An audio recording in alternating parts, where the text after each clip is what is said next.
Hey man, what up? How's it going, man?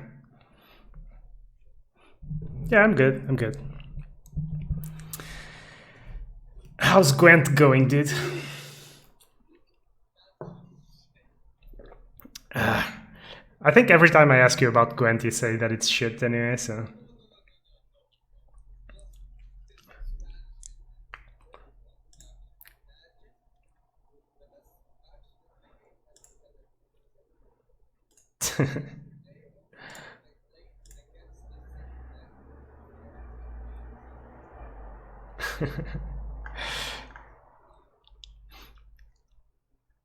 Right, dude. So the way this works, you have to have the players as a friend to watch the game. So I'm just gonna stream the game to you.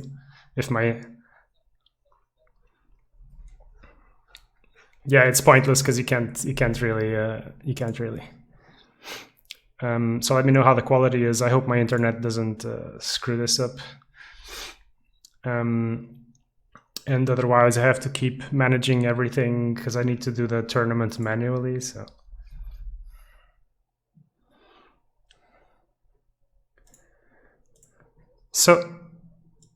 yeah. But Swell is streaming, so I thought I'll just stream someone else. This is Furmans. This is the guy that won the tournament I did 3 weeks ago.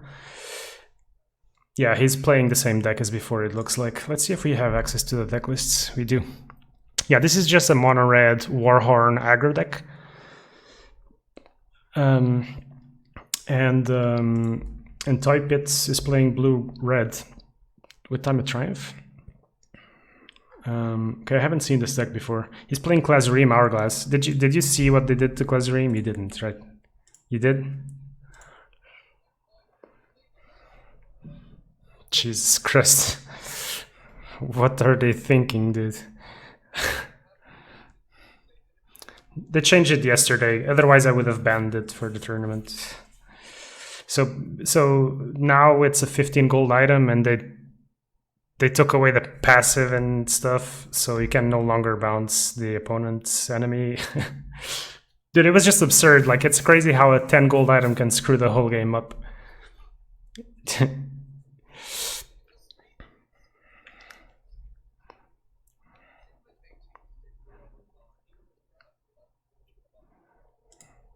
Yeah, man, like, what the hell? The constructed games were like this. There would be 5 or 6 Klazurim Hourglasses, like 3 on each side.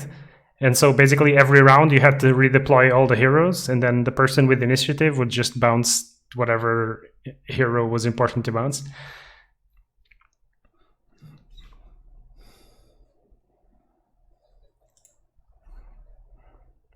Oh. Can I disable that? I don't know if I can disable it. Oh, bro, did you see Dr. Disrespect yesterday? He had 500,000 people watching him. Insane. He said he doesn't know.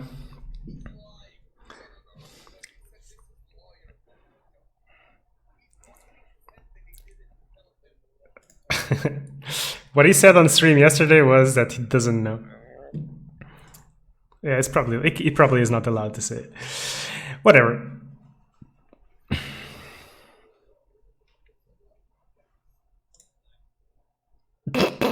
What the fuck? Here's what happened. I don't know if you know this or not, but I had a fiance for like the past 6 months. We broke things off, and because she's a lawyer and her family are lawyers, now they want to fucking ruin my life, dude. Oh no, so I'll man. see them in court, dude. Oh. No, they got nothing, dude. I'm not fucking worried, dude. Okay. The only thing I'm pissed about is that I had to hire a lawyer, and financially I'm fucked this month. Oh, dude, but if you win, you get the money back, right? Yeah, and I can sue them for damages. This is like, I talked to 3 lawyers, and this is gonna get thrown out day one, dude. Literally. Fuck me, dude. Good luck, dude. I wish you all the best. Oh, Tubby's playing?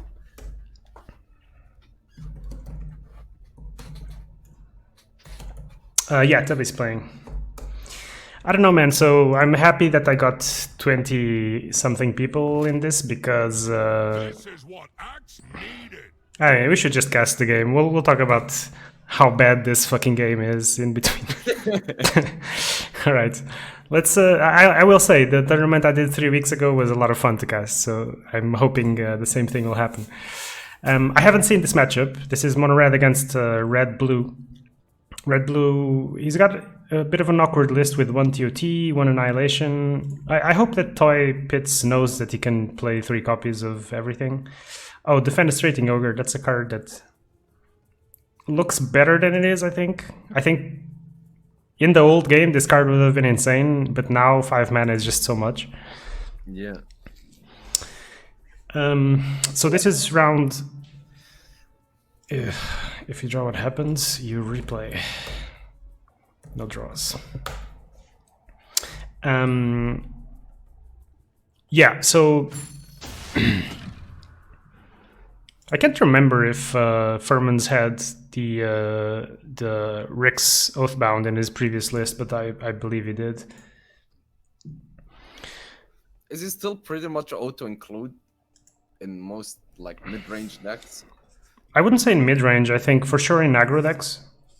Although he's been nerfed twice. It's an honor to stand. The original Rixo gave siege to your whole lane when you dropped him. Wait, what? Yes. So when the original Rixo, when he would be deployed, he would give siege to everyone, like +1 siege. So even if everything was blocked, your tower was taking like 3 or 5 damage or something. It was absolutely ridiculous. And then they nerfed that, and now they made his cards have a 2-round cooldown, so you cannot just sacrifice him every round like a retard. So yeah, I think he's in a good place. He's still pretty good in aggro decks, I think. But I think you only play him in aggro decks. Right, so Furman's isn't dealing that much damage to the tower. He's looking to get the 15 gold, which he just did. Hopefully he's going to see a Warhorn, because that's what his deck wants to do. Initiative is on Toy Pits' side, so there is now Annihilation online, even though he only plays 1 copy. I'm happy to see him play the Legion Started Bearer, because I feel like people don't give that card enough respect in 2.0. Yeah, but it's a lot. Is it as good though? I don't think it's as good. Like, I don't think it's as good, but it is pretty good. At least that's my experience, though. The +3 damage like is quite good now that the stats are much lower. So.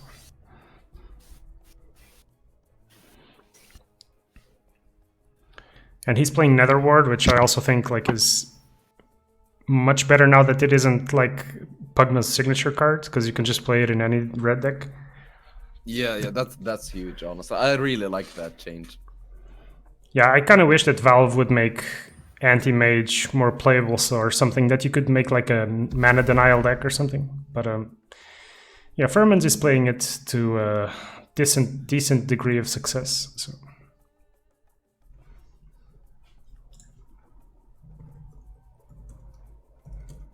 I don't think stream can hear me, dude. No, because but I already unmuted a bunch of time ago. It's just that there's delay. I already told them. They will hear you just in time to hear about your amazing love life. Dude, Tinder is so bad, man.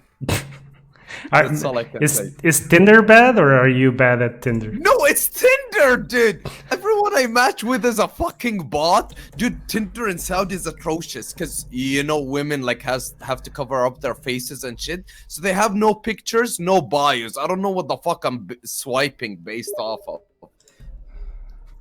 Right, I need to admins. So sorry, I'll be right back. Sure.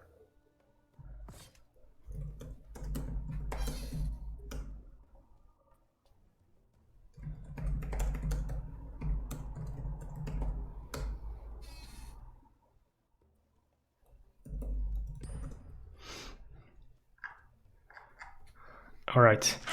This is a lot of damage on the left lane. Yes. Holy shit. And you know, dude, now Annihilation is so shit now. You have to have so much mana. Either you have the mana refresh thingies, or blowing up a lane comes at a very high cost. Yeah, and they should because of I know they changed TP scrolls, but like because of TP and blink and because lanes don't all resolve at the same time now, like annihilation is a lot worse. Yeah. That's also one of the reasons why Enough Magic or No Hesitation is one of the best cards in the game now. First of all, it's very cheap, and then you can take a lane jump and hit twice. It's just so good. Alright, so yeah, Toy Pits used his mana elsewhere and gave a free pass to Furmans. Furmans is gonna punish him by taking the third or rather the left lane down. And he is very solid on the right lane, so I think Furmans is looking good, even though he's taking a bunch of damage.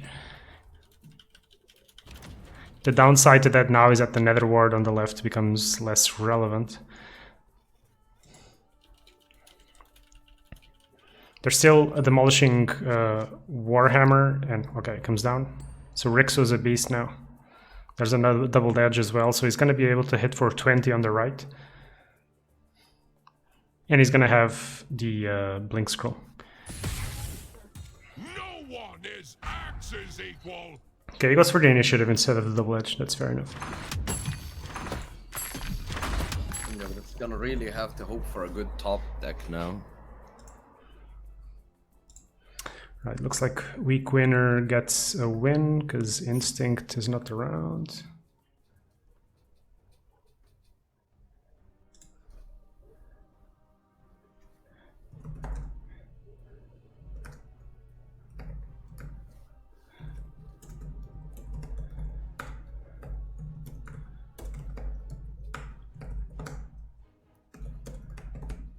How often do people draw in 2.0? Not that often. But I mean, that's the whole point why the combat is oscillating. It's not happening very often.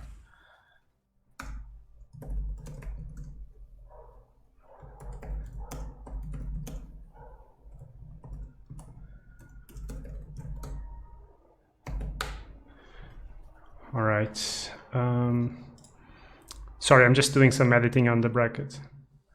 Let's call that.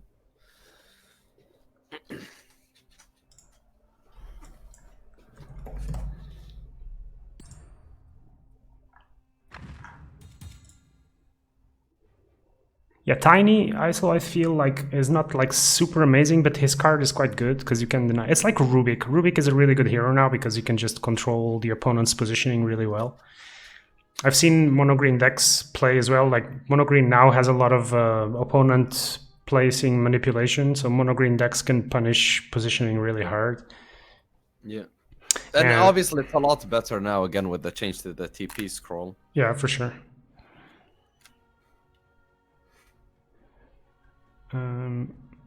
So who else?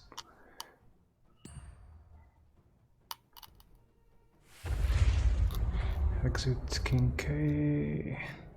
Oh, that bounces gotta hurt, dude.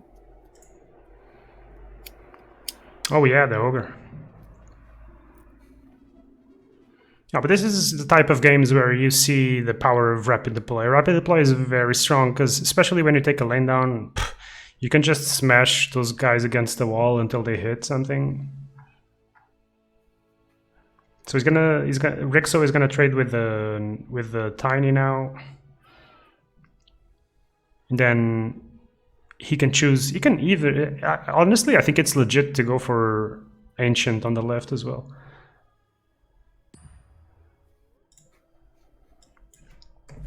It does seem doable.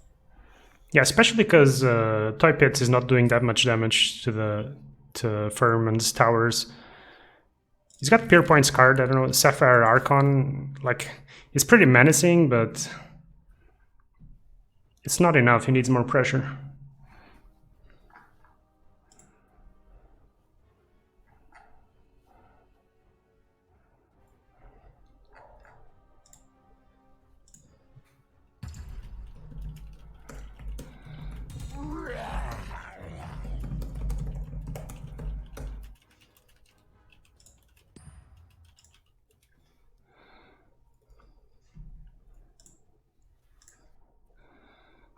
All right, seems like everything's corrected from an admin point of view, so I can finally focus on the game. Again, chat, let me know if the audio is good and stuff. Let me know if Rashid is too annoying. You can also... What the fuck? Dude, I'm not used to this abuse. I'm highly respected in the Gwent community, I'll have you know. Yeah, you're just not used to casting with other people anymore. That's all. Did you ever get 3K or was it 3K or 30K? I don't remember how many people you got. What do you mean? You got hosted by the official channel. Yeah. That's 3K. Yeah. Nice. I don't know, man. Every time I go on your stream, you're just streaming like Tinder. What do you mean? Did I do that between games, dude? I did that for like 2 days at the start because, you know, I was desperate. But yeah, now I'm back to Gwent. Did it work? No, it didn't. Now at this point, I just fucking... I don't think I can say it. No, quick. It's Hourglass band. Hey, Swell, what up? Hourglass band, quick. What? What? It's the Hourglass band. No, no, it's not Yes. best. Did he leave? I guess his opponent played an hourglass. Oh, maybe he saw one in the secret shop.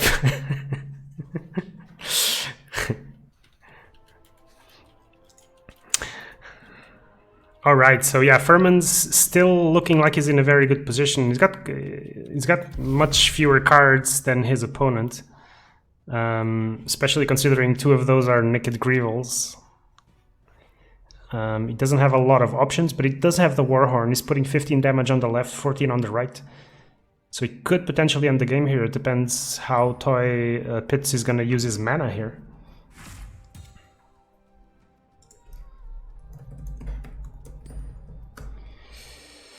All right. Oh, another bounce. So good. Because not only does it stop you from taking damage, you also get to push 4 damage. Yeah. Actually, the Ogre is doing work, huh? But yeah. We'll see. It's still a lot of damage. And if Furman's draws the Twisted Path, Rixos card or something, he just ends the game.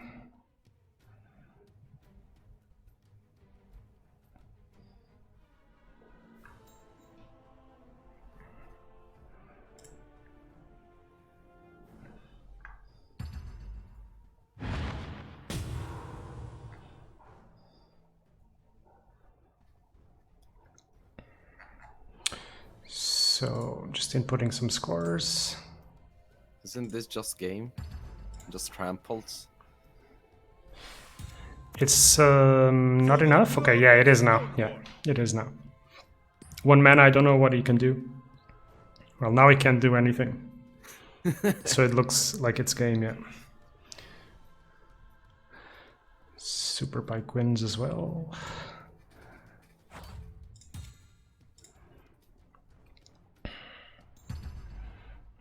And there we go. No hesitation to clean it up in style. So Furman's taking the win. I'm gonna quickly pull up the bracket while I edit this stuff. You get to talk to Furman. Was he like, did he play 1.0 a lot? Or was he... I didn't get to talk to him. I know he's a Ukrainian, and I don't know. I don't know if he played a lot. So let's see. Furman's is gonna play 4-2, or maybe we wanna watch someone else. Maybe let's have a look. Imba versus Beads Needs. Maybe that's something to watch. Let's try to see if we can watch that. I have no idea. I have no idea. It sucks that you can't see both players' cards. Yes, I mean the spectator mode is. I mean it's good. It's good that we can even spectate anything because it wasn't working for the longest time. So, all right. So I'm jumping into Imba versus Beats Needs. Imba was a 1.0 player. Can't remember if he was known for anything in particular, but he's playing blue-black. Is this Econ? No, it doesn't look like. Hello. Hey man, what's up? Yep. But am I allowed to be in here with you guys? That means you lost? Yeah. Oh. Well, Jester plays a lot. So no shame in that. It's okay. I played a new deck I just made like an hour before the tournament. It was fun. Oh, thanks for participating. Yeah, we're watching Imba versus Beats Needs. Maybe we'll watch Jester afterwards. Was Jester on the Rapid Deploy deck, or? No, he was green-blue. He only had like Hymn of Tranquilla check for Rapid Deploy. Interesting. So we watch you on Discord to see this game, right? Yeah, the only way to spectate is if you have people on friends. That's why I have to have every single player as a Steam friend. And we don't get to watch both players' hands, but at least the spectating works. So. Okay. Are you streaming with a delay, or because I was streaming, I could do? Yeah, I'm streaming with delay. Well, not to you guys, but. No, yeah. Alright, so it's red-blue against black. No, excuse me, it's blue-black against black-red.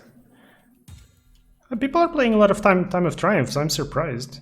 Time of Triumph is really a very, very late-game card. In my experience, if you don't ramp, you cannot play it. And even if you ramp, you know.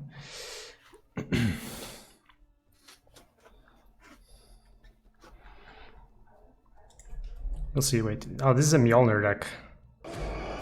With how many TOTs is he running? This looks like my list, dude. Is this my list? Oh god, No, when you this- net deck 9... It's not my list. I don't play TOTs. It's not, but it's very similar. The deck I play the most is a Mjolnir deck. But it's mono black now. The earlier versions were red black.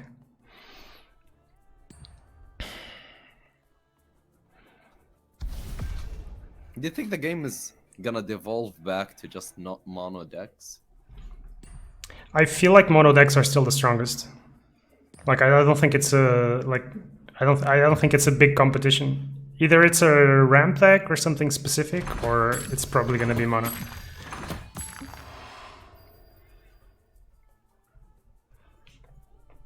That's my general impression. I could be wrong.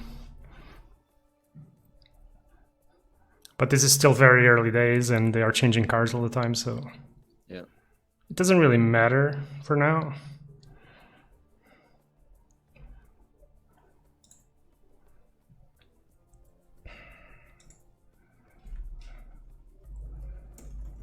Matt's asking the important questions in chat, by the way. Who wants Big Macs anyway, dude?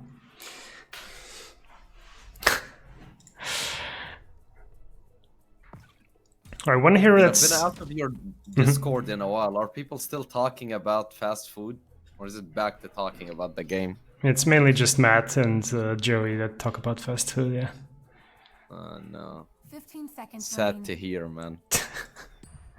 I mean, how much can you talk about McDonald's versus Burger King? A lot, dude. I could spend a month.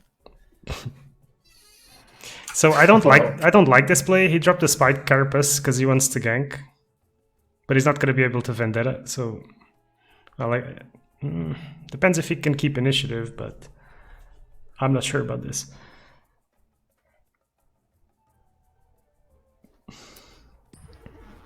Oh, and Vanessa made the TOT cost 10. Yeah, rip TOT. Is there a way to turn up the quality on Discord? Yes, there is. Unless, as long as my internet can 15 keep seconds up, remaining. which it looks like it can. Sweet. Is that better? Yeah, it's better. It's still not good, but it's better. Well, I mean, It's fine. I'll try 1080. Let's see. I'll see if I start dropping frames. Dude, how do you stream twice on 1080? I can't stream on fucking 720p, dude. Yeah, and I was complaining about my internet, but I live in Switzerland, not in Saudi, so Whoa, what the fuck is that supposed to mean, sir? My internet is better. It's also more expensive though.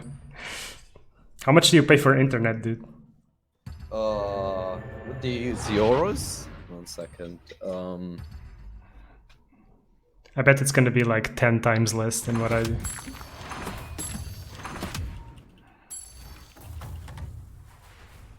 It's like 50 euros. Yeah, I pay like 100. Okay, now I'm happy with my internet now. Yeah, but I have like an expensive fiber thingy, so that's why I can stream, upload 3 megabytes and stream to you guys and play the game and so on. But I do have occasional spikes or whatever, so I don't know.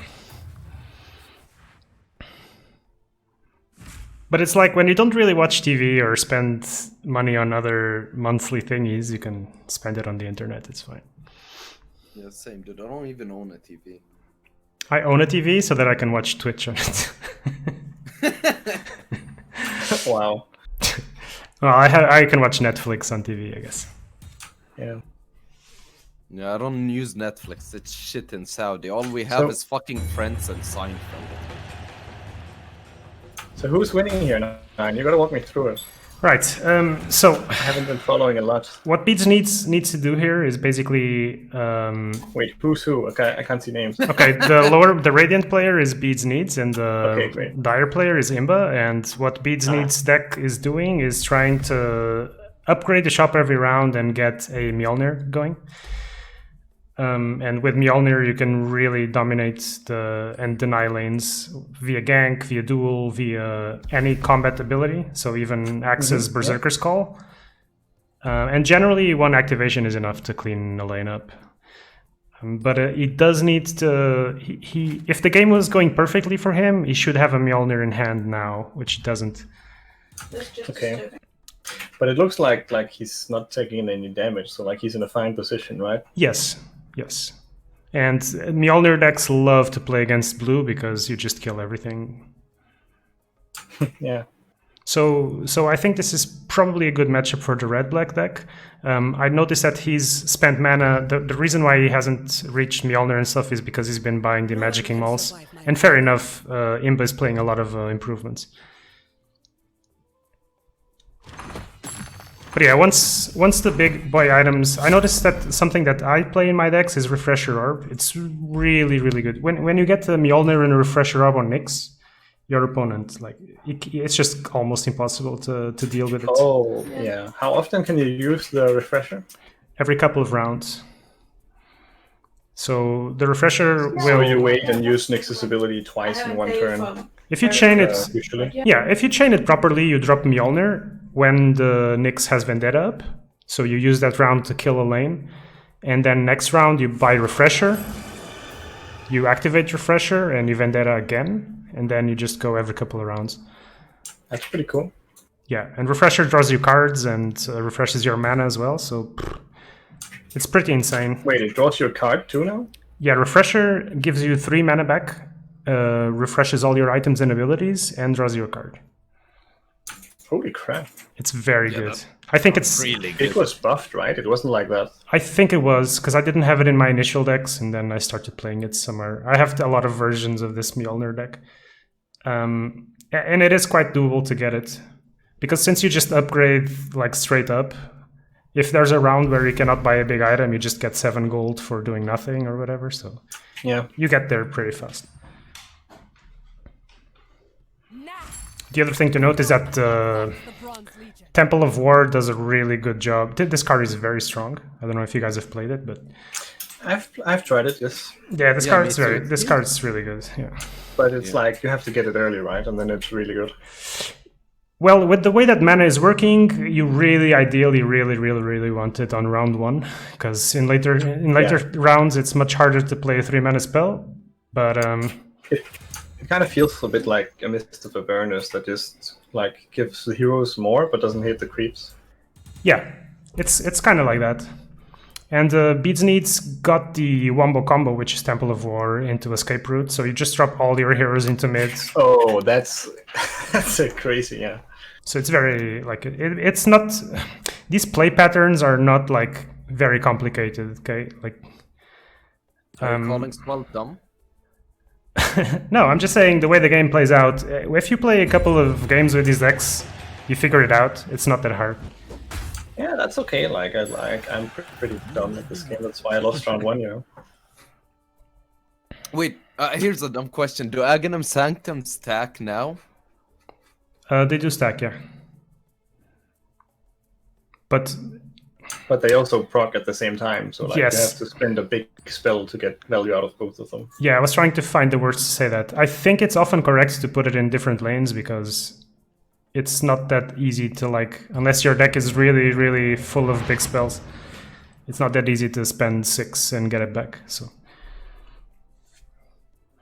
I think people do this a lot because once you have one Sanctum, the second Sanctum you play for basically 1 mana, and that feels good, you know?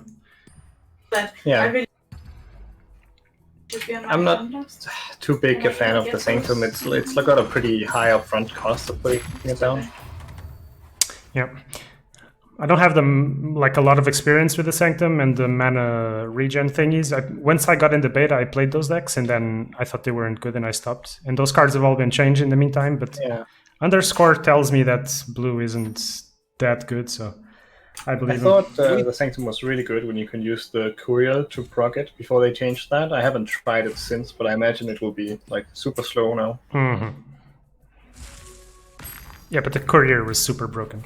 Anyway, now you see what Imba was doing here. He plays the Exorcism for 2 mana. And mid lane is like, Wow. it's going to be hard to contest now. Although there is an Nyx coming in with Vendetta, so there's that. Yeah, I mean, he's got 3 and 6 health, so he better do something now. Yeah, I'm surprised how Beads Needs is playing this deck. I mean, this deck is just playing completely different from what my deck was playing, because he's buying stuff like Gem of True Sight. So he can, right now, he can see Imba's hand, he knows everything that's coming. Yeah, from next turn, right? It hasn't proc yet. Oh, yeah, correct. Oh, yeah, because I guess we will see the hand as well. But I don't feel like it's worth spending 20 gold for that, personally. I don't know why. Ooh, there goes the TOT. Ouch. No, I think if you play a hero like Vanessa that also steals an opponent's card, then it becomes like worth it. But yeah, I feel like this type of X just wants to go straight for the big items. I mean, I can stand behind the occasional phase boots or the occasional maul, but just buying everything all the time, I can't. And we're gonna see something really filthy happen now because there's a DP coming in with the presence of the Dark Lord, and that synergizes really well with Exorcism. So yeah, I haven't done the math, but I presume these heroes are gonna looks die. like the Fiend will live. Oh, and an Infernal Amulet too. Damn. Okay, Sven dodges. The tower's dead though, and the mid lane is completely empty. Yeah. Yeah, that is the issue now. Yeah, Imba is nowhere close finishing a tower. And the Dark Presence now doesn't hit both of the red heroes, so that was a really good movement from the Sven there. 19 gold, not enough for Mjolnir, but Warhorn, I think it's probably top 3 item in the game right now. Such a boring item though. Yeah, I mean, I won't deny that. I really hate the Warhorn. The oracles foretold your death. Spring the Trap. Okay, so both heroes survive on the right, which allows for the blink scroll towards mid. Vendetta is up, but initiative is on Imba's side. So we now see that he's got a friendly fire. Wait a second. Slay for 1 mana that he stole. Sapphire Archon, Beyond the Veil, Foresight, Friendly Fire, Slay. So no big boy spells. I mean, Friendly Fire is kind of big boy, but he doesn't have he can't use it in the lane.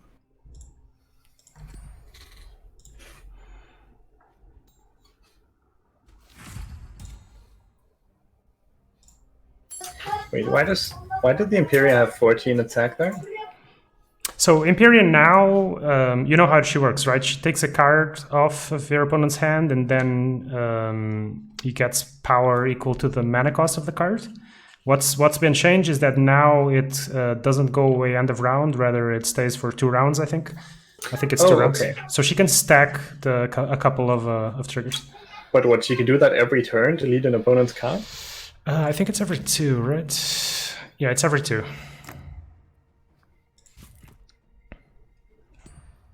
I can't remember which card she discarded. No, I didn't see it Okay, either. that's That was game. pretty quick. Yeah, the Blink Scroll should be game now. Let's see. Yep. Yeah, Necromastery, not enough. He can't drop the escape route, so he's gotta blink.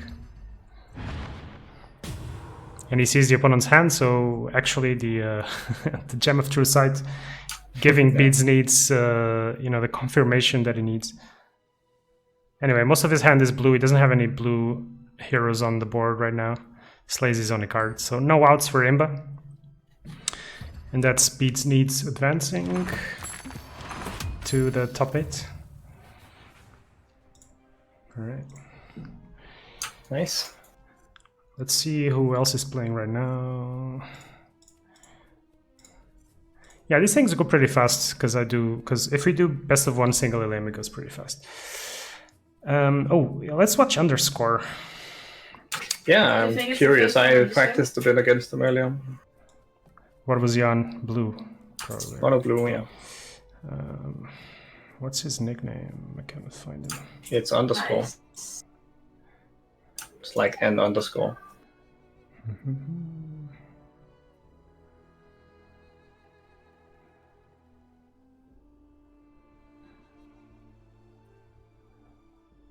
Ah, there he is.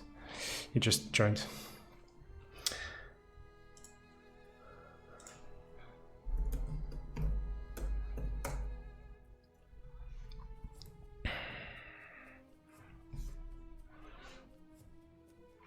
Yeah, 40 people watching, huh? Not bad, not bad.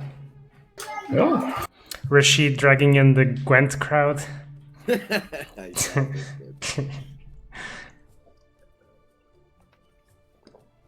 Yeah, I was hoping to have more participants, but I'll take what I can get. So are devs still communicating on Discord or in game? Yeah, devs are definitely paying attention. I think they're not like they haven't been as communicative as before, but they do listen. Yeah, I know because I see them around. All right, underscore has begun. But it's just like it feels like they're locked in their rules. You know what I mean? Probably they're gonna change a couple of tiny things, but not much else is gonna change. I don't think. yeah. So sad about that overdraw pile, really. Or, I mean, if you want to be like uber optimistic, maybe they are just waiting to add the constructed queue so that they can see how the game works for constructed. Because honestly, they've been balancing everything around hero draft and making decisions based on hero draft. And Yeah, I hope so. but yeah. I mean, I think for me, the only thing that really irks me is the overdraw pile. Then I could probably play this game like all the time. I don't know, man. The shop still kind of annoys me. I can I like this shop. I can live with it, but I liked the shop when I first saw it, but honestly, ooh, meeple. after I played it, I preferred the old shop. Oh, this guy is playing a deck really close to what I played, actually. Yeah, TOT, Meepo. Oh, no, it's not at all what I was playing. Never mind. The heroes are kind okay. of the same, but the list is very different. 2 Helms of the Dominator, 2 Vestures, Midas Greaves. Okay. Gush. You guys saw the changes to Tide Hunter, I presume? Yeah, I'm playing Tidehunter. Yeah, he's a big boy now. Veno is also cool, so I'm happy to see Underscore play him. And I'm curious to see Rubik. Rubik's gonna have a good game, I think. And there are big spells to steal, there are eclipses to steal. Rubik completely destroyed me. So when I was practicing against Underscore, he like threw a hero from Rubik's lane into the third lane and then annihilated my 3 heroes there. Yes, and you cannot interact with that. Nope. Yeah, I think Rubik is like low-key one of the best heroes in the game. It's just gonna take a while until people catch on to him, I think. Yeah, so Underscore has to move the Meepo here, otherwise his Luna is just gonna die. Mhm.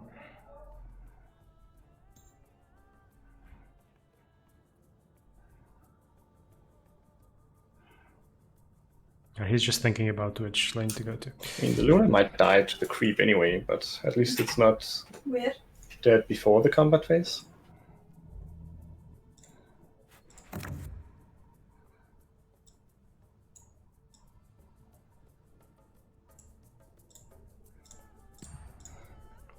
Yeah, he stops with the Skywrath.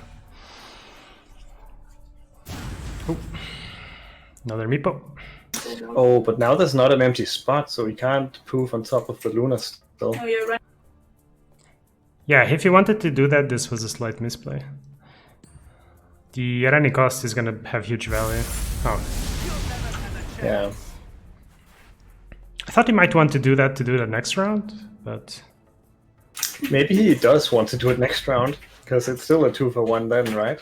mm-hmm.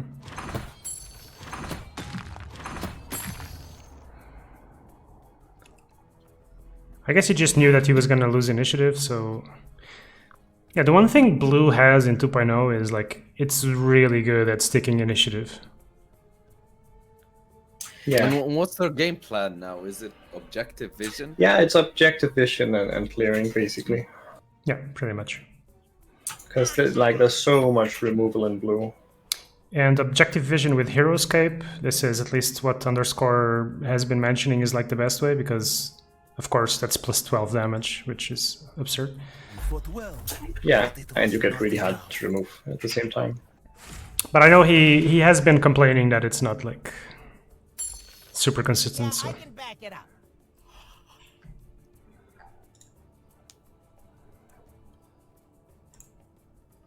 Right, Furman says one again. Where's he up?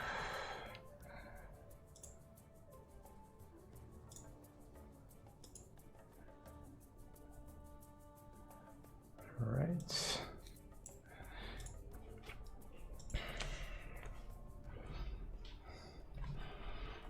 So initiative on King K's side. As expected in this matchup, towers haven't been taking much damage. The Veno, I think you gotta be careful because it now adds DK to the towers. But of course, yeah, Meepo's gonna do a great job at just keeping that lane clear. Yeah, I can tell that like once there's a few Venom wards in a lane, it becomes really hard to get back into that lane without an AoE effect. Yeah. It's like you can deploy in front of the heroes and kill them, but the wards will be spitting on you, doing 2 initial damage and then the decay damage, so you're gonna die again pretty quick. Oh, and speaking of DK, DK Yeah, has been buffed, yeah. Yeah, now he's got more than just DK. Honestly, man, he seems good to me now. Honestly, it seems like he might be good. What did they change about Decay? Right, so they changed his stats, like he's bigger. Oh, DK! Yeah, Decay. Decay, DK, you know. Well, we are talking about DK, to be fair. They changed his stats, they changed his active form. I can't say it off the top of my head, but you know, his signature card was good. And now that the hero seems decent. So boring to play when 2.0 first came out. Like, it just felt like shit. Yeah, to be fair, a lot of heroes felt a bit weird, and I think they've been doing a good job on the heroes. I mean, my complaint would always be the same. It's like, I wish the rules were a bit different, but I think they're doing a good job on the heroes. Like, Rubik's great, Tidehunter's great now, Yeah, DK looks good. Also, Meepo is great now. Yeah, Meepo, man. You can actually play Meepo just on his own now without any crazy synergy deck. Too easy. Yeah, and honestly, I cannot figure out exactly like how... I'm having a hard time to figure out how bad it is to give your opponent gold, because it just feels like you make a lot of gold regardless in 2.0.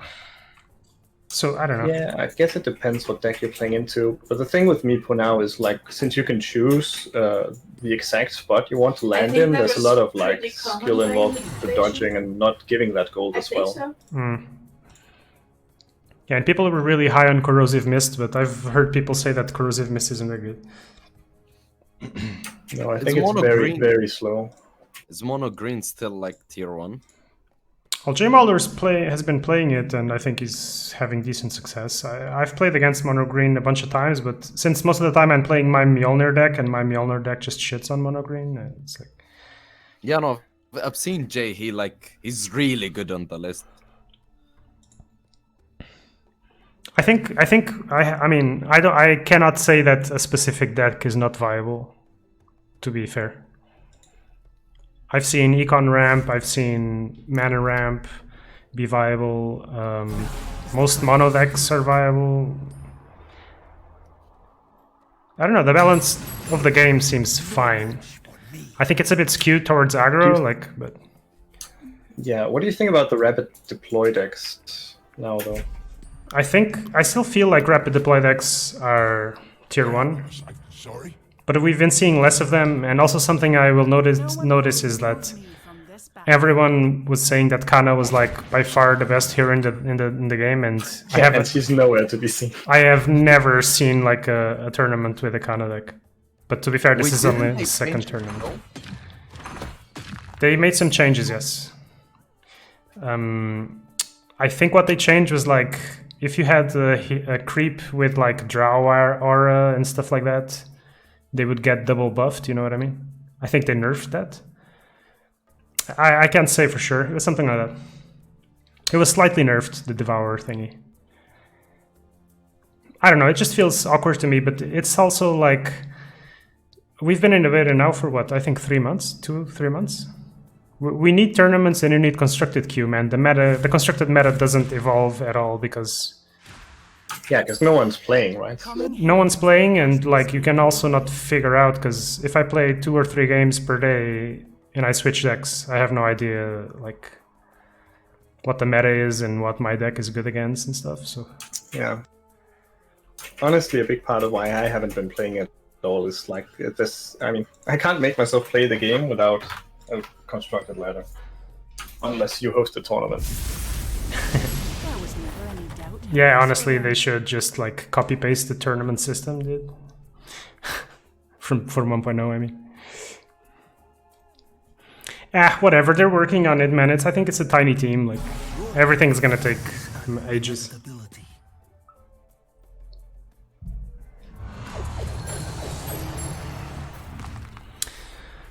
Alright, so...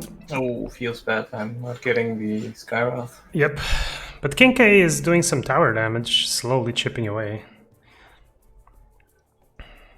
Well, to be fair, Underscore did as well. Underscore has a bit of card advantage. This game's gonna take a long time still. I don't know. Our enemies will fall.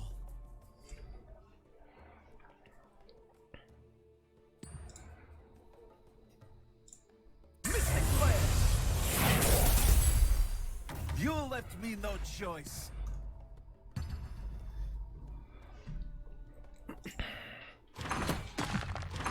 Yeah, but I've noticed some decks, like the slow decks, the games last a really long time.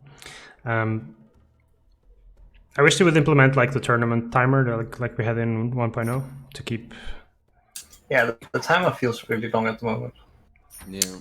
Fair enough, like it's early beta, but... Yeah. I cannot help but feel like they must have like a huge list of to-do stuff, and... Ugh, you know, it's gonna take ages to do anything. This isn't going well Yeah. for you, is it? Alright, King K did a good job of alternating these meeples. He's got 2 meeples coming in now, another meeple in the fountain, so not the end of the world if these guys die. Yeah, they're gonna live though. Well, he can make them live and push the first lane if he wants. And with like all the 4 heroes coming in next turn, he looks to be in a good spot. Agree. Ooh, the Ravage. Afraid of annihilation? I mean, if he doesn't want to blink the Meepo to lane 1, it's probably more just about limiting Underscore's options. He only has 1 lane to play in now. I go where I please.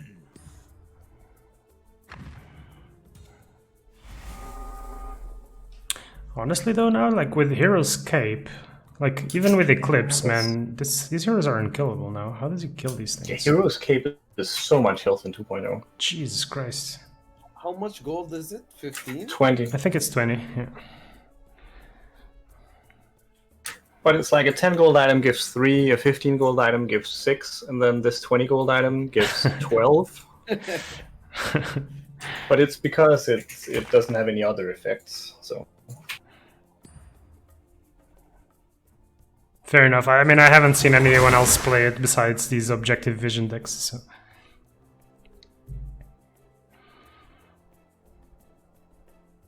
Good luck entering lane 3 now. He opts to go for damage on the left. Yeah. Right, initiative still on King K. Rubik's coming in, there's Annihilation, so let's see if Underscore tries to pull some funny business. He could potentially swap Tithe Hunter into killing Meeples and Tithe Hunter. Yeah, I mean, it depends a lot on the deploy of... I forgot his name because I can't see it. King K, yeah. King K. I'll say, I think Rubik is the one hero that makes deploying very, very hard. Like, deploying against OD, deploying against Sven can on occasion be a bit weird or difficult. Same with OD, DP and Exorcism. But Rubik, damn, dude. It's like the 5 middles. If you place him mid, it's the 5 middle slots plus 3 on each side. Yeah, it is. He can swap from any lane to any lane. Like... And coupled with the blink scroll nerf, there's less mobility as well. He can become really powerful. And here he can just swap one of the Meepos into the middle and then annihilate the middle lane that will kill all the Meepos and then the 3 heroes in the middle. I think King K knows. He's probably going to blink the Tithe. I gotta imagine. Why do you think he placed 4 heroes on the left? 4 heroes on the left? Well, the 3 of them are Meepos. Yeah, well, yeah, I guess... Sure, okay, I guess you can count them as 1, right? Okay, that makes more sense if you do it that way. It's you or me. Oh, there's not enough space. That's not gonna work. Huh, that was weird. Would have been a good play if there was a spot for it. He could have gushed the Skywrath, he would have killed the Skywrath. Oh no, he would. You would have actually. Okay, yeah, that makes sense. But there's still a Skywrath here, and if Skywrath uses like Thunderstorm to kill the Meepos, then he will die to Bristleback's Quill Spray. Yeah. He could use the Friendly Fire, but he needs to give minus armor first. Okay. Huh. I'm curious why he doesn't just use the Skywrath active and Friendly Fire.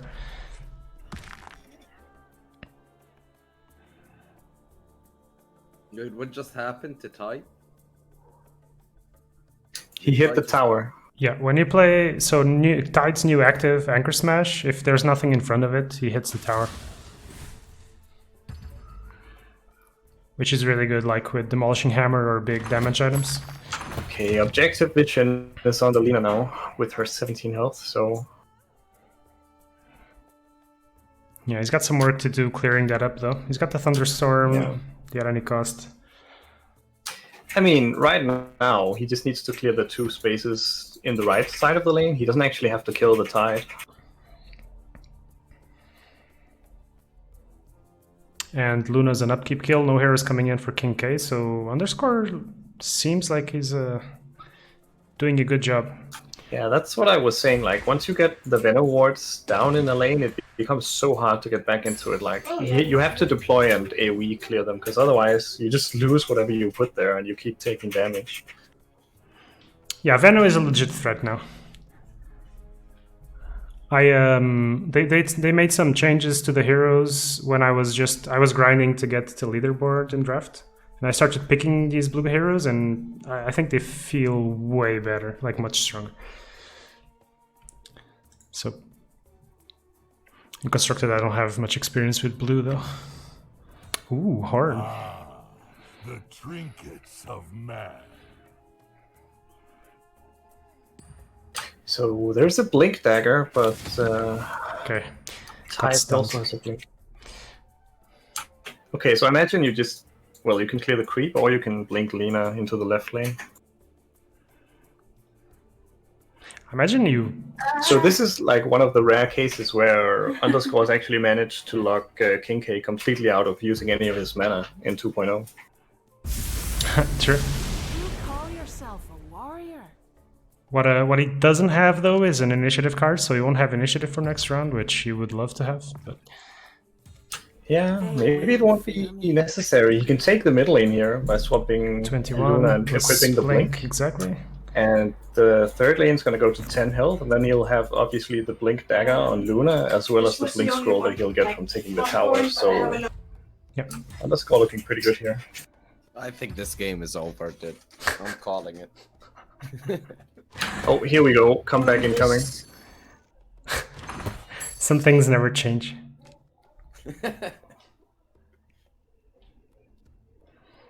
Alright, let's see. King K's got a lot of heroes coming in. He's got initiative. He's got a lot of cards. So he needs to stem the bleeding on the right somehow. Let's have a look at his Take list. the helm?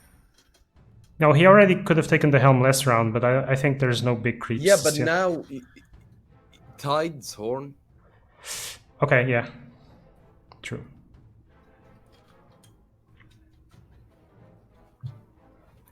True. And the Spirit Swordman is also a decent steal, but I mean, at this point in the game, who cares really?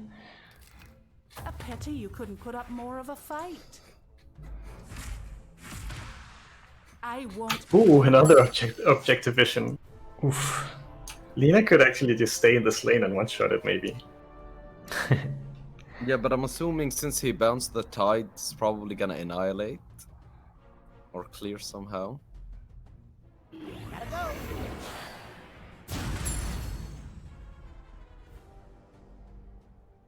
Okay, so I don't know if he did the math on that, but it should have been possible for the Meepos to die on that deploy, right?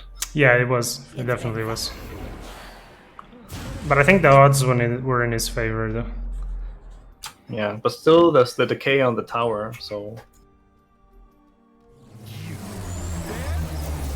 Oh. Yeah, but Big that's commitment. all his mana left almost. He's only got 2 mana now. Yes, and there is a blink with a blink scroll, so he can also jump at 4 damage that tower. So King K might need to do... Okay, it's just over now. Yeah, it's game. Yeah. See? I called it, dude. Wow. You're so cunning, man. You got such a good eye. So, very early call there, Rashid. Thank you. What a genius. Is this your Gwent skills you're applying now that you've Yeah, picked up? obviously, dude. I've learned to do math now. Right, underscore takes it. Let's have a look at the bracket again.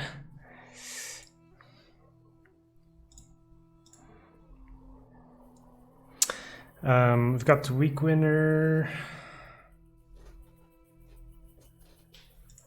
Okay, seems like Tubby is not available, so I'll give the win to Tigri here, so that we keep the games progressing. Super Pike, Imba, Furman's Beads needs. I gotta go get some cooking done, but I'll keep watching. Go Thanks for it. for hosting. No problem, man. See us one. Retribution one. Wait, I'm confused. Retribution against Sorcerer. Okay, I guess I forgot to upgrade to report this.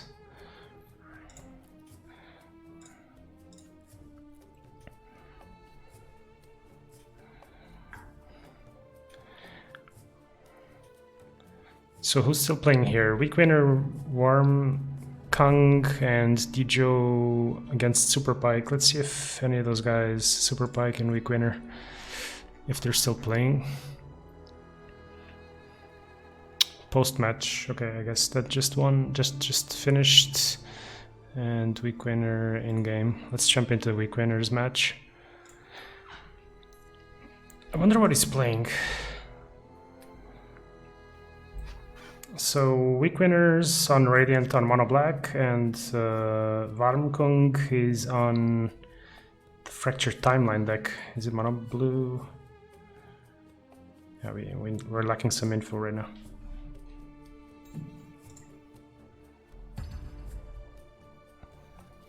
Oh god, are fractured timelines still the same? Think so. Disable round start and after combat effects, and you activate them for one. I hate that card. That card, I don't know. It's the only card I've ever seen in a card game that I'm like, this thing shouldn't exist. I hate it with a passion. Why is that? I don't know. I just do. Like, it's so fucking stupid, man. It fucking can fuck up your opponent instantly if he's playing like those start of turn effects. Irrational hate and Rashid, maybe a more iconic duo. What do you mean? It's just this card. I hate it. I hate it. I hated it. I know there's cards like this in Magic, but they're generally not good. Like, you can make meme decks with them. I haven't played a lot against Fractured Timeline,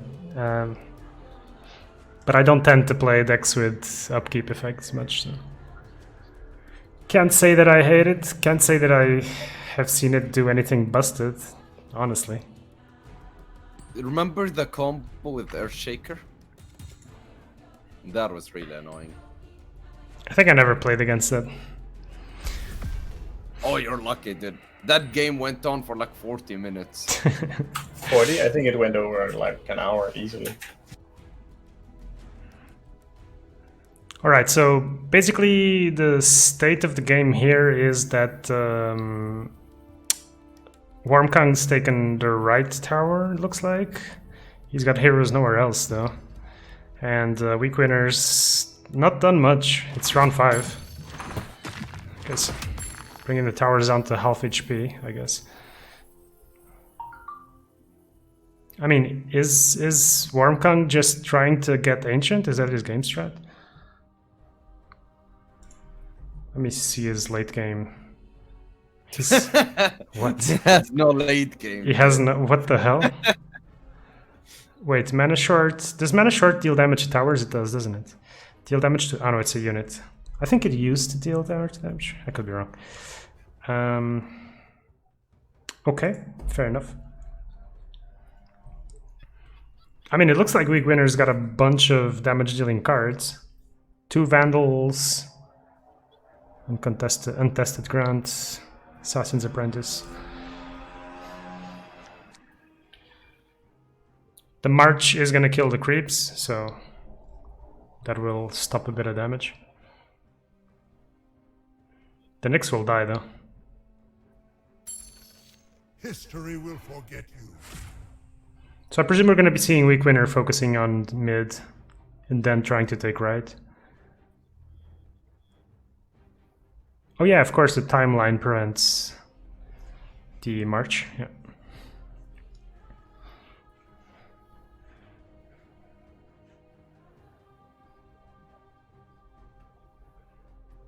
So how does Weak winner take this back? How many charges on Shadow Fiend? Just the 2? Hey, it looks like this might be a bad matchup for Weak winner. There's just so much like cheap removal, lightning strike, tower barrage at any cost. Black tends to struggle with that. So that's another 8 damage plus all the DK damage that he can activate if he wants.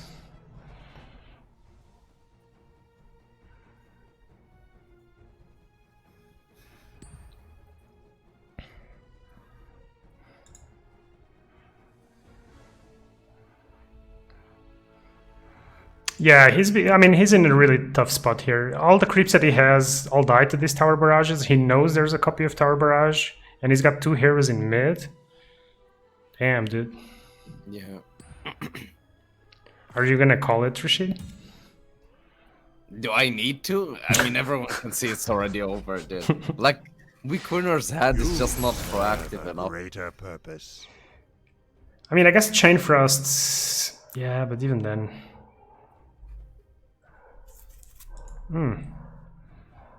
I feel like as time goes by, people play less and less late game. Like the decks are getting ridiculously low curved. Honestly, I thought that was gonna happen. Yeah, that's bound to happen as long as there's only one mana pool, really. Yep. Unless the high-end cards are really good, but they've all been tuned down, so... Yeah, that's the weird thing, right? Is like people have tried to do ramp decks to ramp to Exorcism and stuff like that. Personally, I don't feel like it's good enough, but the cards are still getting nerfed, so yeah. Exorcism is getting reworked, so we'll see. Okay, so the Tower Barrage makes Skyref stunned, so at least now Weak Winner's got a chance to drop a bunch of damage. He can for sure deal like 10 damage or something. Oglodi plus Acolyte or plus Hipfire. That's 2 plus 3 plus 3, so 8 damage.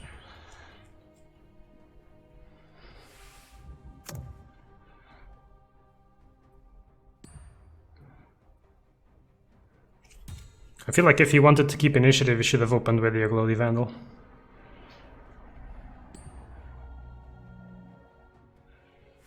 I feel like it don't matter. Yeah, it looks like he doesn't want it.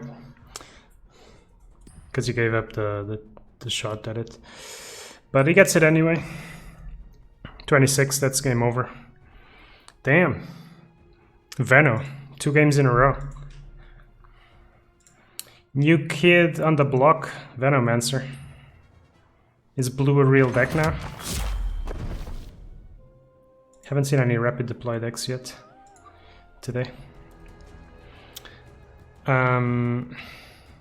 So Weak Winner lost.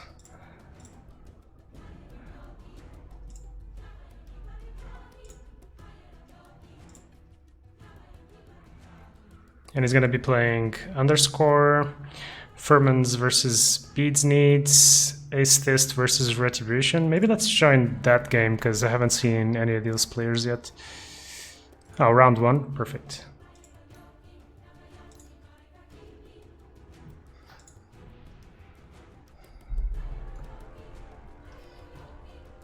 Oh, Arc Warden. Oh, is it an econ deck? Arc Warden, Skywrath. Yeah, triple Dagon, 1 Vesture, double Horn. I've seen a lot of decks trying to get Horn on Dark Warden.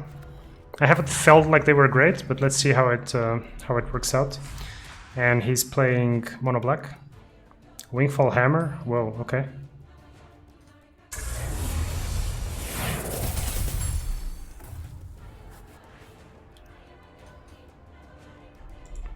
Ace Fist's list is peculiar to me.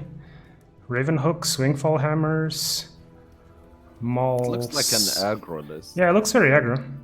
Just weird to see Wingfall Hammers and Ravenhook. Alright, let's see how it works out for him.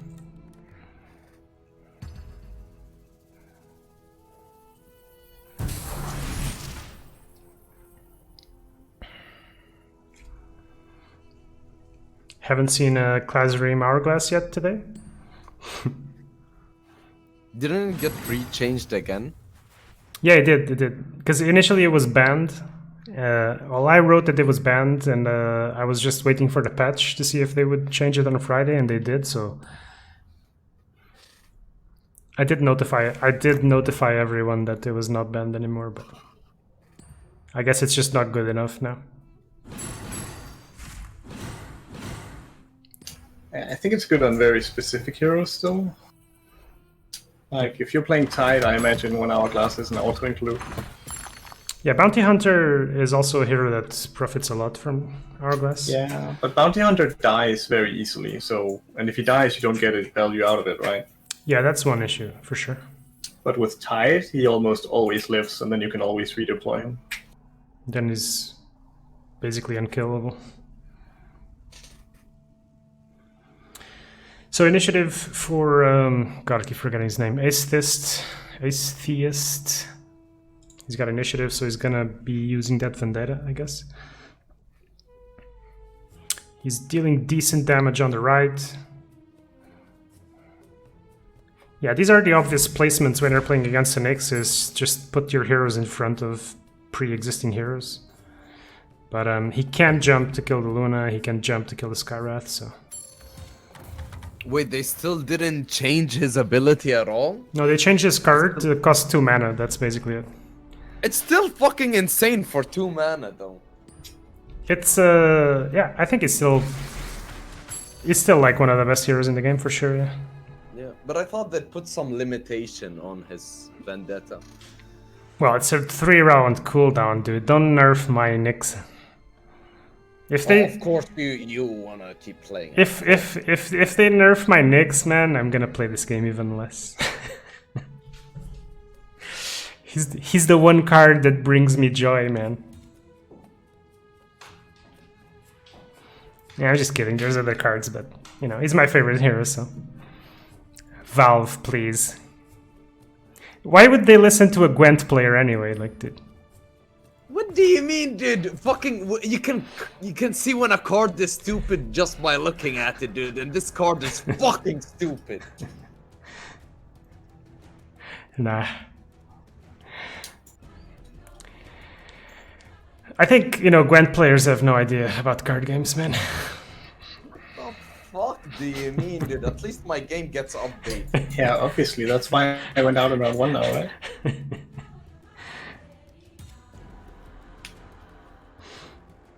Alright, so the Midas goes down on the Arc Warden. That's plus 10 gold every round, if you're bad at math. But that was the only item in Retribution's hand, so the OG Arc Warden will die.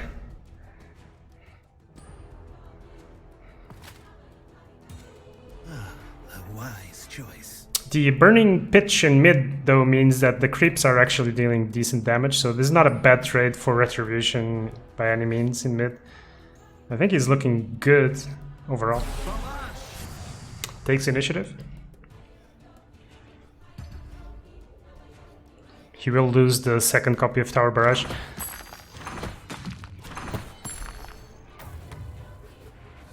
He's running a bit low on cards though for a blue deck. Like, it's weird to see the mono black deck with 2 improvements on the table and up cards. Whoa, he buys them all? What? The only improvement in Retribution's deck is the Path of the Wise, and there's none on the board. I'm surprised about that. Yeah, well, he's playing aggro, so it's obvious he doesn't want to think, really.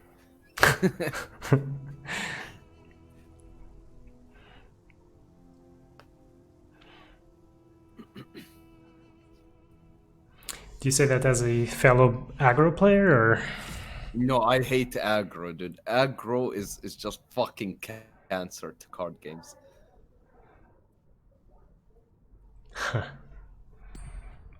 That's a hot take. It's not a hot take, I hate it. Dude, there's no skill in it, you just punish your opponent for drawing bad.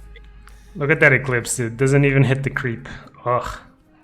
Oh, Path 10 would have been hard just looking at that. I wonder what that guy's up to. Is he in the beta? It's crazy to think. No. So when I don't know if he played the beta, but when I know that when he saw the gameplay, he was like, "Yeah, they ruined the game. I'm out." Yep.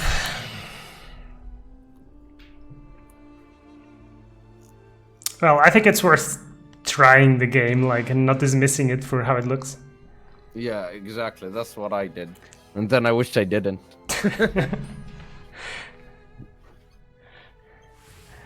I don't know, man. I still feel like this game has so much potential. You know, like it's. It does. gotta- Like I'm not saying this game isn't gonna be good. I'm worried that they're just too slow. Well, Because people are eventually gonna move on. Like most of them already did. yeah, the number of players on the beta is definitely worrying. Like, we're 3 months in, and you make a tournament, and 20 people show up. Like, I'm super happy that people showed up, but it is like if it would be any other beta for any other game, there would be tons of people. It feels a bit weird. Yeah, we gotta work with what we have. I'm surprised we keep seeing black and blue decks. Like, I haven't seen any green decks, haven't seen any Kana decks, haven't seen any rapid deploy decks today. So, like, these meta shifts from these tiny tournaments seem kind of awkward.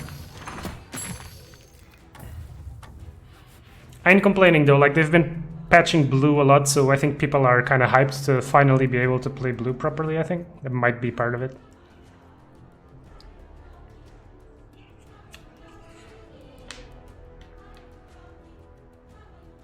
Also, small sample size, you know. And all that shebang. Bounty comes down, he can kill any of the heroes on the table currently, but doesn't have initiative.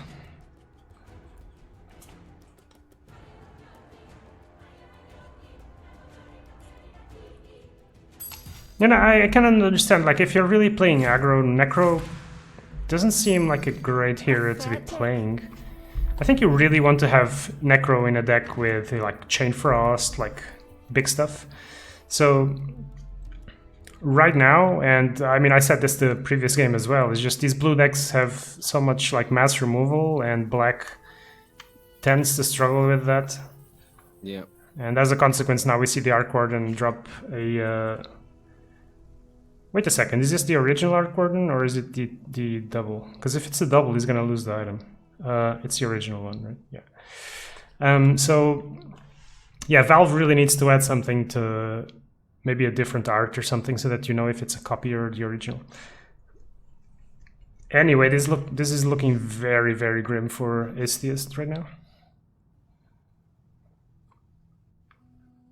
He's I just naturally... feel like he missed his window as aggro. Like that's it. It was just too big for him to handle now. It kind of feels like he was never in control. He's got the Trebs in hand, like that's a card that you want to drop ASAP.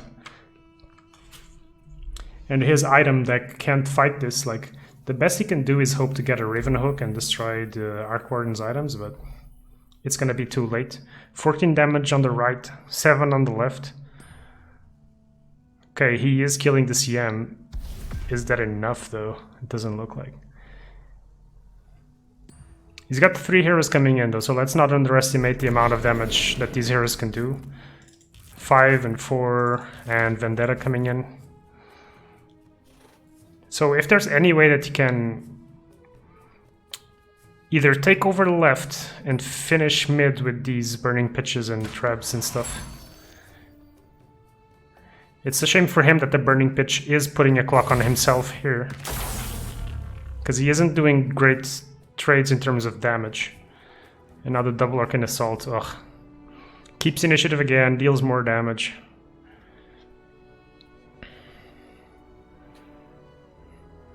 He's gonna play it. I feel like if you're Retribution, you don't play anything, because Atheist has a lot of cards and a lot of mana. I think you wait for him to play something, but it's not like the 2 damage was doing like a huge difference. But he does draw a card. Maybe he's just going for that.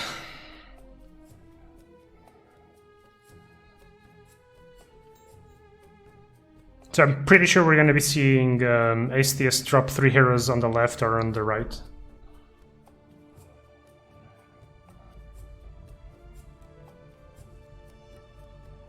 I think it's over, dude. Like, how are you gonna stop right lane? I think you ignore right lane, and if you Vendetta to kill the Luna in mid and drop the other heroes on the left, you gotta hope he doesn't have an Annihilation and that you can deal the 40 damage maybe. Stopping right seems undoable, yeah. Mid's gonna fall, I think. Now it's a race for him to hold on a couple of rounds in mid and try to maybe take left, but yeah, it's gonna be super hard. Plus initiative on Retribution's side, so you can't Vendetta immediately. 14 gold isn't gonna be enough to buy anything big. Wait, can I even hold middle? Isn't that... I don't remember what the improvement is called. Isn't that the one that damages both? Yeah, it does. It's called Burning Pitch.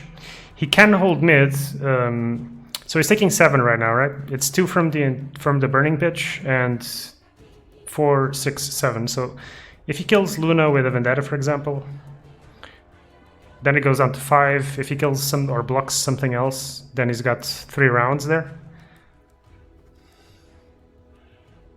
I don't understand the logic in placing the heroes mid, because mid's gonna fall, I think, regardless. Because you're dealing 4 here. If you Vendetta the Luna, then the tower is pretty much done. I think what you gotta do is force damage elsewhere. Yeah. Which I think means left, because right is very hard to contest right now. There's a Tempest double active as well. And if Retribution had blinks, which it doesn't, if he had a blink, he could even take mid, but maybe that's Atheist's saving grace. He's placing heroes mid, presumably because he's got the escape route, but I'm not sure I completely agree. I think he should have gone Vendetta on the Luna.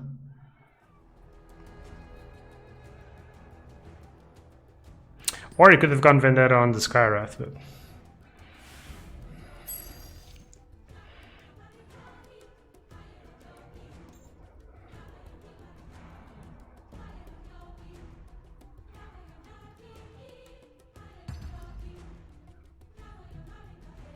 Your glorious death will please the gods.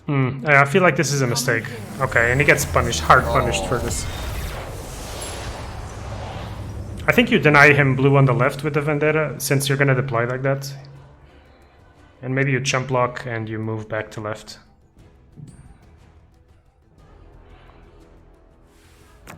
So yeah, I think his Burning Pitch is gonna cost him the game. Yeah, there's no way back from this. Again, like I said, it's over. You're so good, man. I know, I've never been wrong about this.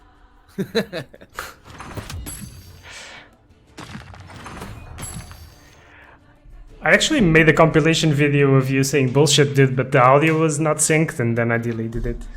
Why did you, dude? It was popping off, dude. Was I it saw popping? Oh man, I was finally gonna get a viral video, and Exactly, dude. damn it. And then, you know, in a few years, when you would be the face of the face of Mixer or something like that. What do you mean Mixer already shut down? Yeah, exactly. You could be the face of dead Mixer. Did somehow 2.0 feels deader than Mixer. Somehow. I'm not gonna lie, 2.0 feels deader than 1.0, dude. I swear it feels like that, dude. Like I still watch people. I still like, yeah, and it feels it's just sad to see, honestly.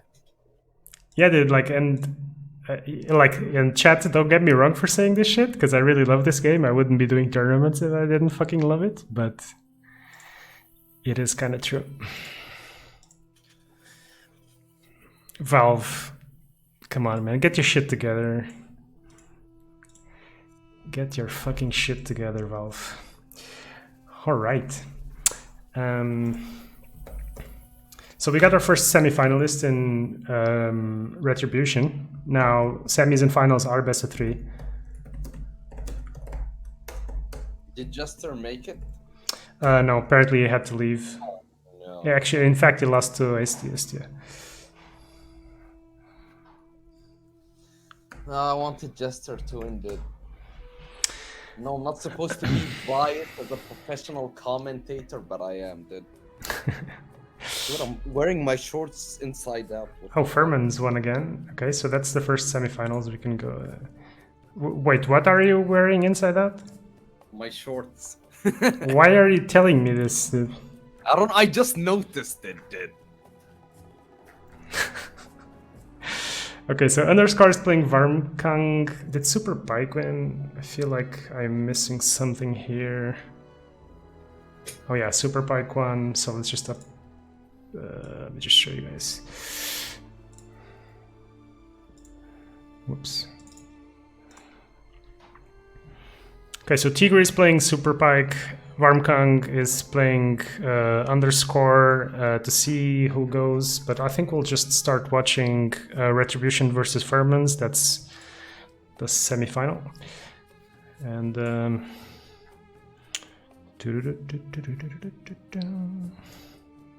yeah, they're in the lobby right now, so perfect timing.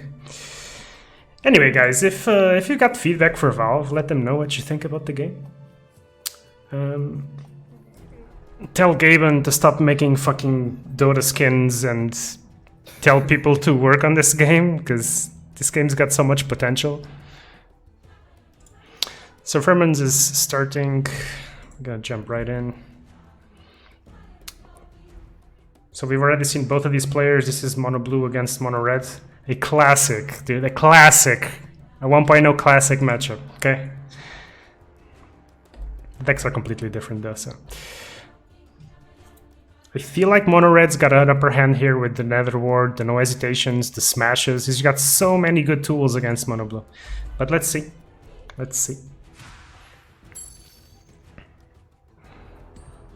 I'm gonna let you take over the stream for a little bit while I go get something to eat. I'll be right back. Yeah. Oh shit. Maybe I should mute you though. I'll be right back.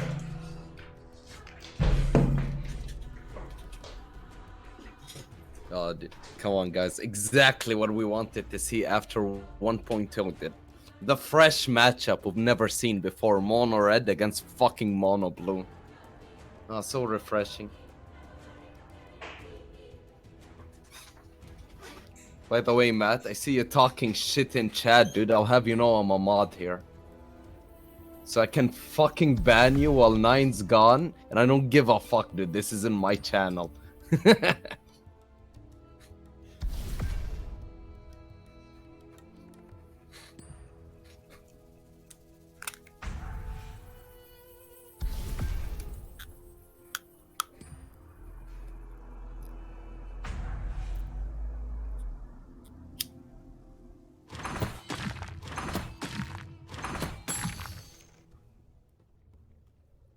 Wish I could see the deck lists. But yeah, I'm watching it through Discord. So I can't fucking interact with the fucking game. Temple of War in turn 1 though seems really good.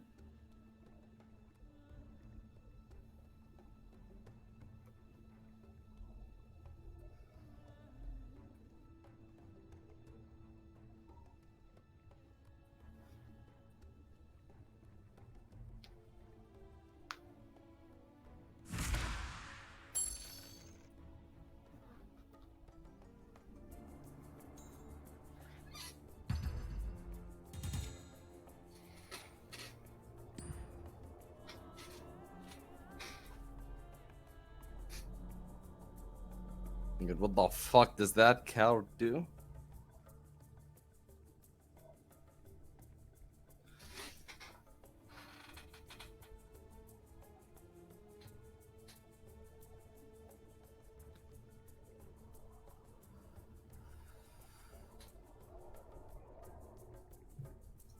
So do play here as Vermin.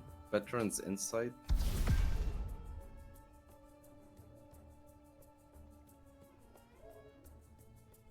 Wait, that's an improvement. Never mind. Dude, I don't know what the cards fucking do, man. What am I supposed to do here? Nine, this is so unprofessional, man.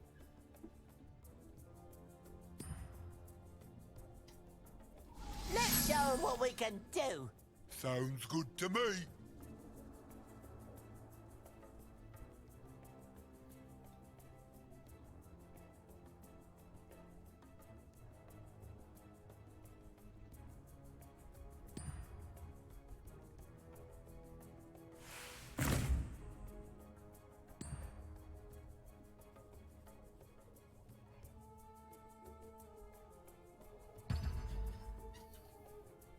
Well, someone just did something. Yeah. Now he's just chump blocking. That means he's blocking with chump chat. If you didn't know.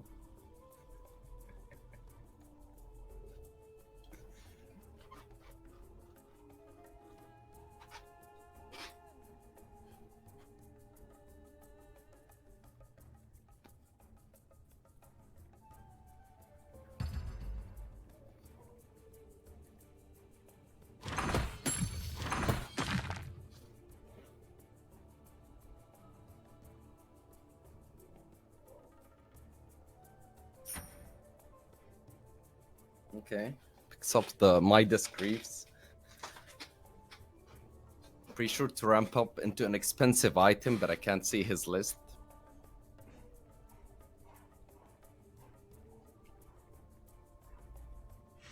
My path is paved with bones.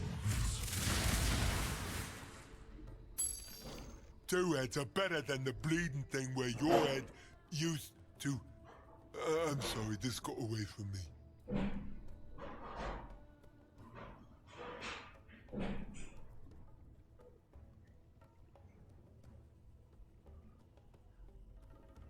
How would everyone feel if they just made the shop like both you and your opponent's items combined, and if you buy your opponent's item, he can't buy it anymore? Wouldn't that feel a lot better?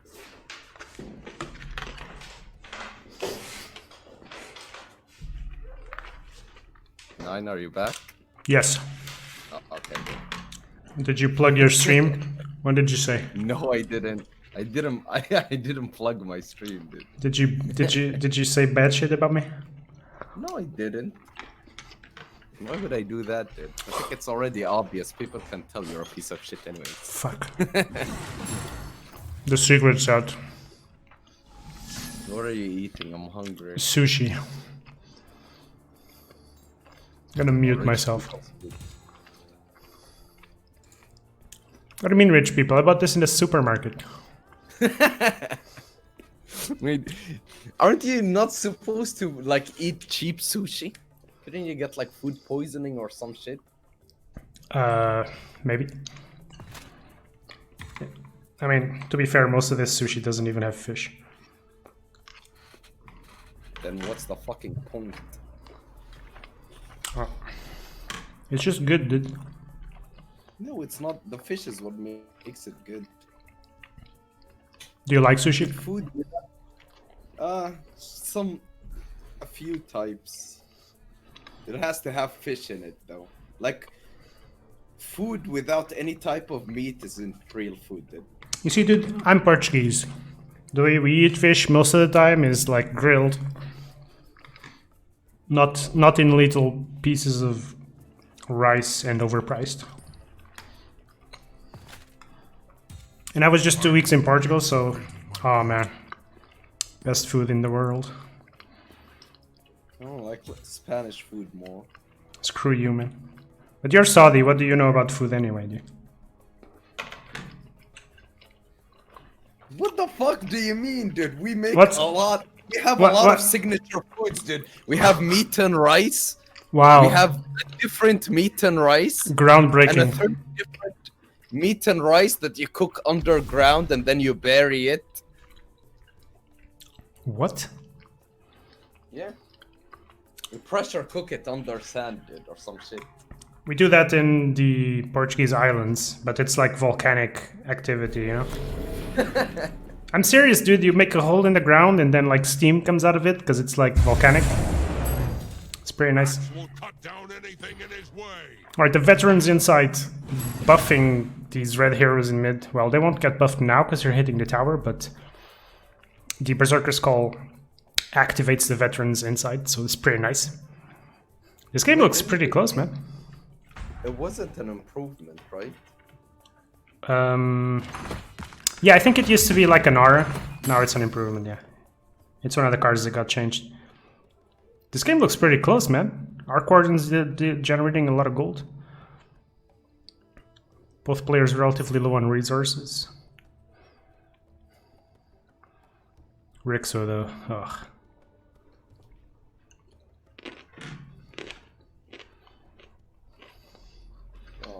I'm so hungry now. Sorry for the food noises, guys. You suck, dude. I'm so starving. And all I know how to cook is fucking hot dogs. You should go on Tinder and get a girl that knows how to cook. I tried, dude. I matched with a girl today. I was excited, and she turned out to be a bot.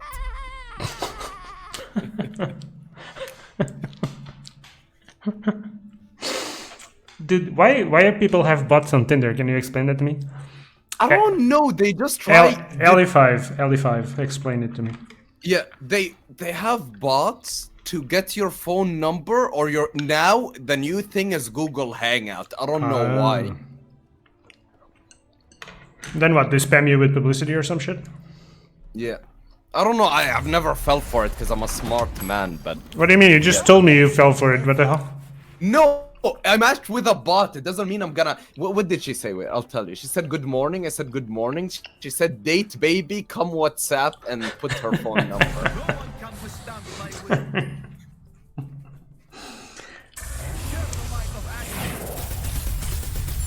Super legit. As we say this, Retribution completely dominating right lane. But it looks like Furman's is solid in the middle.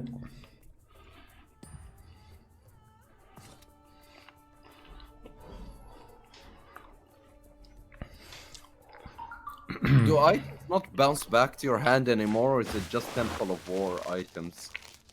Sorry, what? Do items not bounce back to your hand when you equip yeah. a different item? It's just the Temple of War basic items, they don't bounce. Okay. I don't like this Spirit Swordsman because he could have dropped the Standard Bearer and the Naked Grieval, that would be 6 damage. But maybe since the tower wouldn't go down, maybe he's just trying to play around like mass removal. 9 gold, that means Furman's can't buy anything. Ooh, and the Twisted Path, that's a big draw. Unstoppable. Upkeep kill on the Rixo, nothing that Furman's can do here, so let's see how much damage. Ooh, Ooh. Yeah, this game is over, dude. looks like Retribution is setting up nicely to take this one. There's 3 heroes coming in though, so let's not... Don't think you're safe. And despite the Vestures, mid lane's going down, so... Ouchies. Axe fears no one. Now you're gonna see like the I power said, of no hesitation. Furman's in control, but this game is over. So he can now blink anywhere. And he can also drop the Twisted Path. He can also double edge. Okay, I can see this game going both ways still.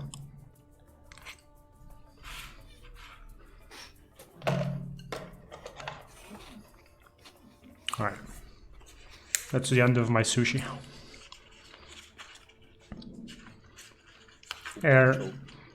Air is saying extremely insightful cast. Thank you. I know, dude. It wasn't for you, man. It was clearly not for you. It was for me, dude, when you were gone. You're talking about fucking sushi and volcanic cooking and shit, dude. How is that insightful? Did you know that there's volcanic cooking? Of course you didn't. Dude. I'm trying to like, you know, improve everyone's cultural levels. I'm improving society here. That's what I'm doing. Okay, I'm making the world a better place. What are you doing? I bet you're just bashing me and saying bad shit about me when I'm not here. I didn't even mention you, dude. Dude, the world doesn't revolve around you, Nine. It's like that time I streamed on your stream and you fucking left us and went shopping.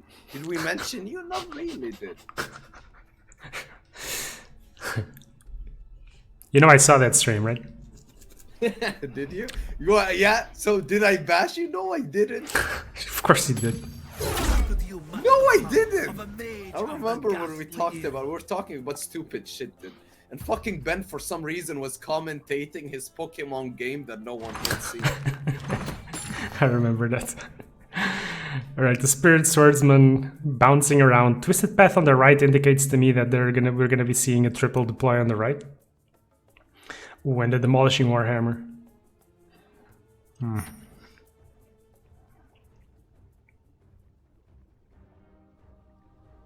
Hey, you see, Dr. Quint, he knows his food, man. I mean, what did he say? I'm not looking at chat. Codfish. Norwegian codfish? Amazing. Yeah, but he's also making fun of your fishless sushi, dude. Norwegian codfish. What You know, the fuck is that? some things are like when you get old and you know stuff about life, you know. Dude, this fucking codfish looks like my grandma. I don't like it. It's freaking me out. Yeah, go eat your meat with the rice, dude. I wish I could cook, dude. I swear, for the past month, all I've ate was fucking hot dogs, dude. Ugh. You know, you are what you eat, so you're just basically made of sausage right now. Yeah, well, I wish I could cook something else, dude. It's not hard, you know. You do have a kitchen, right? Yeah, I do. But I don't know how to cook, dude. I tried to make burgers, and it gave me the shits for like 3 days. I don't know what I did wrong. Did you cook the hamburgers? Yes, I did! I followed the instructions loosely, dude. I gotta teach you, man. One day we will meet and I will teach you how to cook. Yeah, dude, let's do a cooking stream. Oh, yes. In the meantime, I think Furman's is looking very good. The No Hesitation killed the Sky Rat, so there's a measly Crystal Maiden on the right. The Twisted Path is going to be off cooldown. He's still got the Legion Standard Bearer and the Naked Grievals. That's also like a bunch of damage. No great place to place them, but still.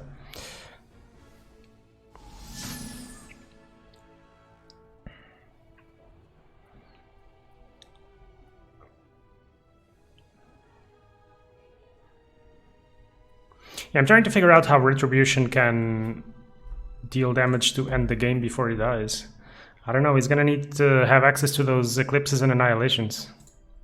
And ideally also Initiative. Wait. Go back to his list. He doesn't run Objective Visions? No. Seems like So it's just... all- I think his game plan is just Horn of the Alpha with the... Yeah. I mean, Lightning Strike can deal a bunch of tower damage with Ogre. Wait, does he even have Ogre? Yeah, he does. Yeah.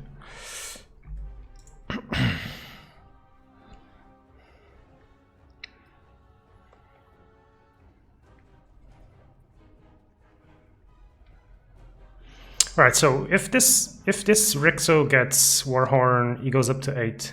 If you drop Double Edge, that's 14 plus maybe a Standard Bearer. He can just right now he can win the game without going to combat, depending how things play out. Initiative on Retribution due to that Arcane Assault, so we'll see what he does here.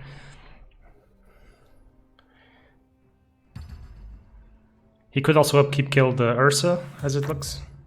I raise the bull snake high. Looks like he might be setting up for that Twisted Path.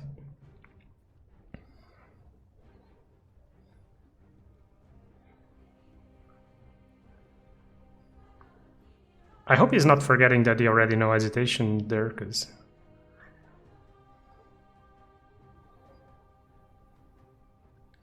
maybe he's trying to play around Eclipse. He needs to Warhorn his Rix though, so it doesn't die to Path. Yeah, he must be doing the math on exactly how much damage he needs. I think if he wants to win via Twisted Path, he needs to have the damage. So he probably doesn't want to deploy it right now, but yeah, odds are that the Rixo will die. 15 seconds remaining.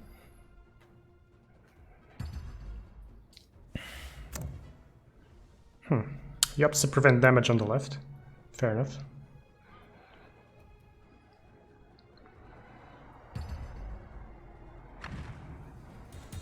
I can use Ah. this.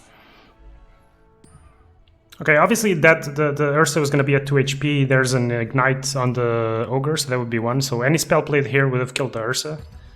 So he's dodging that. The downside of doing this is obviously, like you said, the Rixo is probably going to die. 1 second, I think my cat wants to go out. So yeah, Furmans has done a good job until now, and he's nicely set up to get there. He's gonna be able to have trample this round. If Rixo survives, there's a beautiful twisted path hit there, but his hand is just relatively weak. The red mist is a really good pickup. No one is stronger than Axe.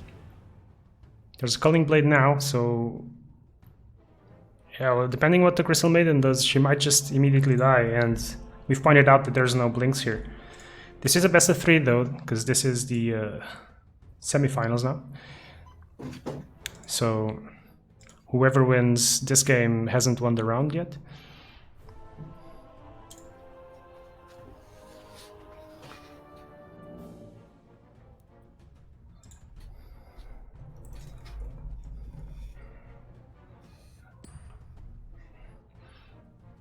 Games on Selenae's power.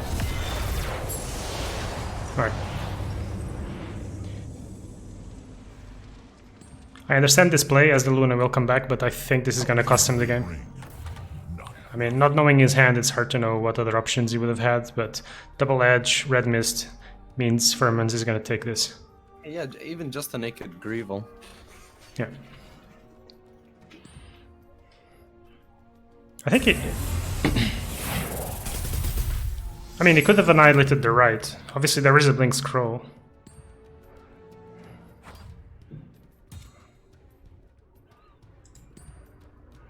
But yeah, so this is Furman's up a game.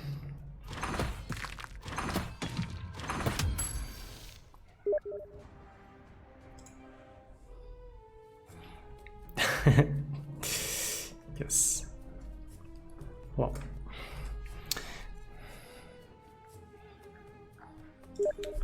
Wait, this is a best of 3? Yeah.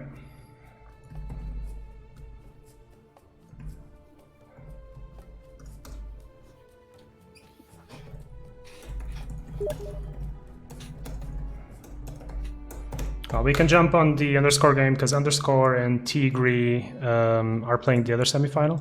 Players are asking for a 5-minute break between games. What's the score for the underscore and...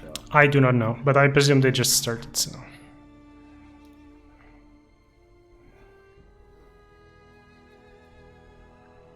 Yeah, they just started game 1.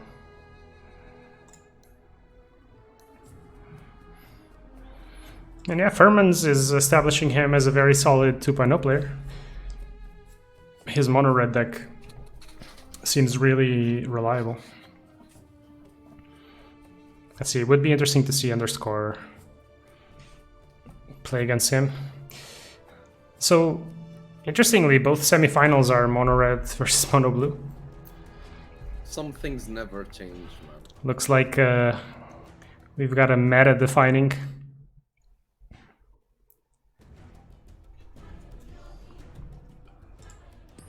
Still weird that there's no rapid deploy in Okana, but we'll get there eventually. Well, the first tournament I did had rapid deploy, so... Alright, setting up objective vision on the Lina. Lina is the mono blue slayer, the one hero that actually does a lot of damage. Before the Vano changes, I think basically Lina was the only way to end the game.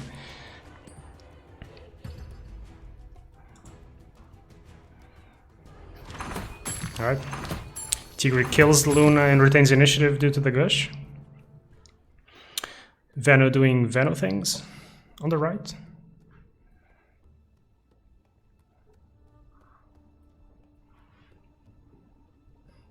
Toby's asking what's the best performing color. Probably would have to say red, I think, from what I've seen so far, but blue's doing good. Blue's doing good, but I think like the removals are not enough against red.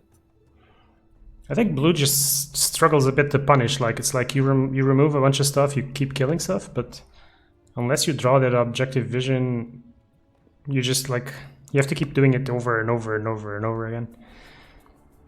And I think if blue becomes a really good deck, then Rapid Deploy profits a lot from that, because I think for the most part, blue doesn't have the tools to keep killing Rapid Deploy every single turn. It's just too much stress to put on the deck.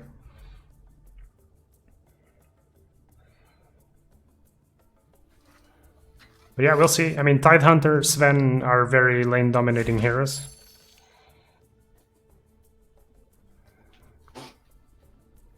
This is just round 2, so. Initiative on Tigri means he can kill the Lina before she triggers. He might want to do that just to prevent the charges going up. And he goes for it. Denies left lane. There's the option now of pushing Tithe away. If he pushes Tithe to the right, there won't be a red hero on mid. But I'm not sure if that's something he wants to do. I don't think so, because LC is just gonna come in next turn. Exactly. The one thing you can do, you can put Tidehunter on the right slot, and then he's not killing creeps with his passive. The downside is that he's hitting the tower, but right now 2 damage is... you can ignore it. But Underscore might be considering playing that So Venom, I guess. Looks like I'm having lag or something. What do you mean, dropping frames? No, not dropping frames, but like it seems like the game keeps blocking or something. Like it looked like Underscore played the spell and nothing's happening. Oh. I don't know if the spectating crashed or so.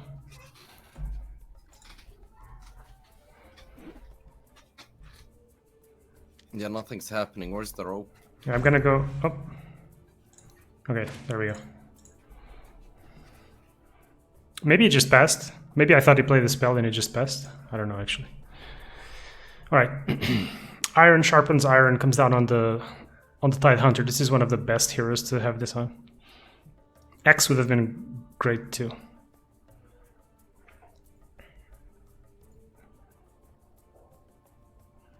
This, of course, prevents him from activating Call of the Wild.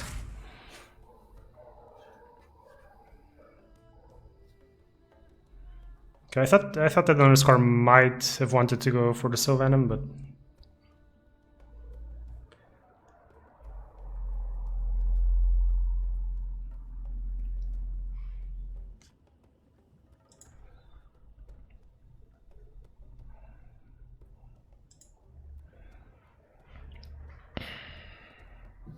Tubby's asking for BTTV emotes. I have to set that up, yeah.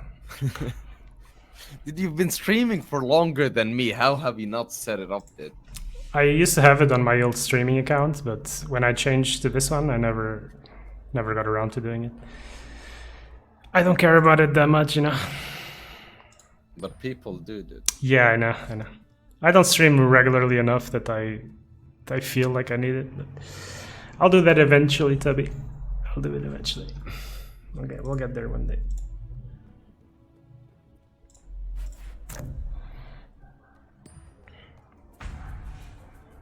Alright, so just the usual shenanigans setting up. Underscore pulls the Sven to mid to block that Demolishing Warhammer, preventing a lot of damage. Kind of a new... one of the problems with that left slot is a lot of heroes just become absolutely useless there.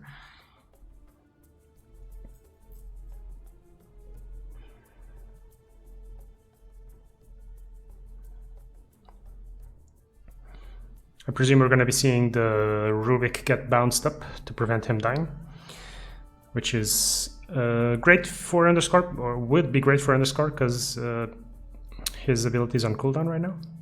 But it looks like he doesn't want to. He'd rather have him die naturally.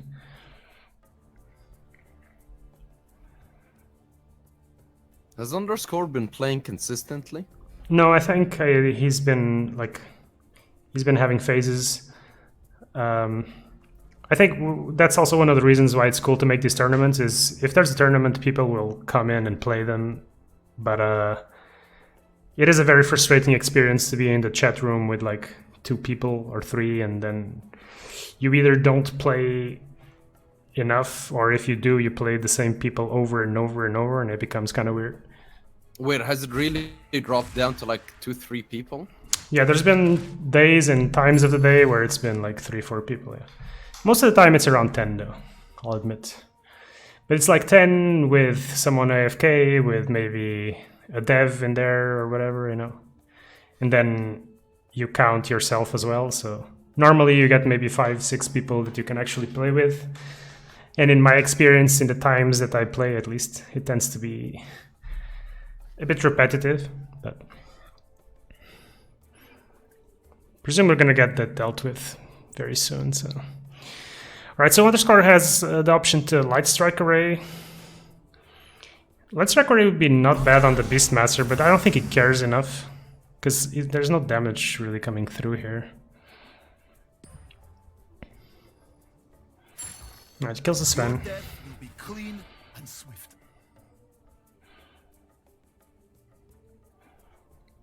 This Luna is well set up to maybe annihilate next round.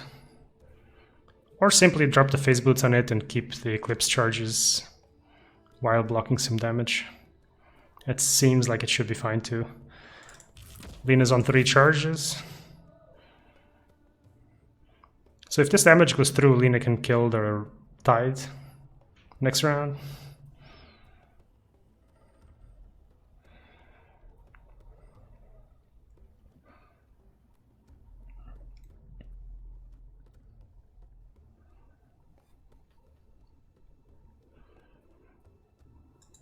So I feel like slowly Underscore is kind of taking control of this game. Not much damage has been dealt. He's keeping card parity, so it's 6 cards. He's got an extra item in hand. There's no gold, no real gold being generated here for Tigri. Something that I've noticed was that Befitting a member of the Dark Moon. the earlier versions of Mono Blue were playing a lot of the taunt item, the barbed armor, right? And it seems like he's cut those off from his deck. Because Underscore was really high on that item initially. Which item is that? Barbed armor, the one that taunts and gives 2 retaliate. Oh. Just as a free means to block damage, you know? Stall the lane and stuff. Maybe now that Veno has been buffed and is like much better, maybe it's not worth it anymore. So ideally in this matchup, what do you want to spell steal? Ooh, that's a good question. Because I thought he would have went for that temple. That's a good question. I feel like probably things like Spring the Trap, maybe Spirit Swordman, like things that you can stall to prevent the game ending, because I think he knows that he's got better late game. But I was talking to Underscore and he was telling me also that he often struggles to figure out what the correct spell to steal is. So it's probably just one of those decisions you make in the moment, like, oh, I really need this or whatever. Alright, so initiative for Tigri means that the Lina might not be able to kill the Tithe, and in fact there's a Ravage up. So I mean, it's going to be interesting to see where the Lina comes down. This Veno Ward on the right might got a 50 chance to kill the Beast. No heroes coming in for Tigri. But looks like the Lina wants to stall left. Okay, Beastmaster survives. Again, no items for Tigri this round. The Temple of War, though, means that Axe's Berserker's Call can kill the Lina, so you might want to just Laguna Blade the Axe. But it all depends what Tigri does here.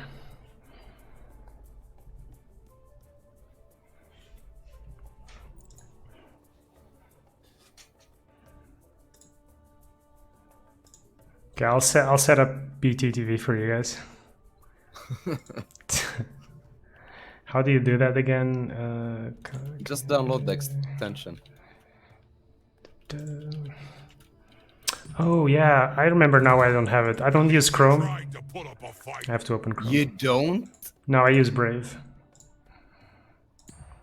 But I can switch it. It's good. My queen would have you suffer. You don't like there's no other options in the market. or There's something? literally no other options. What do you use? Internet Explorer? Firefox is great. Brave is Dude, great. Firefox is shit, dude. Come on, dude. Why is Firefox shit? Dude? I hate it. I don't know why, I just do. I remember when I first started using it, it was never fucking... It always becomes non-responsive randomly. I was What? like, yeah, fuck this shit. I do not have that experience, sir. Can I please ban Matt, please? No. Can I time him out? For what? 1 second, just to assert dominance.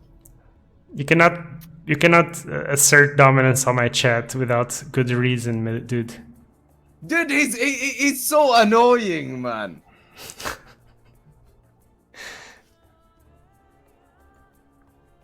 Yeah, look at him. He's saying dead game kek W. Do you really want that to be the impression people get when they're watching the prestigious open beta tournament 15 UTC? You know, the people have the right to speak their minds even if I don't agree with them, dude. It's like people saying that Gwent is good, you know? It is good. You gotta That's why tolerate it's not you dead. gotta tolerate that shit, you know? It's an amazing card game with a company that actually cares, dude. It feels amazing to be in a fucking community where the devs actually work on the game, dude. Oh, consistent updates. Dude, it was like a new experience. Like I was like this virgin woman on the night of marriage, dude.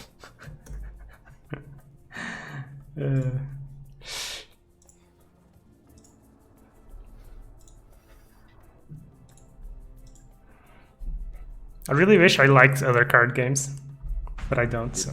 Just give Gwent a chance. Trust me, dude.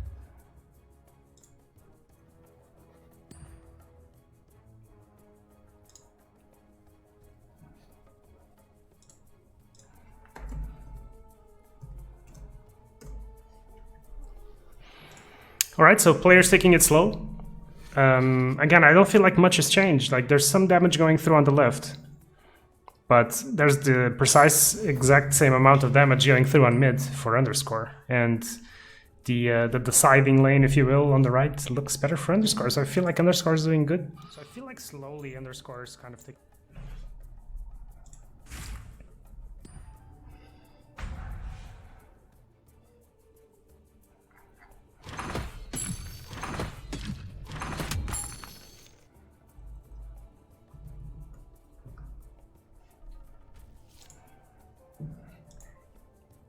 Wait.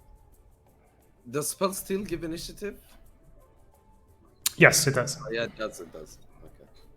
It's pretty good. Oh, there it is. The balanced item. I see it. Ooh, I'm not sure he's gonna take it though. I'm not sure how good it is on his deck.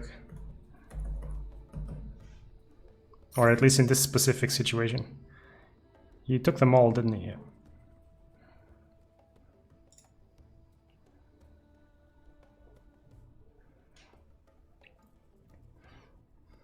I mean, if he's just gonna deploy there and bounce the axe back, he will be able to hit the Temple of War, but at the same time, I feel like the Temple of War has done its job, if you know, if you know what I mean, so...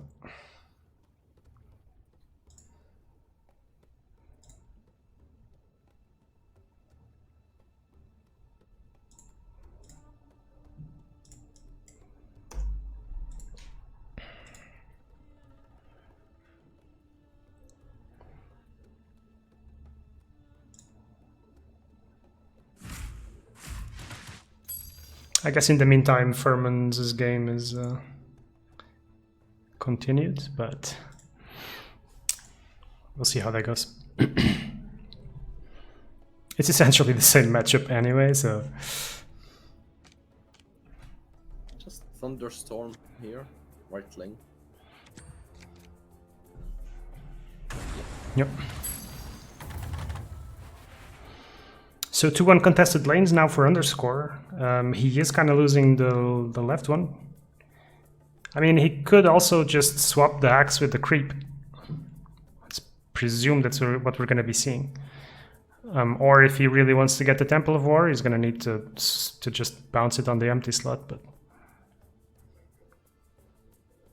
oh no, it's got to swap with an enemy. Choose an enemy within range 3. Okay. No, that's not true. Oh man, I haven't played enough Rubik. Choose an enemy within range 3, swap them to a new slot within range 3. So he can swap to the empty slot, yeah.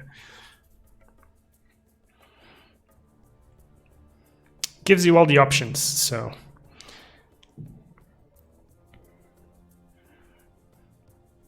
I do feel like this LC and this X are going to be extremely difficult for him to kill, though. Only 4 charges on the Eclipse. Yeah, but it doesn't feel like they're doing enough to pressure Ancient, though. Yeah, probably not. What can I do with 6 mana? Stonehall, okay. He's using the Disarm.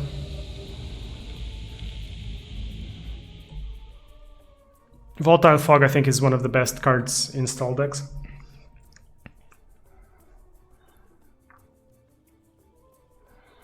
So basically gets an extra round there. Another round without the Blink Scroll.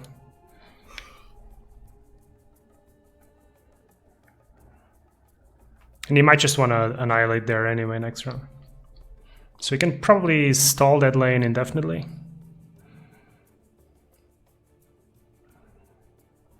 And I understand the logic of not using telekinesis, because now that the Tithe Hunter's coming in, he's gonna have limited slots to come in next round so that it doesn't get telekinesed away.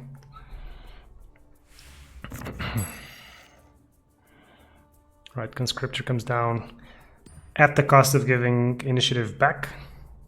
So once again, this is going to be potentially a really good annihilation there.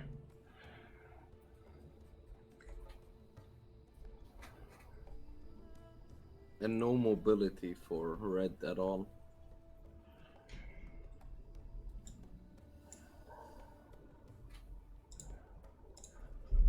Oh, BTTV is available on Brave. Why didn't I? It redirected me to the Chrome page. Let me have a look.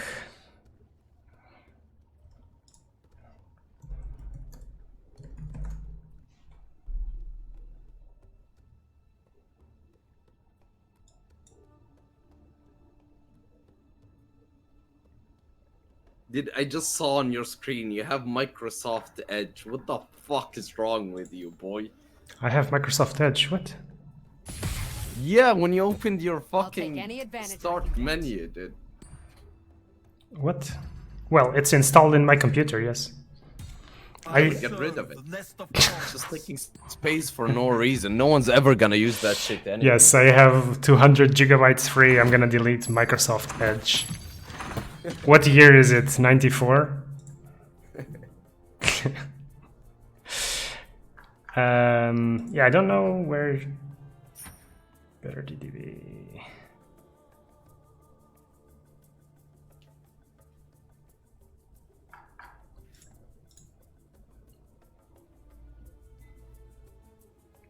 Let me ask Tubby.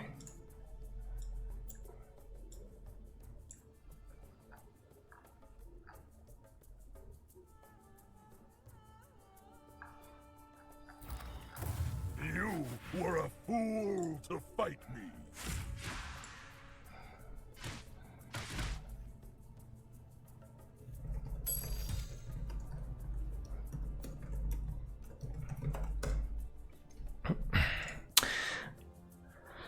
Okay. So yeah, Tide goes on the right. I mean, realistically, he's not going to be able to stall right. I'm kind of surprised you went right.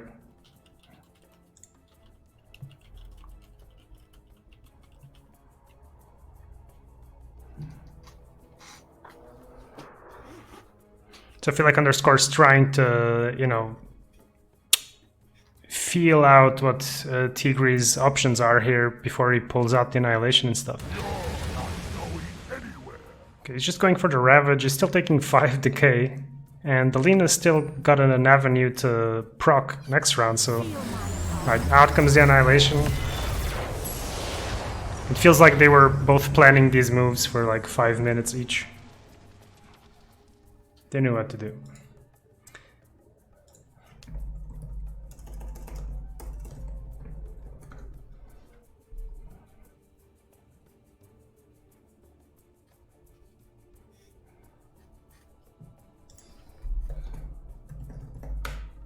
I think Underscore has this. Like, his hand is really good. He has 2 redeploys next turn. I feel like we might see the Heroscape coming down on Skywrath. He doesn't have objective vision. Well, I get, actually, now that I say that, he does have objective vision on the Lina, so... But it doesn't feel like the Lina needs much help to end there.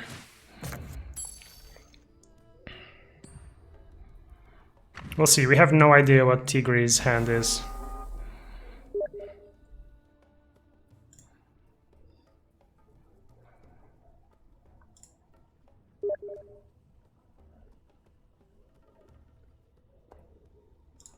Oh.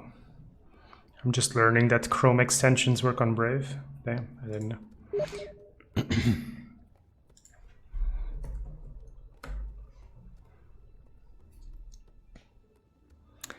I didn't know that.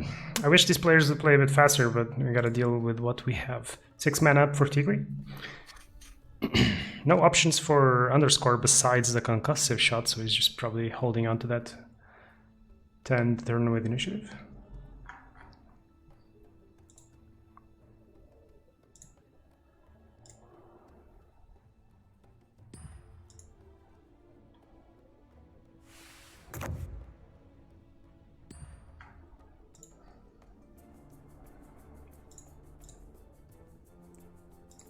Don't I have to go on my dashboard to activate BTTV? Dude, guide me through this. I don't even remember at this point, wait. Because I thought you did.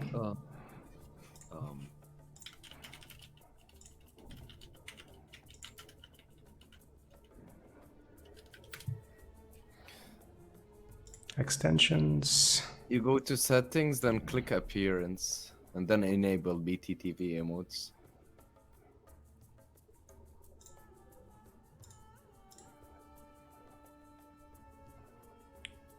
You mean in the creator dashboard? I think when you go Or into account your settings? Twitch, when you go into your Twitch and you click on your profile top right, Yeah. under settings, it shows you better TTV settings.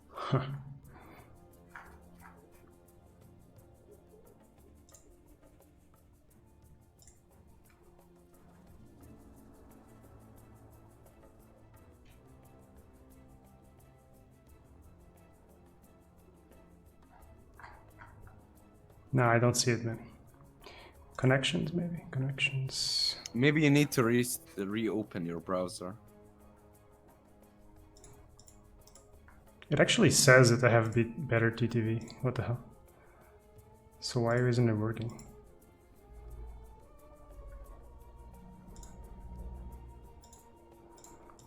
It should be working. What the hell?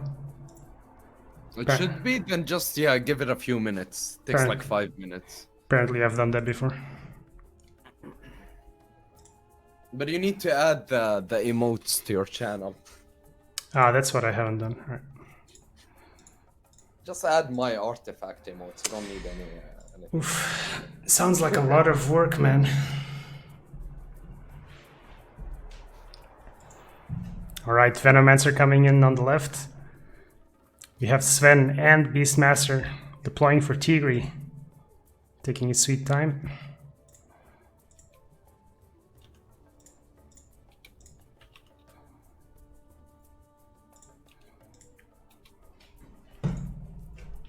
I kind of get the feeling that Tigre didn't fight enough for mid lane, sort of.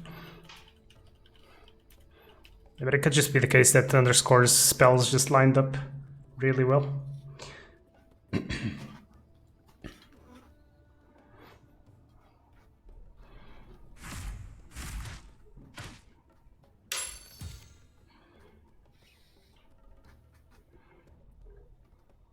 Right, so he opts to... Sorry, what? Is this really game 1, dude? Yep.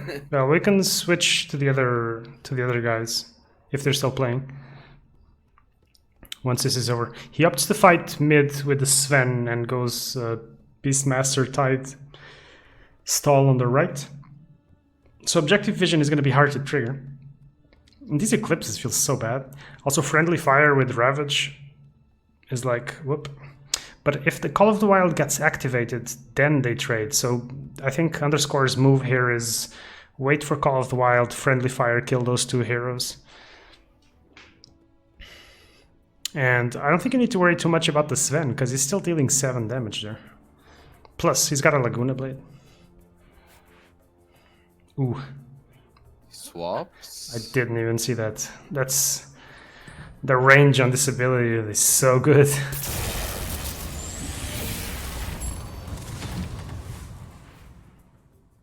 Okay, so either he didn't see the friendly fire option, or he just opted not to go for that. Kills the Tide though, dealing 4 damage. Is Eclipse something now? 3, 4... Nope, not enough.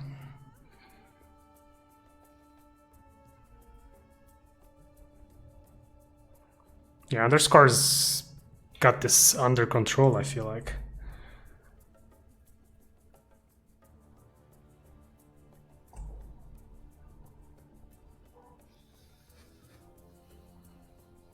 That Lena's never gonna die at this rate. No man, Heroscape is value, dude. I mean, it was already really good, or like, it made heroes really hard to die in 1.0, but I feel like in 2.0 it's just like close to indestructible.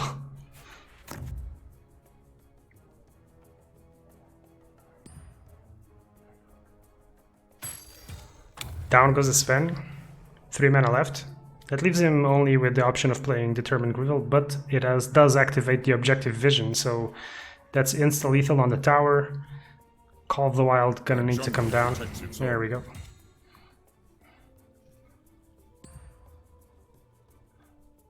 And now Tigre gets the last word with all these 7 mana, but he is taking damage on mid, close to lethal, and the Veno is going to be able to stall right lane. Right lane was the lane that Tigre seemingly had a couple of rounds ago.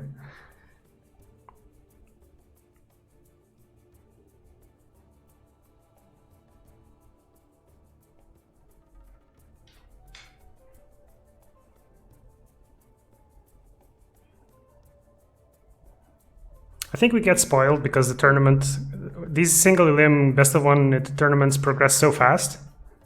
And then you get to the semis and it's best of 3 and you get a couple of players who are a bit slower or rope a bit more. And and then it seems like the game takes ages because you're not used to it anymore. All right, down comes the Spring the Trap, turns the tide of the mid lane, or stalls if you will. Looks like the other semifinal is 1-1 now.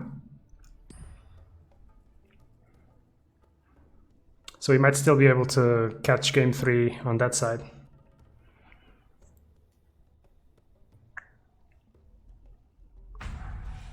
This is game 1, right? I think this is game 1. We didn't check.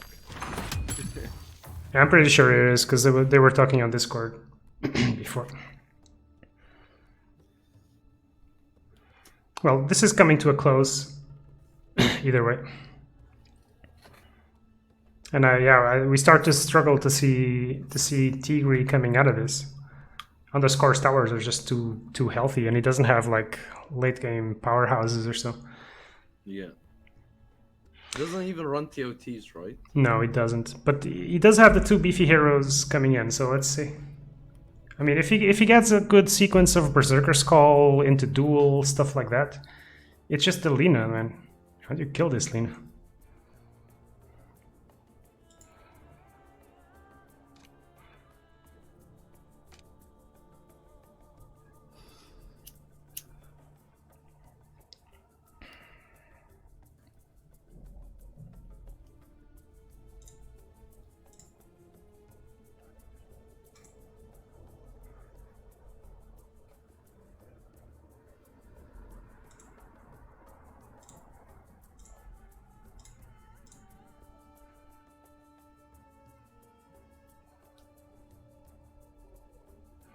Alright, so chat, let me know which emotes you want me to add so I can add some stuff.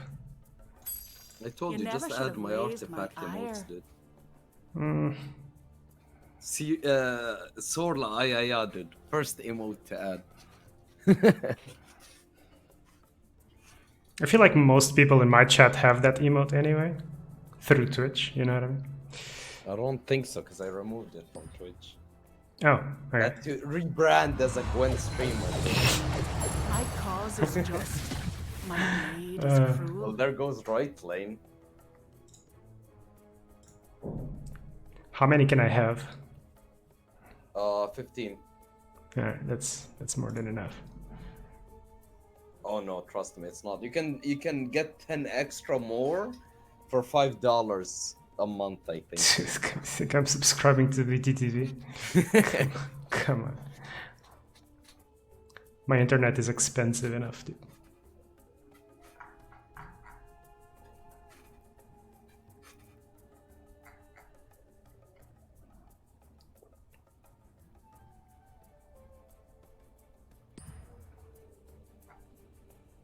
For the glory of Stonehall! Okay, mid lane now is becoming an issue for Mono Blue. I wouldn't worry too much. He's at the 34. He's got at any cost and the friendly fire. Honestly, I don't think I need to worry too much. Plus, he is taking right lane. He will get a blink scroll, and he has a blink dagger, so he can just as easily swap. In fact, he can swap Lina close to the creeps at any cost and hit the tower. So he might just even take the game this round, if I'm honest. I think he's still in a really good spot. And like I said before, like the duel won't kill the Lina, so yeah, he's gonna have to change some combination of spells. Tigri is gonna have to change some combination of spells to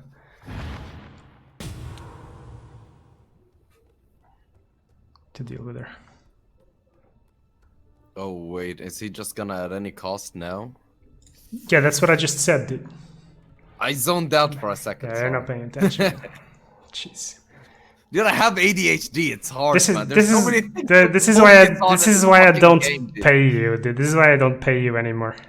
Okay. Yeah, anymore? You never paid me to begin with, and you rescinded my invite to ACS, dude. When you promised. It's still dude. Listen, it's still a chat reward. Okay. Oh yeah, dude. Yeah. I'm definitely gonna play a 2.0 tournament, man.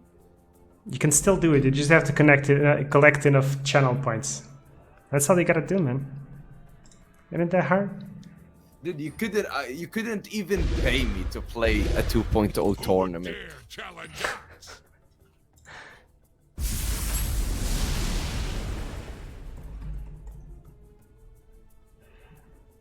All right, and there we have it. 2 mana. What can he do? I think nothing. No items. Greevils? Does he still have any Greevils? Ooh, good question. He still has 1 Greevil, yeah. Well, he has Naked Greevils as well. So he's going to be able to jump block, yeah, in fact. Well spotted. The sun is hitting my computer, so I can hardly see anything on my stream. My screen. I have to go close the blinders.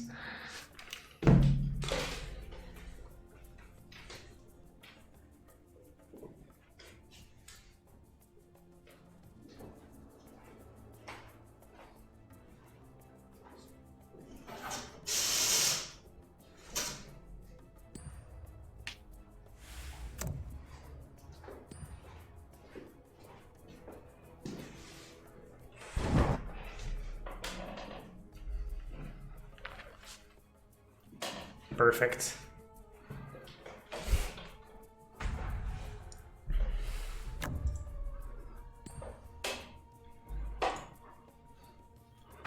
Ooh, he actually manages to block 2 lanes. Interesting.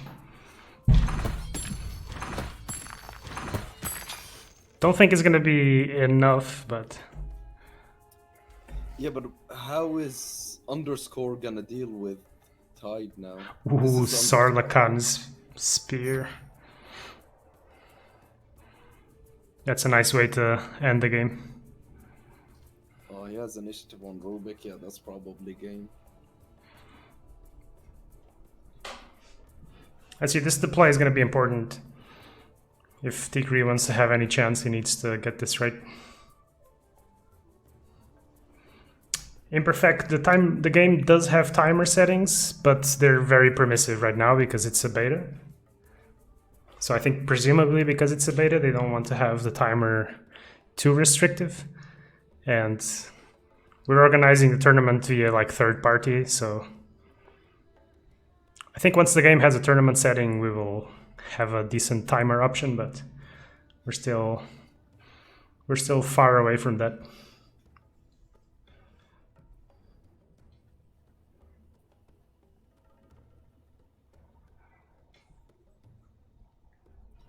At this point, I'm just curious what's going on in the other bracket. But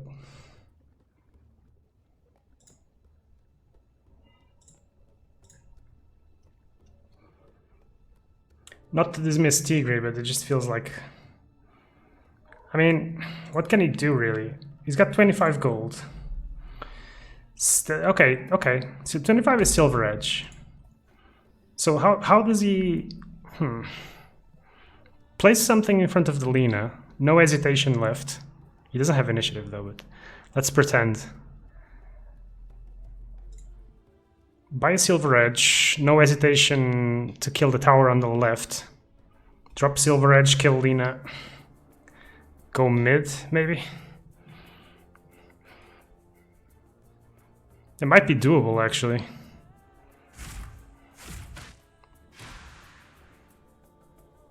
Wait, what? A pity He had couldn't 25 go gold, there and didn't he? fight. I'm confused now. This might be a bug. Did he buy a 20 gold item? Claymore? Ooh, Claymore. I think this game is actually not over, dude. Yeah, I really like that tide deploy. It's now Rubik. No, I think it still throw him into right lane. That still stops lethal, doesn't it?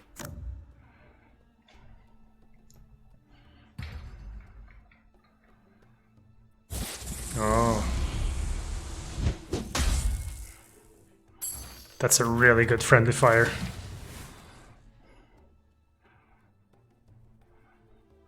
Yep, and I mean, having the initiative really made a difference here. I mean, we don't know Tigri's hand, but I think there was some potential for him chaining a couple of good spells.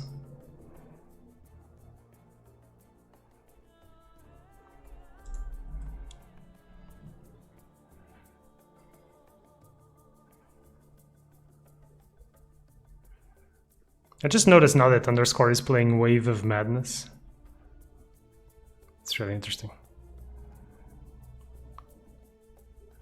And it's good too, because blue heroes have more health than damage. Yeah, for sure.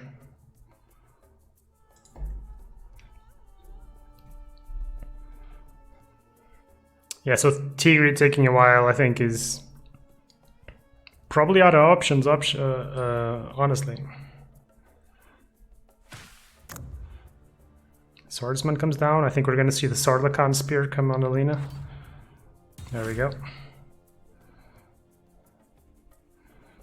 All he's got to do is pass once to present lethal again.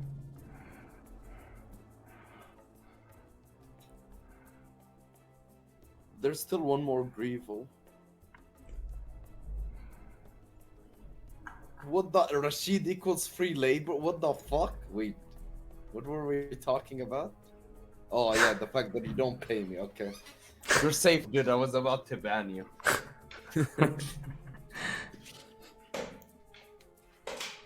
Oh, I'm so hungry, dude. Wait, give me a second. Just I'll order get some food, dude. I'll just get some peanuts. 1 second. Some peanuts. You're just gonna be hungry again in like half an hour, bro. Yeah, well, I can't cook anything right now, and I can't order food because I spent my money on a lawyer, dude. Shit. Dude, I'll order some food for you.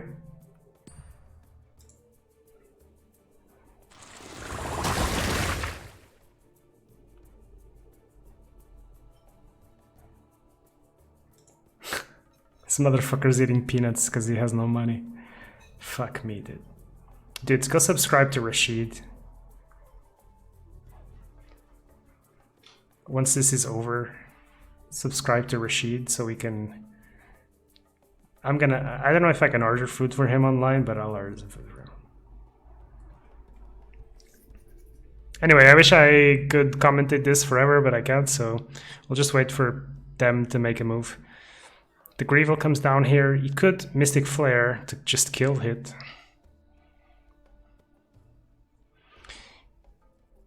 If he just passes, that adds another 2 damage as well.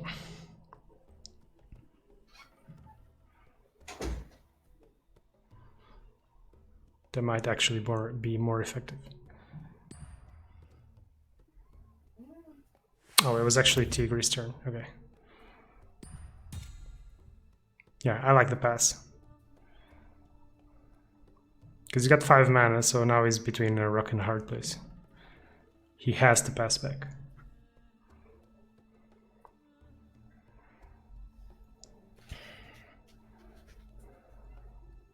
Which isn't too bad, like he's taking this tower. He's gonna have a Ravage actually, in fact. He's thinking a lot, but I think he's got no option rather than to pass, yeah.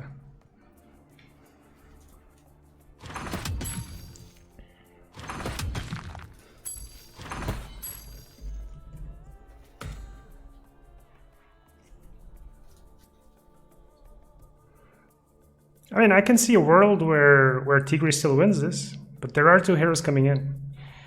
Ooh, Braces Sacrifice, is that good? No. Okay, takes the hero cape. If he deploys Veno here with the Phase Boots, he can then swap it around. I'm back. This game is still going? Yes. But the tower's down to 2, and I think there is a Ravage, but if Underscore does this correctly, I think he can win through the Ravage. Well, in fact...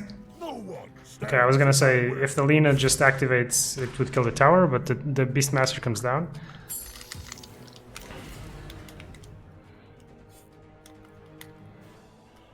Friendly Fire kills the Beastmaster and hits a tower. I think that's what we're about to see. There we go. Oof. That was an exhausting game to watch. Probably more exhausting for Underscore, though. Yep, that felt like Mono Blue versus Mono Red in 1.0, except slower. Okay, let's jump back to Furman's, because I think they're playing game 3. Hopefully. Round 6, okay, probably close to ending, but this is game 3 of the other semifinals. Ooh, mono green, nice. So Retribution changing decks up. You're allowed to change decks? Yes. Because I didn't want to collect deck lists, it's already complicated enough as it is, man. Ooh, that's a quadruple deploy on the left. We see the Dark Rift coming to save the day. There is a Twisted Path. Oh, but wait, Retribution is taking lane 3 and middle, as it is. Duel doesn't kill creeps, so if he wants to block mid, he's gonna have to drop the Standard Bearer. Is this the one that tramples? No, this is the one that moves it around, exactly. Looks like we just caught the last or before last round of the game.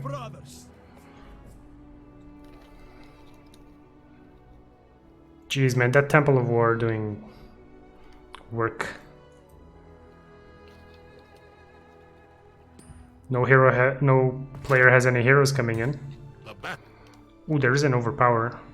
That's just about lethal on the Omni, I think. There is a duel as well, so yeah, Furman's has got to do some math here.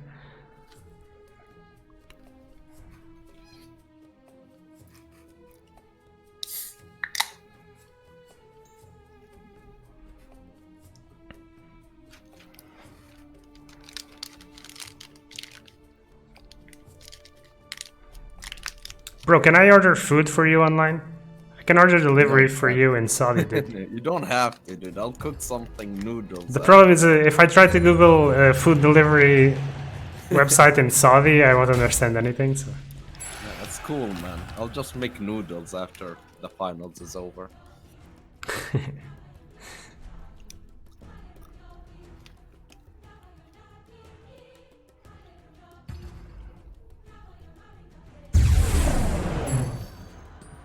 That's crazy, man. How does the axe not die there? Jesus Christ.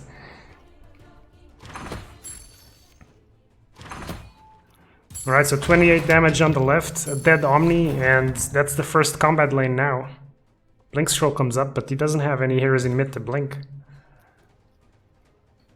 So it looks like Furmans might take this.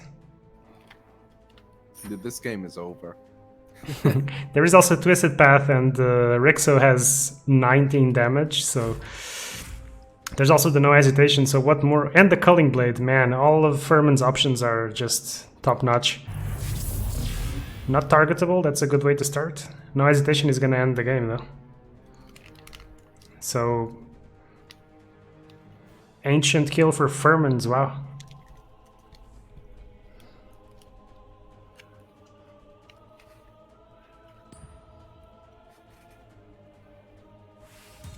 Oh yeah, he retained the initiative, of course. I thought, why is it taking so long? Missed it. There are so many options, all of them end the game. Doesn't really matter here. Yeah, there's no way he can stop this.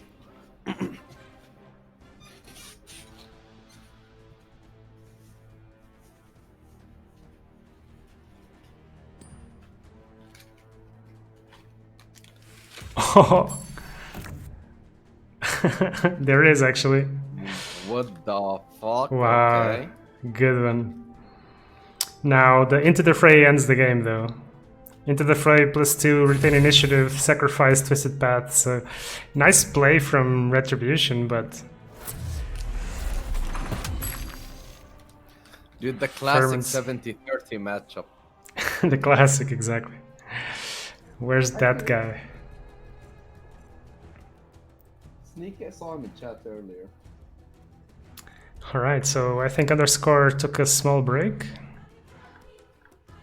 So Can that's cats eat salted peanuts? Is that fine? can they eat them? Yes, they can. I'm Yeah, not, but is it good for them? I don't think it's good for them, but like nothing's gonna happen.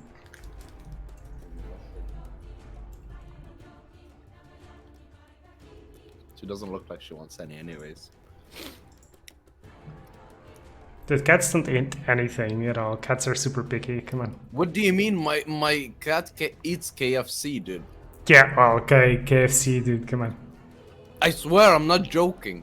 She eats the chicken No, but I from KFC. I believe that she eats chicken. Come on. But like peanuts or like Oh no, yeah, that dude. weird stuff, they don't like to eat. No, I've seen a video of a cat eating an ice cream and the ice cream cone. That's just the odd cat, you know, like. Yeah. Anyway, congratulations to Furmans, man. This is the second time in a row that he does finals in. Well, this is only the second tournament I organize, and he's done the finals in both. He won the other one, so maybe let's see if he becomes the back-to-back. Dude, I believe Furmans is just Mezzalgi under a new name. I presume that Mezzalgi is on the field of what the hell is this and hasn't played the game. He might just not be in the beta, though. I don't know. Alright, so Tigri also switched to mono green. That's interesting. Both semifinals playing exactly the same, except that Underscore is not on mono red, he's on mono blue. So presumably the mono green deck is tougher to deal with. It was the case in 1.0 at least, that it was like... Was it the 70-30 match? What? No, that was mono red, dude. But green had a good matchup against blue. Didn't though Annihilation's always just wrecked it. I mean, it wasn't that bad, but it was bad. I was under the impression it was slightly favorable to green. But yeah, Annihilation was definitely the key card, yeah.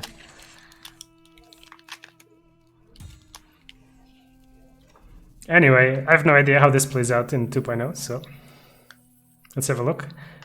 I'll say something, double Thunderstorm and at any cost. It's probably a good ways to go about it if you're mono blue. Dude, I'll say this matchup is over. Always happy to have your insight, dude.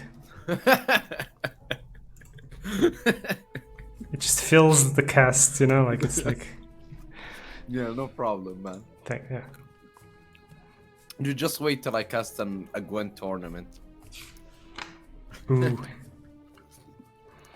Considering the only tournaments you've ever casted were the ones that I organized, I think it's like... No, I've casted my own tournament and sneakies.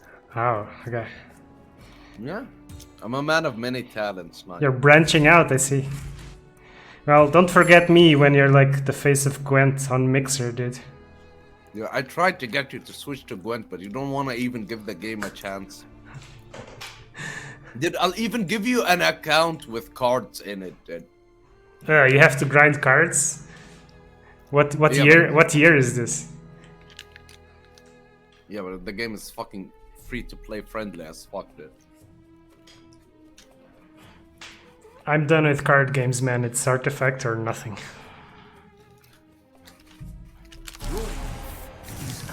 Inevitability. Right, out comes the concussive shot. I think we're gonna be seeing a dead draw, and yep. Nice combo, procs the Lina, gets some more damage in. It's actually interesting to see the fight between Tree and Veno. Tree is such a... it's just a shit hero, man. Let's be real here. Remember how when he got announced in 2.0, everyone thought he was gonna be amazing? Yes. I mean, imagine if he was like this in 1.0. I think that's the thing, you know, right? Yeah. Like, if the lanes had more than 5 slots, he would be a beast. This way, it's just like, it fills the whole lane up, it's full, and you just ignore the lane for like 6 rounds or whatever, and nothing happens. Because he's just attacking you for 4 every round. It's miserable. Well, Veno is shitting on him right now, so...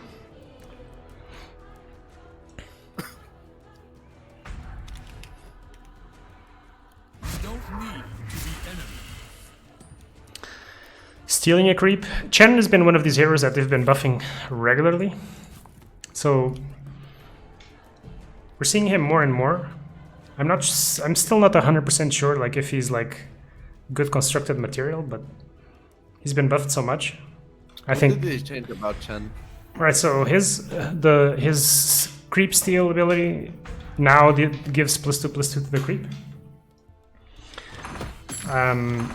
Besides that, obviously the cooldowns were all buffed in 2.0 because they used to count only from round 2 and now they count from round 1. So you can actually activate him twice in the game easily. And his cards used to heal, now instead of healing it gives temporary health. So you can buff up, you know? Yeah, I remember that, but did they change his card again? Yes, they did. No, it's still the same. It's in all lanes +4 until death. I think it was buffed. Yeah. No, this was the same when 2.0 got announced. Is it? I thought they buffed it. I don't know why. Maybe it was 6 mana. I don't remember it being 5. 1 second, need to wash my hands. Trust in the Knights of the Fold. I should really know the buffs and stuff, but I guess it doesn't matter. So Veno takes over his lane, so it looks like Underscore is really solid in left and right. He's taking a bit of a beating in mid due to the Holy Persuasion, but it's not that bad. Plus he's got Volatile Fog at any cost. He can still definitely come back here and fight for it.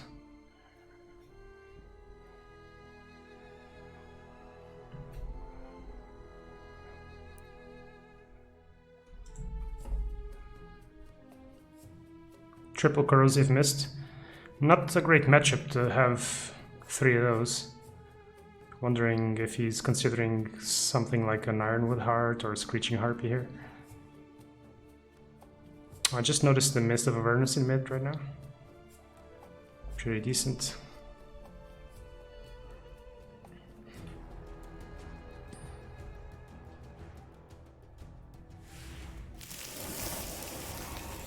Follow me. Okay, that's and gonna your be a power problem. Will only grow. Yeah, it's starting to look like Ancient kill in mid might be a thing. Underscore's gonna have to deal with this sooner or later. Because of the mist. It's a full lane with double death shield.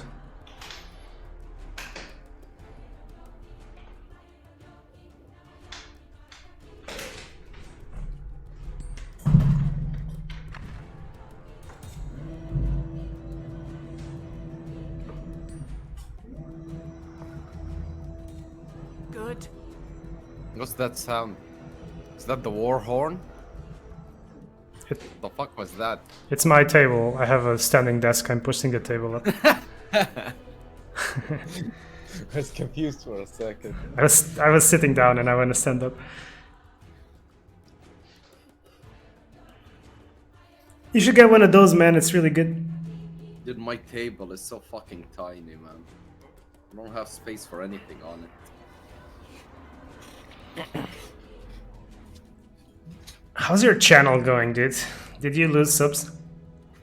Oh, when I switched? Yeah, or did you gain subs? No, so I gained a lot of followers. My average went up hugely. A lot of new viewers in Gwent. But you know, I've only been streaming for like a month and not consistently because again, I'm dealing with a lawsuit. So, but yeah, I literally dropped from 84 subscribers to 15, dude. Ah, shit. That sucks. But it's cool, dude. Nah, it's fine. I understand, man. Yeah, I mean, it takes time. Yeah. As long as you don't I'm switch, happy. as long as you don't switch back as soon as 2.0 becomes good again, you know. It's not good. Ah, Not for me, man. fuck you, Not for me. Gwent guys. I'm going back. Ah. My cause. Yeah, don't delete your emotes yet, okay? I didn't delete them. I put them on Me BTTV at so your anyone side, can use you will them. not know Wow. defeat. Open sourcing your emotes. Pretty nice. TV, it's literally, yeah. I'm a man of the community, dude. Let me look for your emotes. Wait, I have the picture. Wait. What are they called again? Yeah, I'll show you now. 1 second. I have them on Imgur.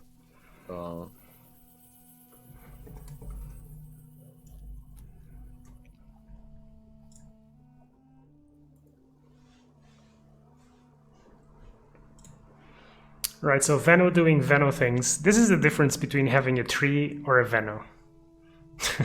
A tree does absolutely nothing, while a Veno is doing 15 damage to the tower. Jeez.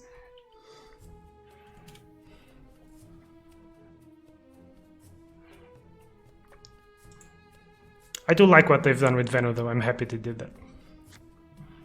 Yeah, that hero was not good at the start of the beta. No. I think they need to buff tree a little bit, though. Like, make the creep better or something, because... I mean, I don't know what their stance on ramp is, but... No mercy for you. Well, this is looking like an underscore game again. I don't know how much damage, how much pressure Tigri can put in mid.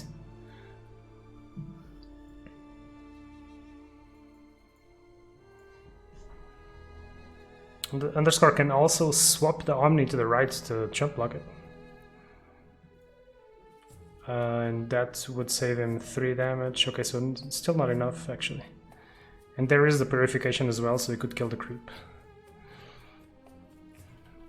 Other options as he has. He still has 3 mana for the Volatile Fog, so he can still save this lane while maintaining pressure here. Okay, wait, I whispered you the emotes. You don't have to add all of them.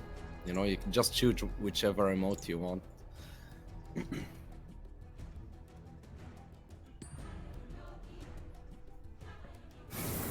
Meet your death with honor.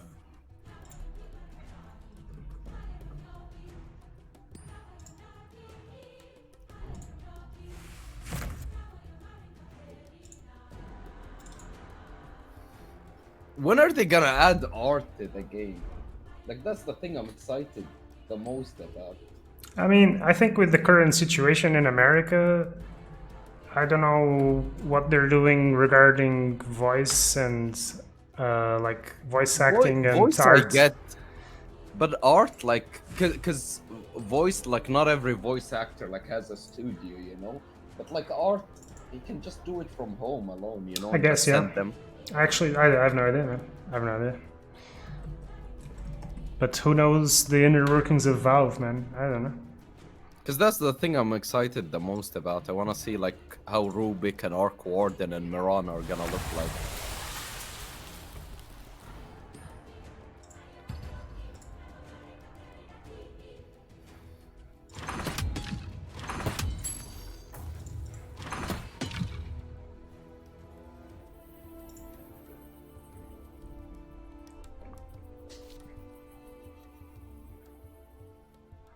Right, so mid tower goes down for underscore, and now there's only one hero coming in for Tigre. He's gonna have to put up a fight in 2 lanes with recourse to that tree and the blink scroll.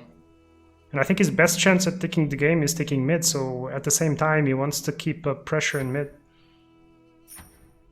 Does underscore have any heroes mid? I can't see.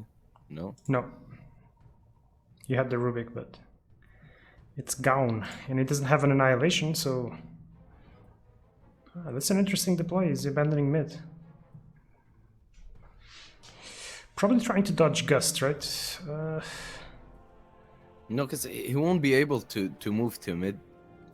Right. I think he wants to have a hero mid, just because if he draws an annihilation or something. It's not easy. But I think of all lanes to come to fight, mid doesn't feel like the correct one, because the wards in the DK and so on should be enough. Should be enough.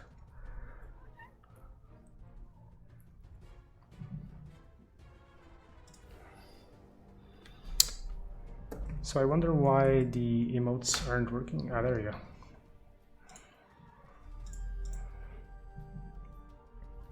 Right, you guys can play around with BTTV a bit. I'll have to add more emotes later.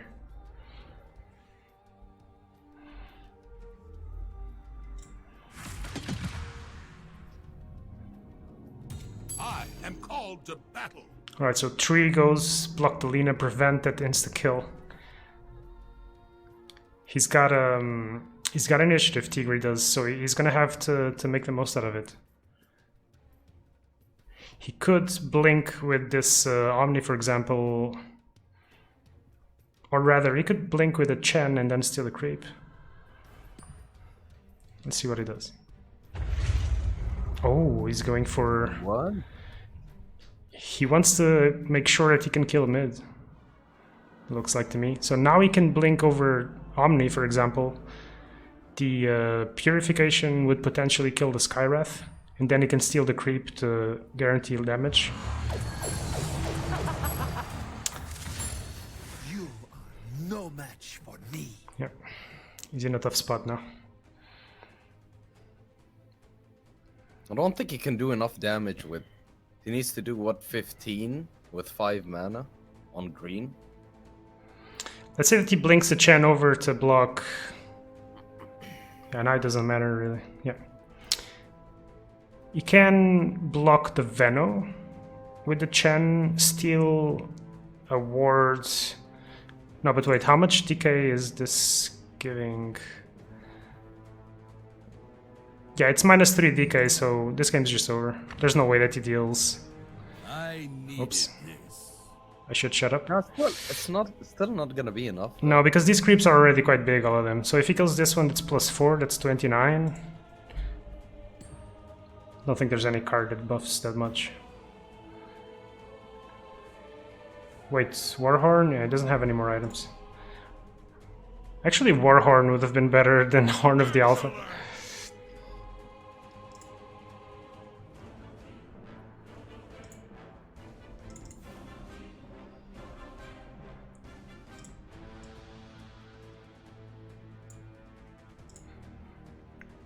Thanks for the follows, guys. I know I've missed a bunch of follows and stuff. Much appreciated.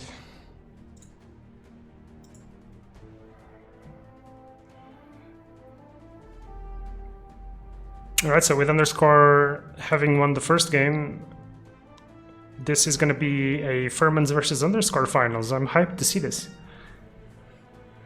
Probably two of the best players in the tournament.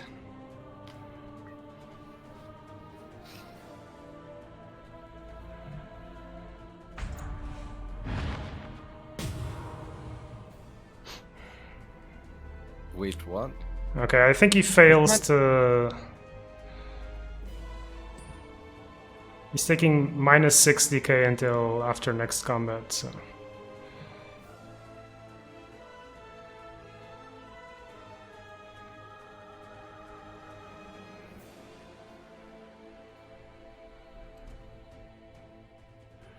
So it says, deal 2 piercing damage to a random adjacent enemy. If there are none, deal 2 piercing to the enemy tower. And I share the wisdom of my when Venomancer and Light Plague Wards deal damage to unit to tower, you get plus 1 decay. So it took 3, there's 3 decay. This tooltip is not like super intuitive, but I think regardless of anything that he plays, he's gonna die. He can now block all the creeps, but he's still gonna lose.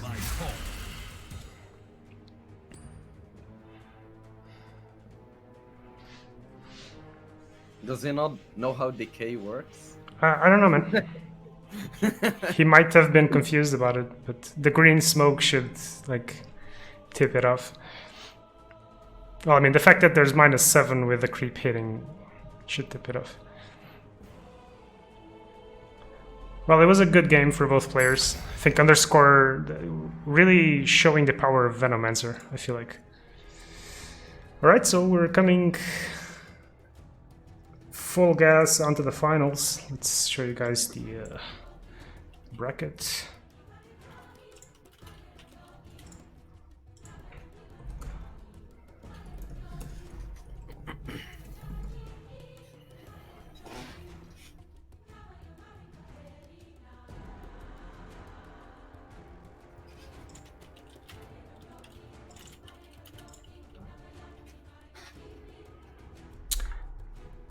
Alright guys, the moment we've all been waiting for.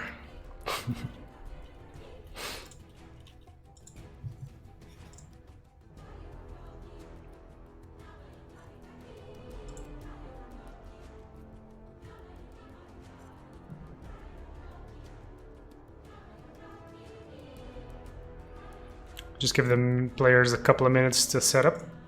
Should be starting. So who's your favorite, dude? I hope Underscore loses, because every time he's in my chat, he's like, oh, you know, you didn't play this efficiently because of, like, and he goes on about psychological theories and shit. I like how I ask you who's your favorite, and you're like, I hate this fucker, so I want him to lose. Yeah, that's how I choose favorites. It's the dude I dislike the least. Alright. I think personally I like both of them, but it would make a better story for Furmans to win twice. But I would be very happy for Underscore to win as well, obviously. Also, there's a downside of if Furmans wins with mono red, people will start being like, mono red again, this game is shit, and blah blah blah, bad balance, and blah blah blah blah. You know how card games go. Yep. Axe is too strong. We need to nerf him. Nerf cheating death. Blah, blah, blah, blah. We've all seen that.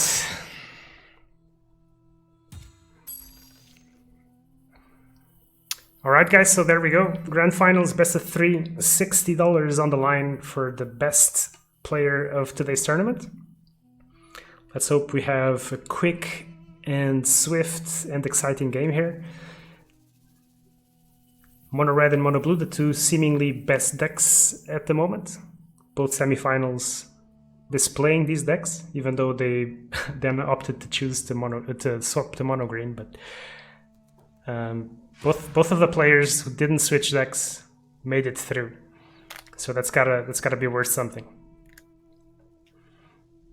So both players choosing not to face each other, and mid lane the coin toss dictated that Luna is free.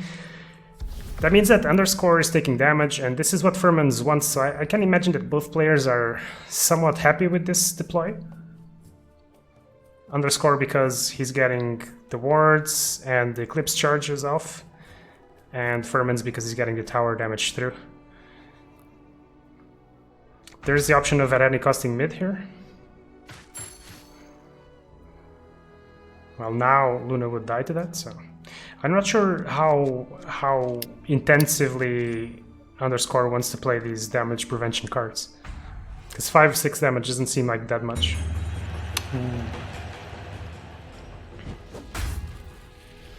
You know, in 1.0, there was always this question of whether you should duel initially or not.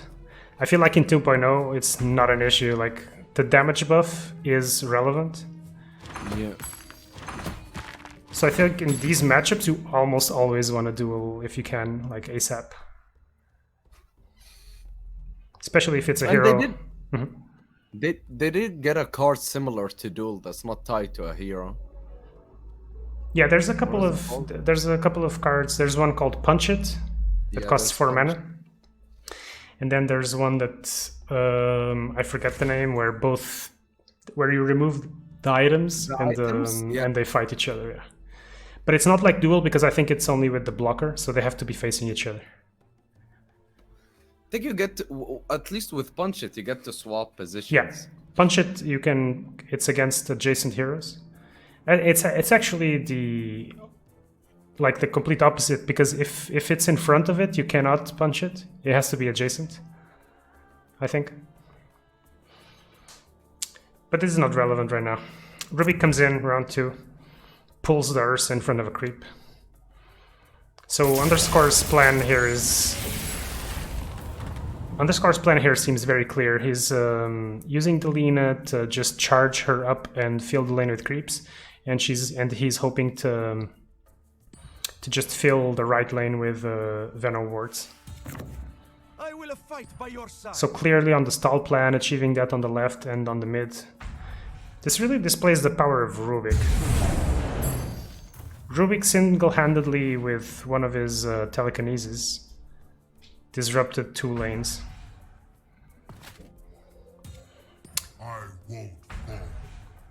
But yeah, Furmans makes him pay the price in the right, and here you see why standard flag bearer is so good. 15 damage kills with the Berserker's Call, and this is dangerous for Underscore, because if he loses an early tower, he's gonna struggle to keep the game under control. Well, I feel like once the mono red deck can go all in a lane, it's super hard because of Rixo and just the stats. So these next couple of rounds, I think, are going to be very crucial.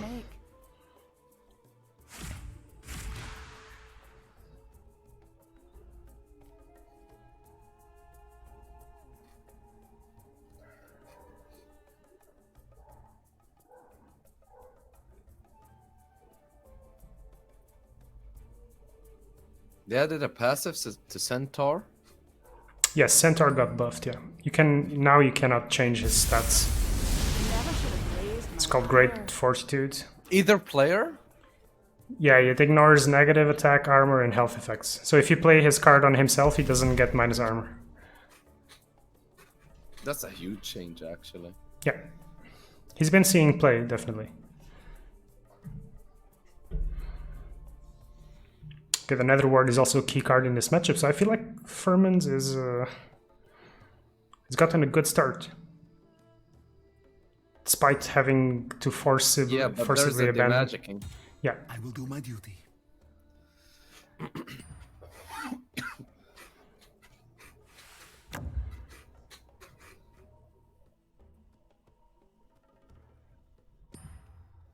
This Greevil is one of the most annoying cards in the game.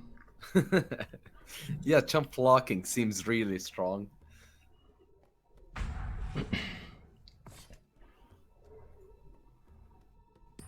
And fair enough, the blue decks also use the Greevil that fetches a spell, right? So it's the Greevils are just really good chump blockers. Alright, so Trample plus Demolishing Hammer, that means that it's going to be a nice hit on the tower. So Furman's keeps asserting his aggressive position. The Nether Ward survives due to the Greevil, blocking the Magic Maul. And Furman's goes up to 18 gold, so we might be seeing war horns now. At least Underscore doesn't have to worry too much about left now. Although that said, when Axe comes in, Axe can clear this up real fast.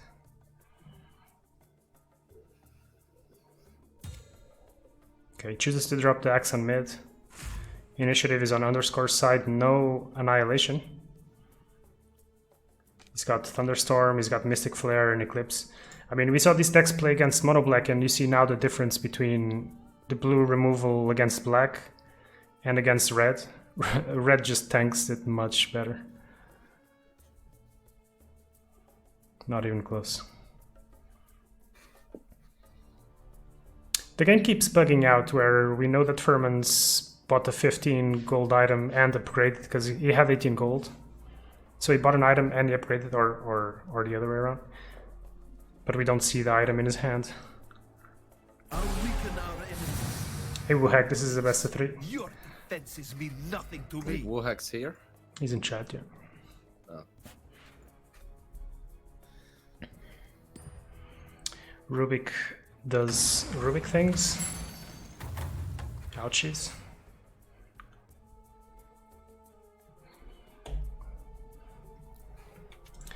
Let's have a look at these decks. So just the one Spring the Trap for Furman's, that's his late game, like nothing between 5 and 7 mana. He's got the Rebel Rouser, Spirit Swordsman.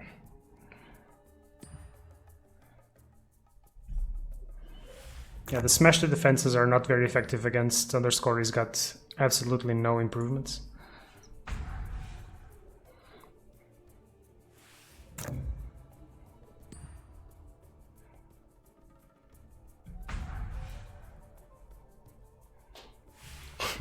The Greevil Cascade. This is just absurd. Jesus.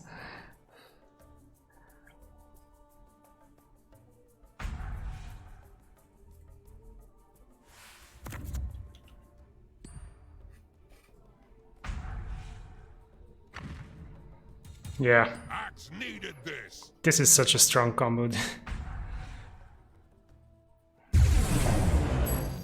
And Underscore could have planned for the Warhorn, but I don't think he could have planned for 4 evil Greevil Egg Tenders. What the hell, dude? How do you play against this? Is it too early to call it? It's just game 1, yeah, but it's looking very good for Furman's. I don't think it's over, though. It depends whether Underscore gets Annihilations, I really think. The Magicking Maul didn't do anything, and I don't think he's gonna do anything now, but if he gets Annihilation, he can potentially fight for it. It's just that these mono-red decks and these aggro decks with Rixo, once you get the tower down, it's like, the question becomes, do you have Twisted Path? Because if you have Twisted Path, it's just too much damage. But I haven't seen Twisted Path since the nerf, so it might be that actually makes a big difference. And it's funny to see that, I mean, Underscore chose to push the Axe to the right, and that ended up costing him the lane out of nothing. Yeah, but who could have guessed all these Greevils? Yeah, and like you can't plan for that.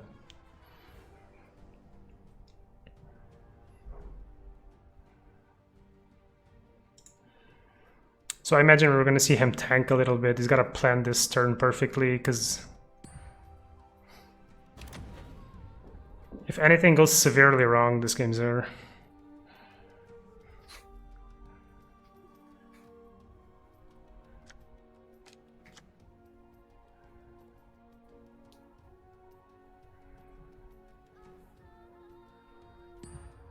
And it's also like one of these moments where, oh, he got another Warhorn. Oh no.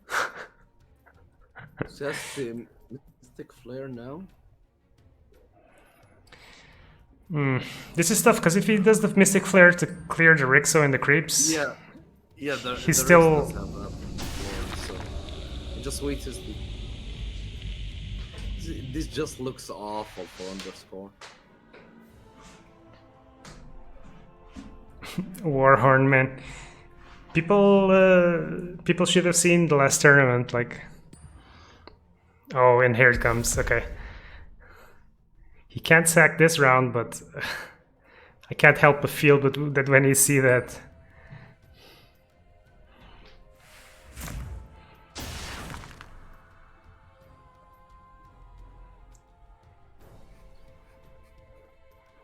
Because underscore still has a ways to go before he takes even one tower down. Luna went left. They're dealing 5 per turn. That means 7 turns.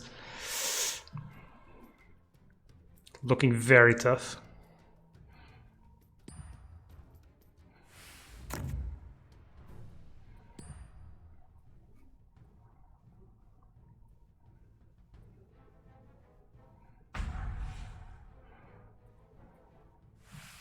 I was wondering why I dropped that. I was considering that the blink scroll on the axe could kill one of the blue heroes, but Lena's coming in, so... And he's probably also scared of annihilation. Yeah.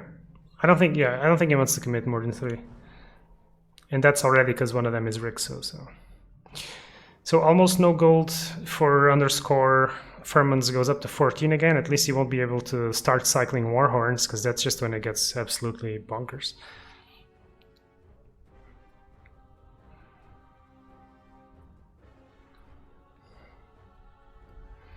I think if underscore ends up losing this, we're gonna he might have to consider switching decks. This doesn't look good like this. I mean, Furman's... Even play any other deck? I don't think so, but I mean, at least with the start that Furman's had, this looked really tough. Granted, he hasn't seen Annihilation, but still.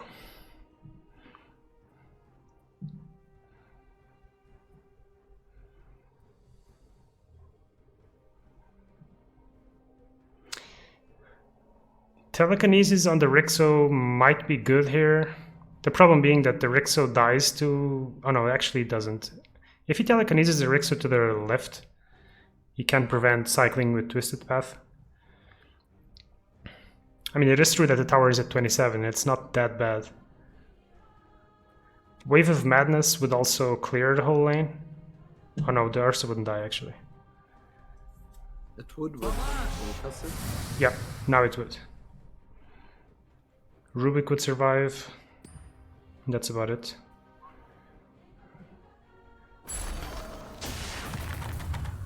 Alright, that costs him the whole round though.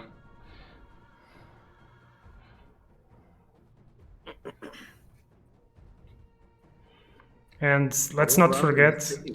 Sorry, what? Yeah, and he's taking a lot of damage in the right lane too. Yeah, exactly. I mean, he's committed this whole turn to prevent Twisted Path in mid and stuff, but...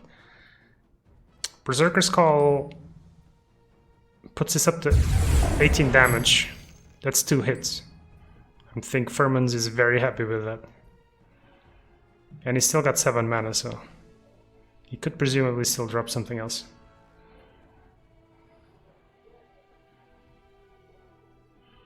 So yeah, this is looking very grim for underscore.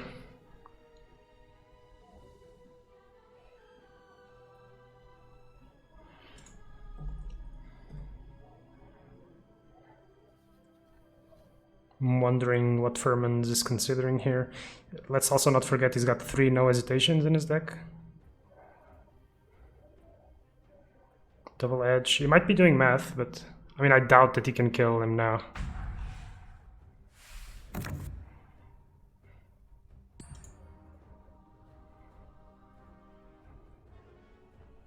If he's gonna play this, he's gonna do something else, because there's no point in playing this without playing anything else at all, because it's still a 2-turn clock.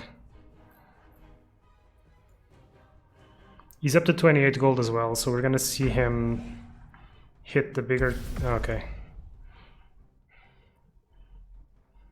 Yeah, this is looking extremely tough. And now it becomes hard for Underscore to know where the Rixo is gonna deploy. Is Rixo gonna go mid? Is Rixo gonna go right?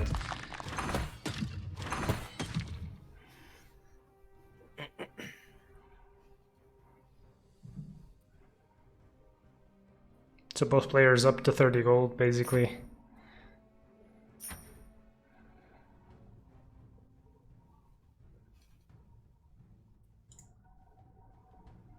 I'm not even sure how you play this. I mean, Underscore could have pushed the axe away to mid or something last round. He chose to keep the telekinesis.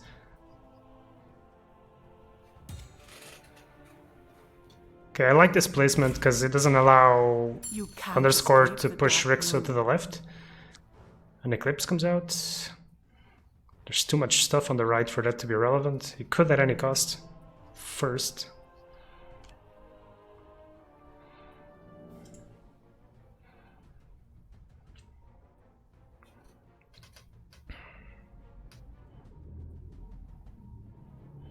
So yeah, if he had any cost in Eclipses, you can clear right.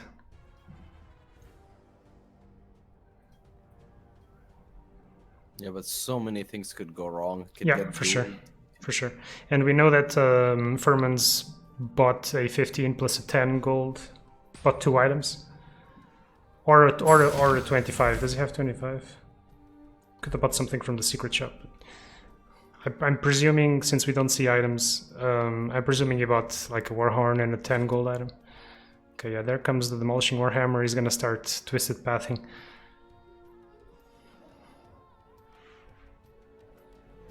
I'm surprised he didn't put that on the right. But I guess he wants to guarantee the rapid deploy.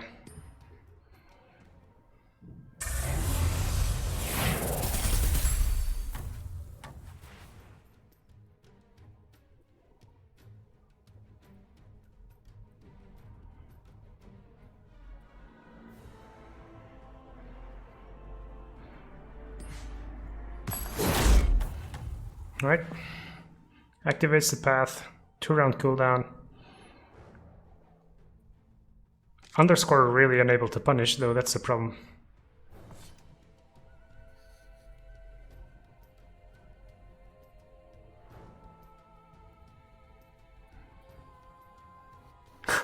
What's the F tower enchantment? That's his nickname. It's not a tower enchantment. This is Netherward, this is the Courier, this is the Twisted Path, same as this one. That's his user thingy, avatar.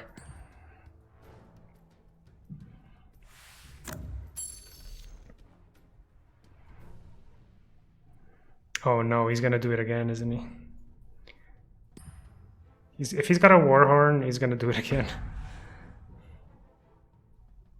Oh boy. He's gonna start Warhorn cycling and dropping creeps like it's nothing.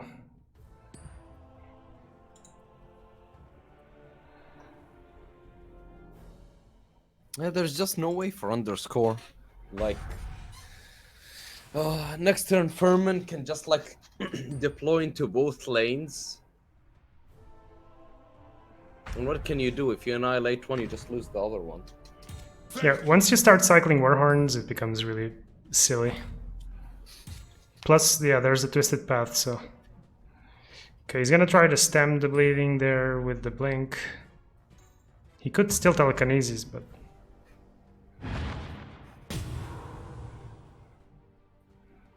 Taking 6 means he's up to 11. 11...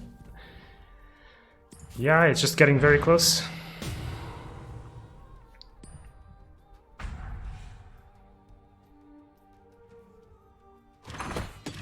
Trades for the Vano, there is still the Skywrath. I mean, Blue or Underscore has been cycling his heroes decently well, but it's just in 2.0 it feels like the item cycling is so punishing.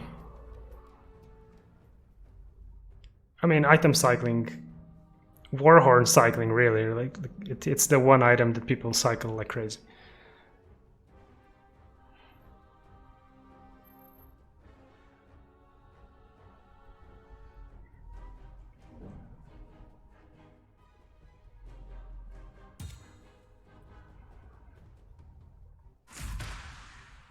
can't hide Yep, from and me. the twisted path is gonna be the end of the game.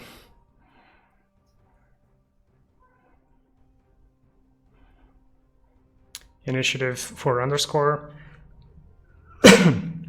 He needs to kill this Rixo, but can he kill it, and can he keep killing it nonstop? Don't think he can.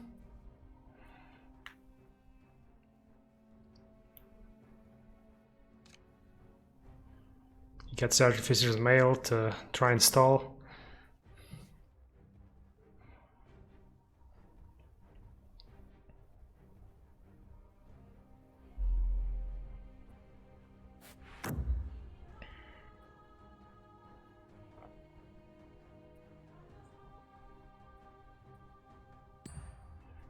Still trying to solve this one.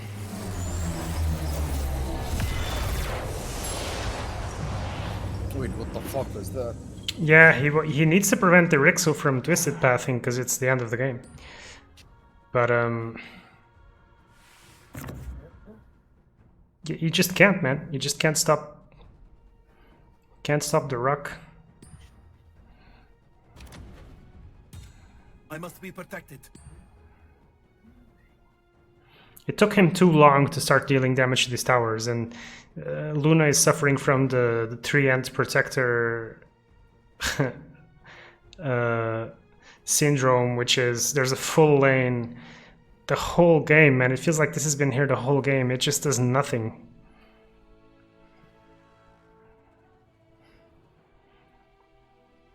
I've often gotten the impression that in 2.0, more so even than in 1.0, it's very often correct to just abandon a lane completely, which I personally dislike. But you know, like if you're playing in competitively, you do what you gotta do. It's very costly to have a lane with a hero doing nothing for the whole game.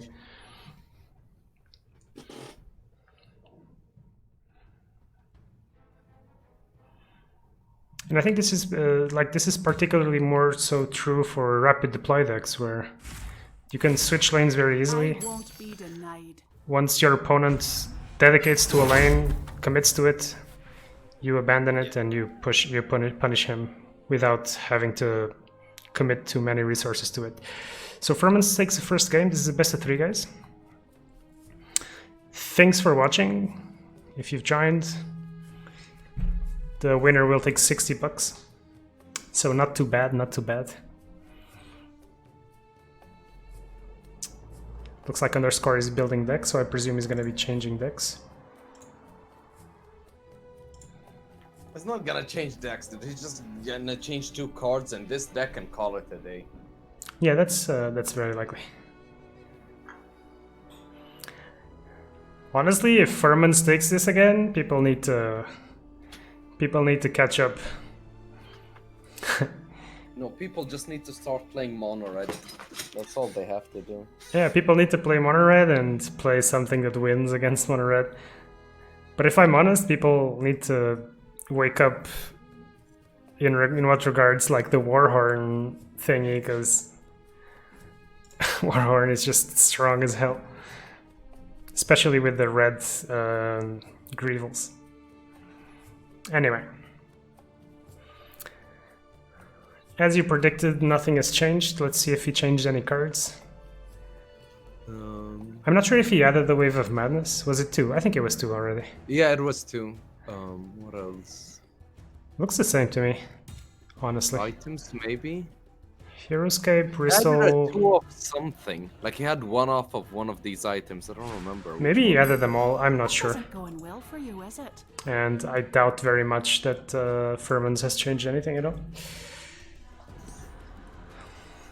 So last game we saw an opening where all the heroes were hitting the towers. Underscore is switching things up a bit.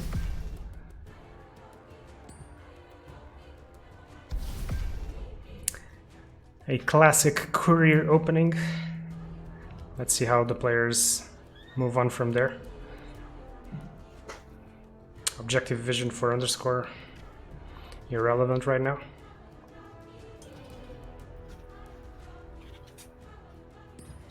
I like the Veno placement because the wards are always deployed in the closest spot. By your side.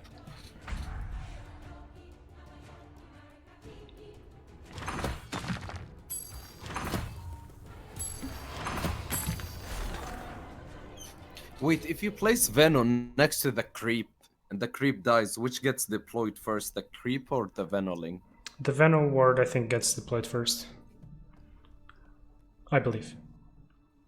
I'm sure. I think we can check that next run. But because it's an after combat effect, and this is like, well, the creeps are also an after combat thing, but I think it's the last thing that happens.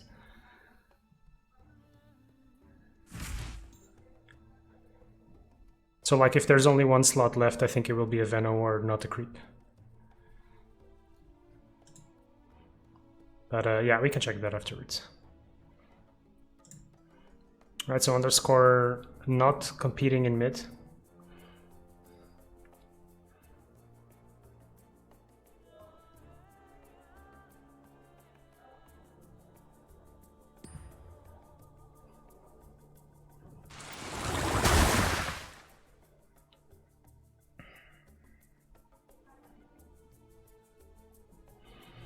Straight up plague warding. It's a bit surprising to me. He's taking 8 damage here. Okay, it's gonna be 9. Saves, the flag bearer adds another damage.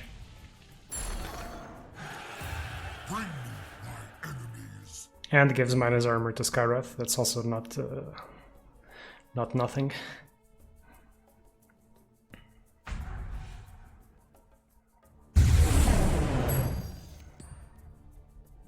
Yeah.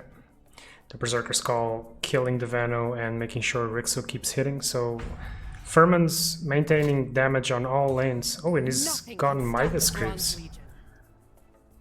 I didn't even realize he had the Midas Creeps in his deck. Okay, so this might pay off. It's relatively early in the game, so that's the one turn where I feel aggro decks profit from Midas, is if you hit it immediately. That's gonna accelerate his Warhorn cycling.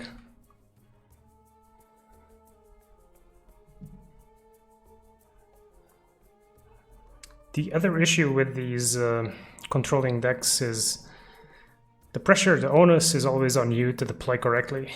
Because I feel if you make a misdeploy, you are so much behind. Yeah. By the way, have they said Mulligan, is it gonna be a thing? Did they consider it? I don't think they've ever said anything about it. I know Should people, have raised my some people have hand. asked about it, that I know. But I'm not sure if... I don't think the devs have said anything to that effect. So underscore deploys the Luna on the right and gets an upkick kill on the Rixo. Pretty nice. The Ursa obviously gets bounced because the Lina deploy was pretty obvious there. So pretty nice switch around from Furman's.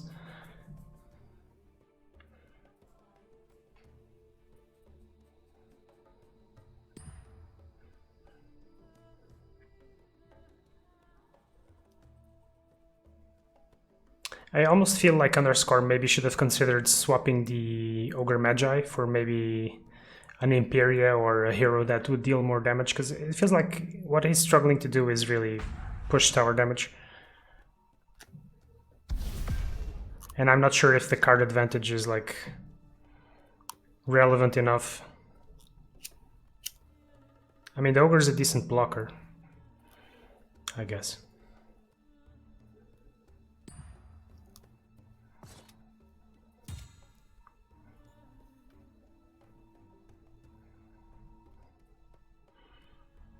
Drops them all. Lina is still dying here. He doesn't have any repositioning tools. To have it. Was he considering eclipsing? That wouldn't kill it. He's trying to two-hit it, I guess. I have the impression this small is not going to be doing a lot.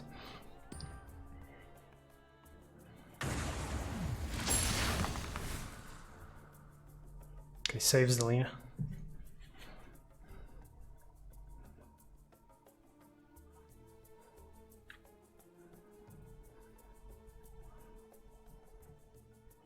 3-mana up for Furmans. He could consider swapping this, but that means he will lose the Nether Ward. And I feel like the Nether Ward is too good against Mono Blue. It's probably worth keeping him there. He's got another bear. Raise the bull snake high.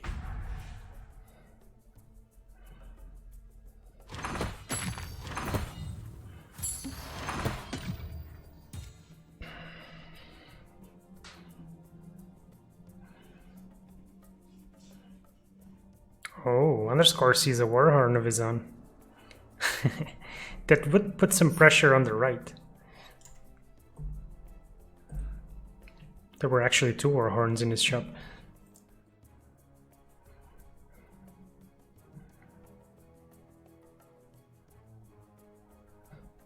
We'll see. It all depends how Furmans deploys this. Okay, he's not giving up any lanes. That's good. Initiative for underscore, Eclipse. Ooh, this axe got hit pretty hard. Double Vano Ward hit and the Lucent Beam.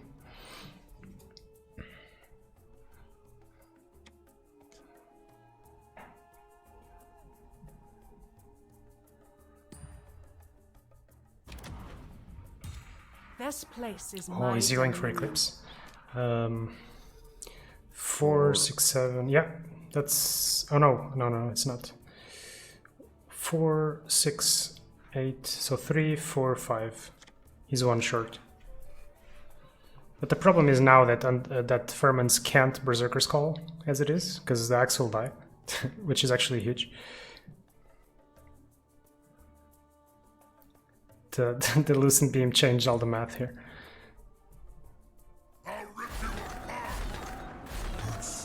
Oh, going for the minus armor. He does play the whoops. He does play the direct damage thingy. What is it called? Poise to strike.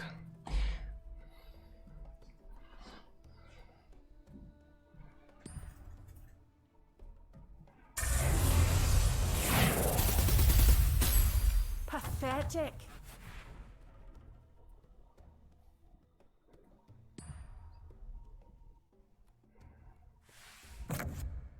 Dude, these Greevils have been getting so much value. Yeah, I think there is some sort of a thing where when you look at the list, if the Greevil Lectander adds, the colorless creep, it will be visible on the list, you know.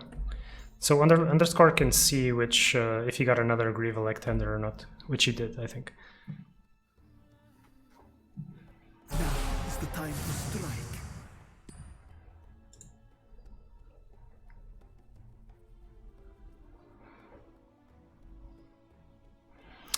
Well, I mean, Furmans is seemingly reluctant to use the Berserker's Call, but if he doesn't, he's gonna have to deploy the Centaur onto the axe. Okay, you got another Greevil Ectander.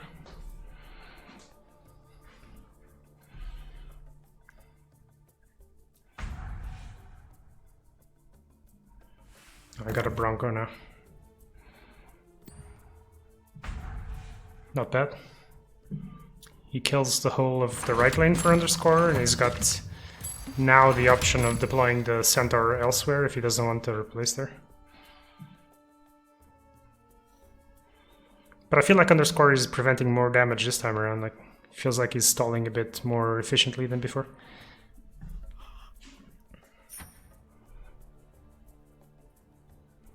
Another Demagicking Maul.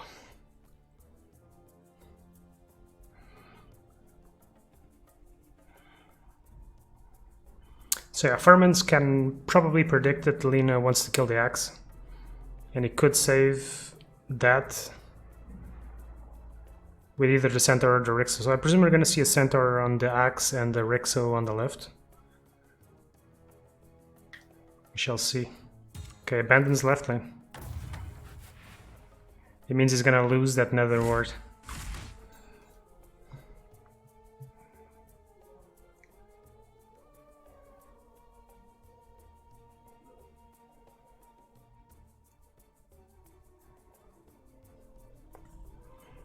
He's been drawing onto these lightning strikes as well. This is like really good in this matchup.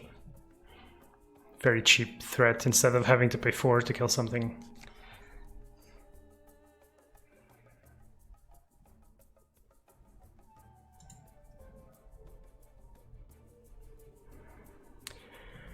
Anyway, taking his time. Ugh, dude. I'm mentally exhausted, dude. I need a bit more sushi. Oh, shut up, dude. I'm still hungry, man. Are you gonna stream afterwards? Yeah, I'll go. Yeah, I can't. I've ditched so much. Dude, this month, I missed like fucking 10 days or something. The most I've missed of any month. Well, I mean, I guess going around blackmailing people is really I time didn't consuming. blackmail anyone, you son of a bitch. Well, I mean, you're guilty until you're innocent until proven guilty. Exactly, and they have no evidence. And But that's just gonna get thrown out. that's just in before the day one, eyes dude. of the legal system, not in my eyes. You know, I know you. You know, You know me what? Then? Why would I blackmail anyone? You're totally What the capable fuck, of dude? blackmailing someone, I think. What the fuck? When?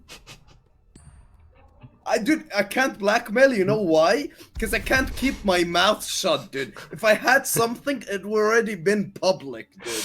Right, dude. If you want me to testify that you can't keep your mouth shut, I will do that for you in court. Dude, we won't need to. It's getting thrown out day one, dude. And then I shall sue for damages. You said that she's rich or something? Yeah, of course, she's a lawyer, dude. What do you mean? Her whole So- family are lawyers. Yeah, so you can sue her to the full extent. Yeah, exactly. Then I'll become rich and I'll retire. What if she wins, though, dude? Dude, she's not gonna win. This probably not even going to court, dude.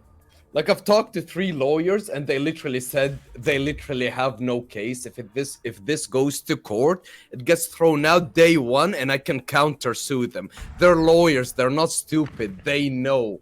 So yeah, it's probably some fucked up threat, dude. For some fucking reason. Because she's a crazy bitch. Allegedly. Apparently that matters. Allegedly. Oh, dude, Furman started cycling the Warhorns and got destroyed by a wave of madness. Counterplay. Nice. This matchup is looking a lot better for Underscore this time. Yeah, it really is. But I wouldn't count Furman's out yet. Like, he's cycling Warhorns and again, like, it's not like Underscore is dealing crazy amounts of damage. He's got the Hero Escape and he's got the Objective Vision on the Lina, though, so let's see.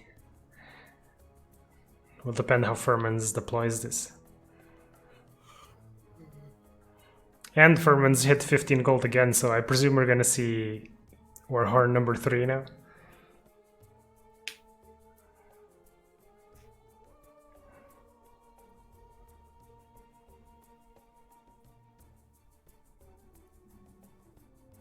Wait, what? He's bouncing Lina? Okay. Why doesn't he bounce the Veno, though, if he wants to bounce something? Oh, he doesn't have initiative, okay. That's why. That's why. That's a really heads-up play from Underscore.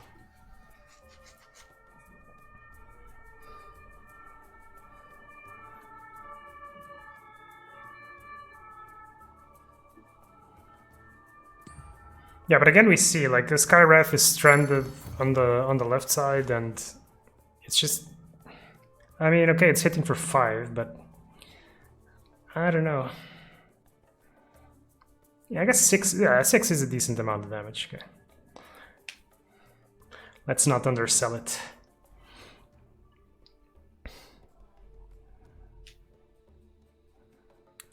Berserker's Call is still active. There's a Warhorn in hand, so if he wants to drop the Warhorn and activate it, he could do that. Underscore might be doing the math. Because you see, in my head, I'm wondering if Underscore is doing the math on whether he wants him to drop the Warhorn, and then he can kill him, but I guess he didn't have enough damage. My claws will run Right. crimson. If the overpower comes out, he can now Culling Blade again. It's a huge hit on the right. And he can cycle Warhorn again. Of course, for 0 mana.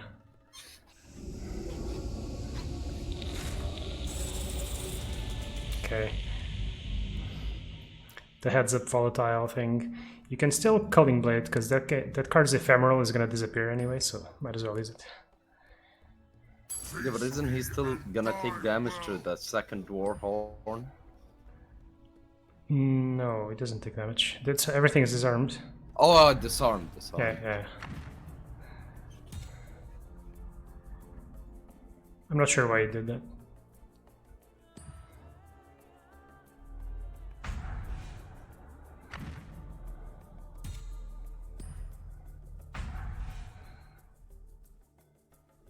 That made no sense.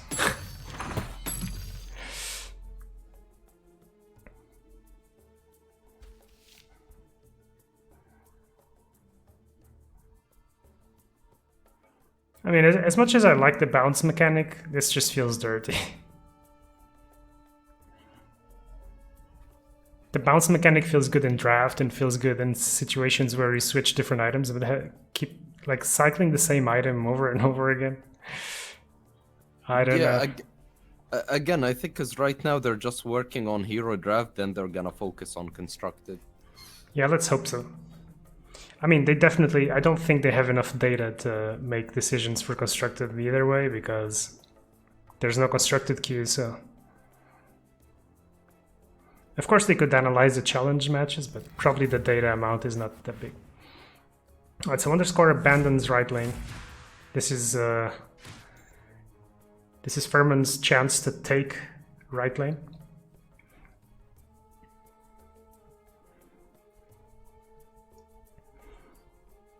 It's also really relevant that the Midas is on the LC, because if he wants to duel... Okay, Leave this place, Dresden, while you still no can. longer.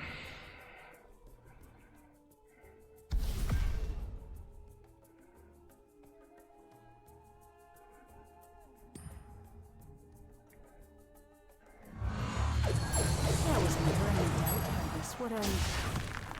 Right, Underscore might be slowly getting a grip on this game, huh? He placed the lean on the left, so he's dealing a lot of damage with the objective vision now. Even though he kind of wishes he had the maul on the right. Yeah, he's probably gonna lose right tower next turn, but it doesn't matter because both his other towers are really healthy. And he's not getting it. This isn't an ancient threat. At least it doesn't feel like it right now.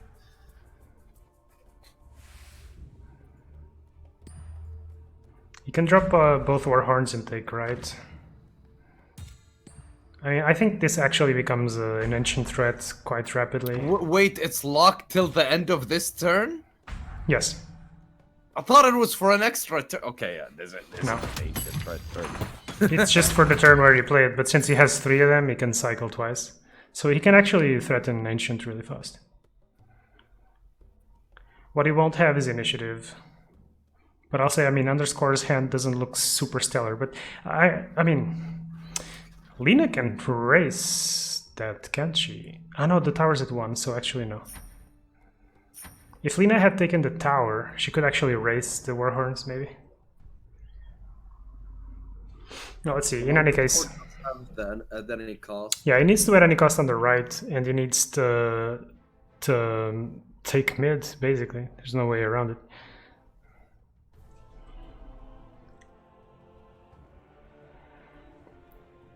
I'm surprised he deploys with 2 heroes. He could just go with the Skywrath. But I guess he knows the Skywrath will die, so he can give minus armor at any cost. The Rixo will survive, but whatever.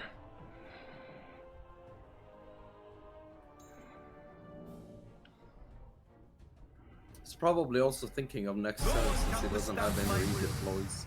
Yeah.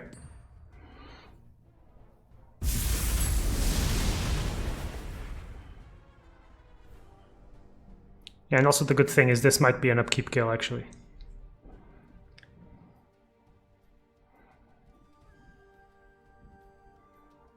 I'm kind of surprised that Furmans chose to fight left lane, but... Lightning bolt kills the axe, right? Lightning strike, yeah. Yep. I mean, he couldn't have known that there was a lightning strike, but it felt a bit hopeless to go and defend there.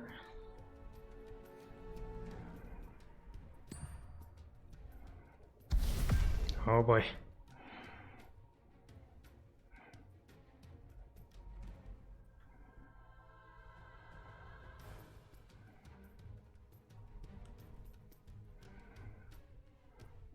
I guess you drop the phase boots to save the Veno. What does he have DK for?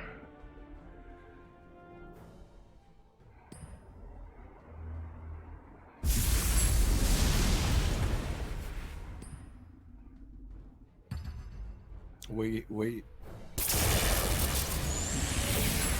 Oh, he's gonna get Blink Scroll, of course.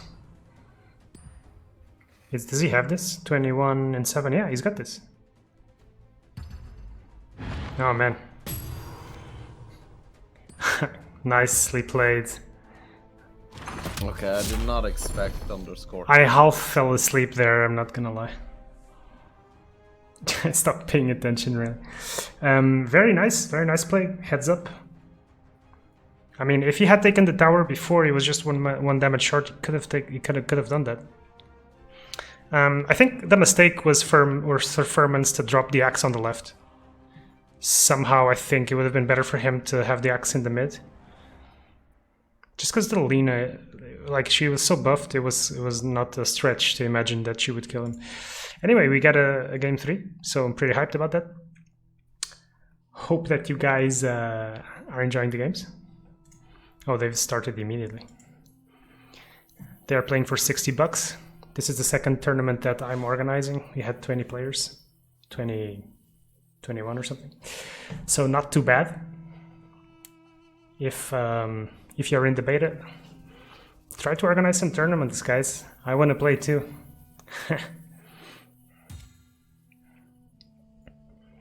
And if you're a Gwent player, then go play Gwent, you filthy animal.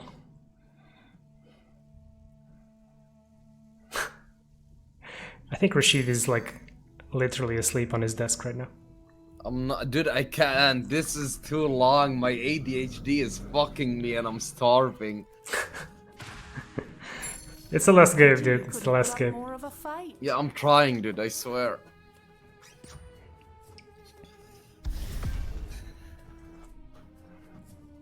If it wasn't, I think the tournament that we did 3 weeks ago, actually, there were like super fast games. I don't know if you watched that.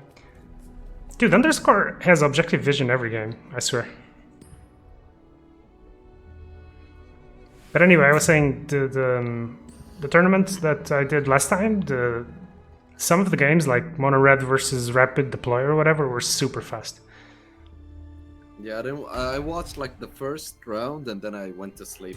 I'll be an example. Well, I mean, Underscore is a great player, but he likes to play these overly complicated decks, and so it tends to prolong the games. But it's fine, We'll get there. I mean, we started at 5, it's 9, so 4 hours is perfectly doable.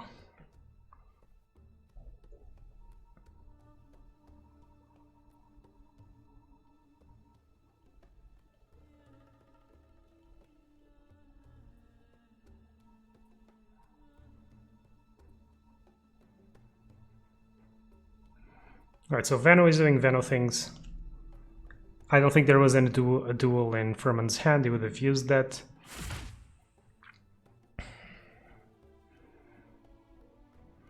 Underscore's got the volatile fog there. Another objective vision, so this game he maybe won't struggle to like put pressure on the towers if that's the case. Also the Soul Venom, the Light Strike Array. Could kill this if he's worried about the 6 damage.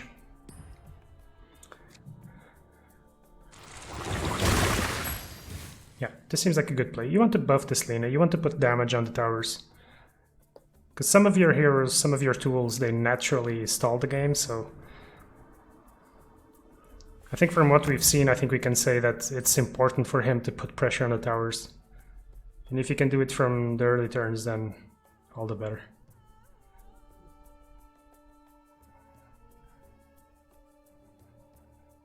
I've also noticed that the way Furman's plays is very reactive. He tends to have mana... Like, he tends to not play for initiative, and he tends to have mana for the later plays.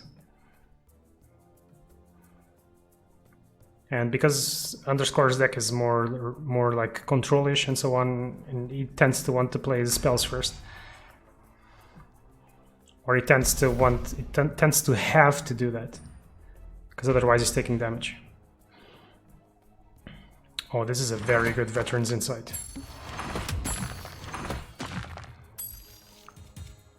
Bam. Plus attack, plus HP. One of the best early game plays, I think, for red. But Underscore did increase the magic, or did put 2 demagicking mauls in his deck.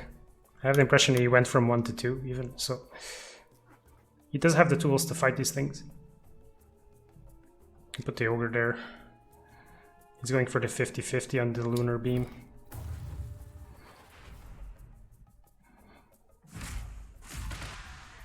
Oh, gets lucky. My cause is just. My blade is cruel. Triple volatile fog. Wow. With the ogre, that might actually be more than triple. Eclipse is up to 3, so doesn't clear on the left. He can now objective vision the Luna if he wants. If he does that though, he removes some options. Okay, he can stun. He can also drop the Magicking Maul here afterwards. Does he want to stun the other one? I mean, he could stun the LC, but what does he gain from that? I think he's better off dropping the objective vision and the Maul here. Unless he wants to activate the Lina. I guess that's also an option. Could also Volatile Fog here, drop the Maul on the Ogre. Oh yeah, you definitely want the Maul on the Ogre now.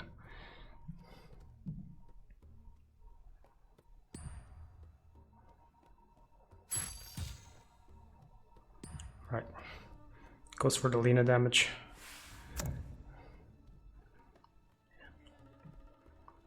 And unfortunately for him now there's a blocker for the Maul, so... But he can force it, that's something.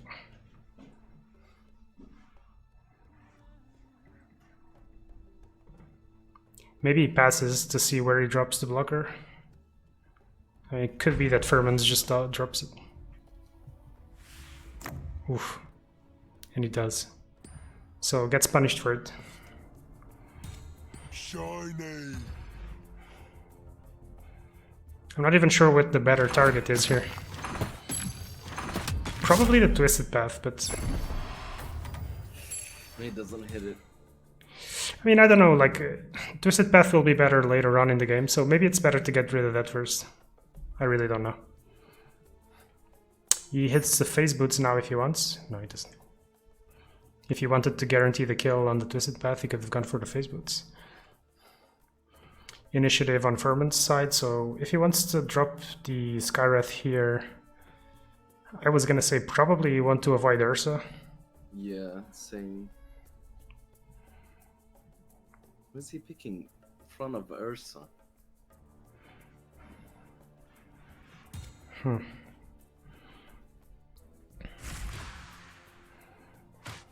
Coming here was the last mistake you'll make.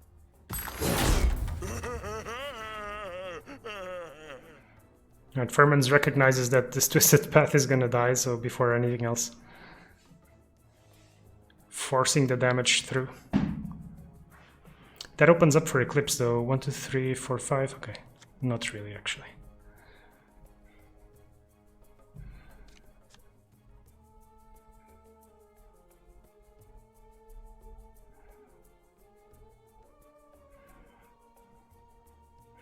So if he wants a Concussive Shot and Dragon Slave, he can kill the Ursa. Plus the bonus of activating Fire Soul. Uh-huh.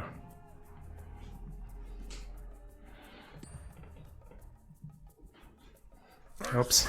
And there's the overpower.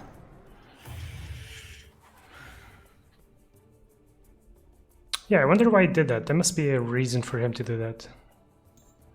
Because it's so obvious. And also the fact that he plays the blink first kind of throws me off a little bit. Wow, he's just abandoning. Okay. I'm surprised to see this. I lead from the front. But knowing who it is, like if he's doing this, there's a reason for it.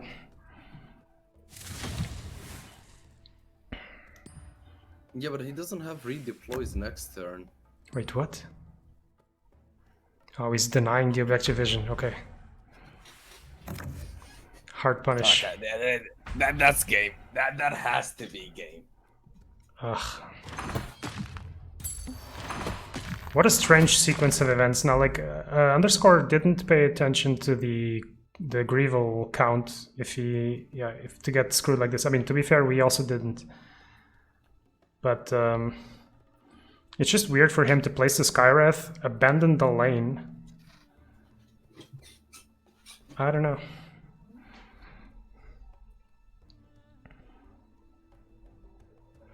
He does have the Eclipse now, but if Furmans deploys this correctly, the Eclipse won't be able to clear, and if he doesn't clear, it doesn't kill the Twisted Path.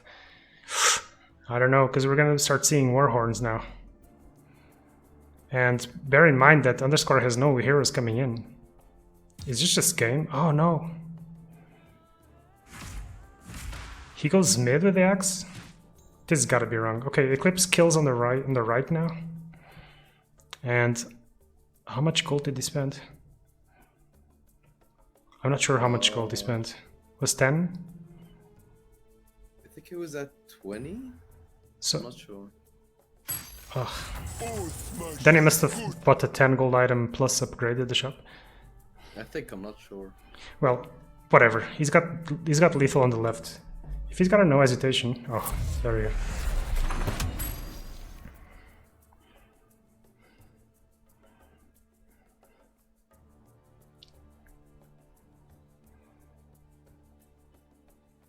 I feel like you wanted to put this axe on the right to prevent the eclipse. But maybe he was afraid of annihilation. Yeah. Fair enough. That's fair enough.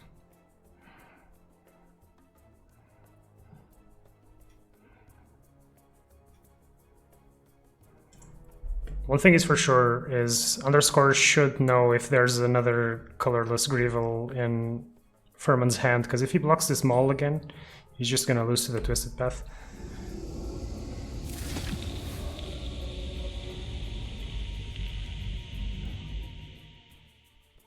But I think this just loses him the game. If he blinks to the right and blocks to the Magicking Maul, he's won. He's gotta blink the axe in front of the ogre.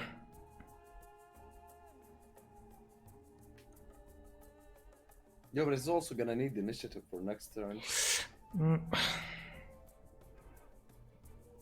Fair enough, and the axe only has 3 damage, so it's actually not lethal. Without the Warhorn, so... So he might be considering blink scrolling to kill the Lena or something like that. I mean, it could also be the case that he has another Twisted Path or something else in hand.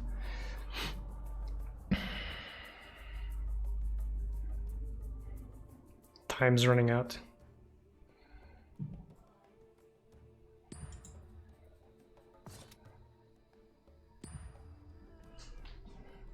That's a weird move. I think he's just stalling, I think. Wait, maybe he has an Into the Fray in hand. If he could blink here, steal initiative, he's got the game. Yeah, I think that's what I think Furman's has got this, man. This is a very weird turn for Underscore last round. The Skywrath deployment into the blink into mid.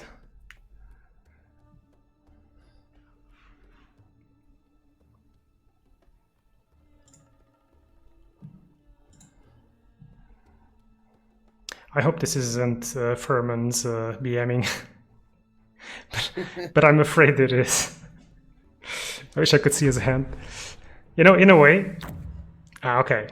This is what I said. Like, Underscore has got to know how many of these there are. Yep, this is game. Yeah, He's just putting too much strain on the Underscore's resources to kill stuff every round.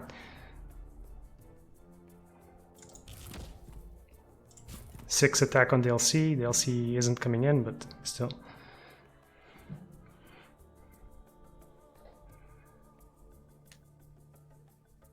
I think Furman's is BMing it. Oh, come on, you fucking asshole, dude. I wanna eat. Oh no, he passed. Alright.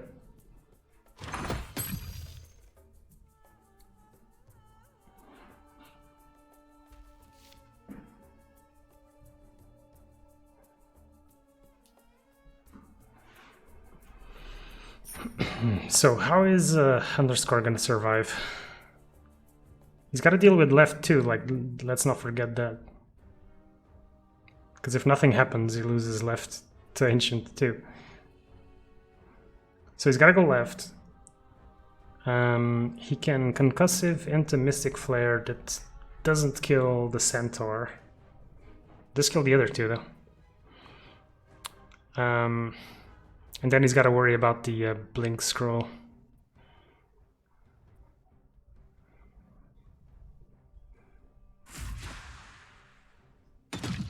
Ah. Thunderstorm also doesn't kill the Centaur, but opens up a few possibilities here.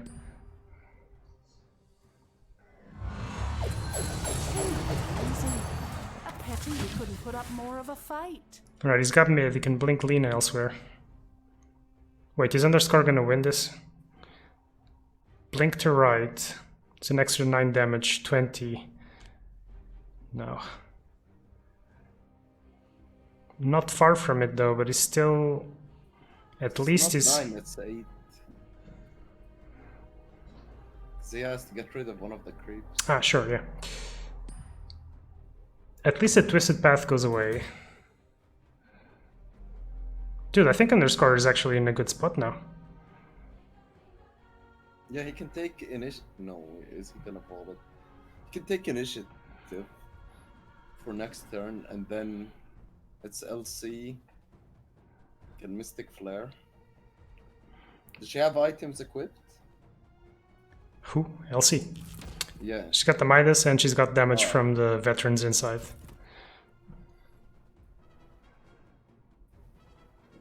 I mean, I could have sworn that Furman's was BMing, but now it's clear he wasn't. I'll show you the ways of Dude, Underscore is gonna take this. Ooh. Blink Did he here. just lose? He doesn't have mana anymore. Underscore. How does he lose though? So yeah. Furman. Oh no! Wait, he's losing that Twisted Path. Exactly. Sorry, dude. I'm exhausted. It's okay. I just thought he wanted to blink Lina over, go push up the damage to 19, and then with the 7 of the Fiery Soul, he could win the game with initiative potentially. But okay, he's playing it safe, I guess.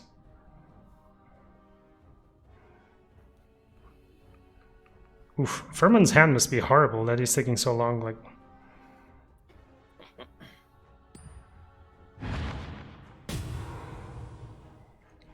Okay, was doing the math here. He can still save this then. This does also change a bit. There's also still the Blink Dagger though that will put Lethal back onto the mid lane again.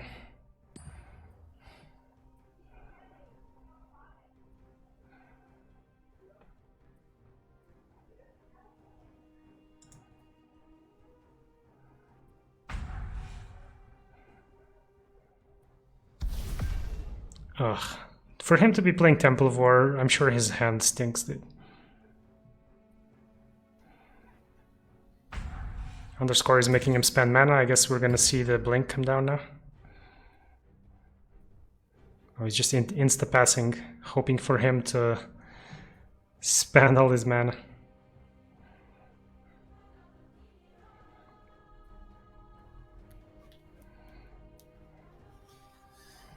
Dude, the Magicking Maul has been MVP this game. Like, there's no way that Underscore wins this game without the Magicking Maul. Yeah, definitely.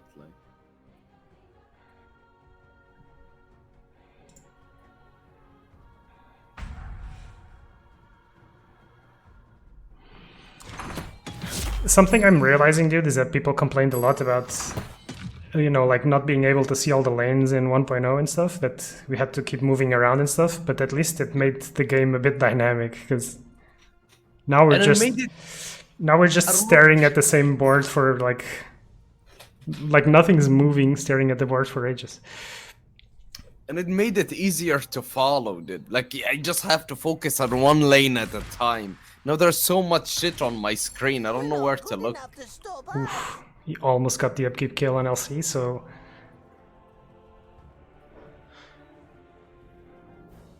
So Mystic Flare kills the LC.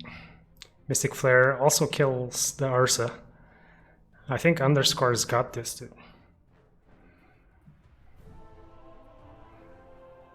I think you start with the LC. Surely you start the LC, that's how you lose the game.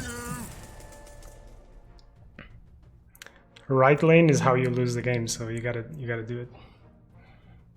And Furmans is under big pressure to make sure this Ursa doesn't die, which he knows it will, because there's a Thunderstorm copy in hand. No Blink Scroll. No Blink Daggers in his deck. He's got Spring the Trap potentially, but just one copy. And there's no way that he deals like 40 damage to the Ancient now. The more I look at this, the more I think Underscore's got it, man.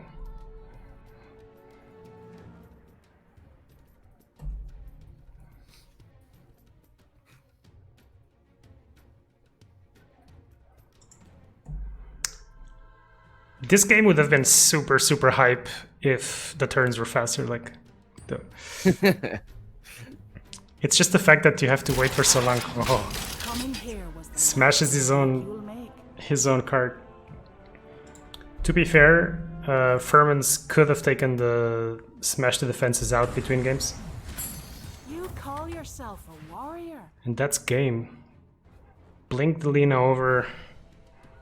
Put lethal onto the third lane. Unless it's over. Unless Furmans deals 40 damage on the left, this game's over.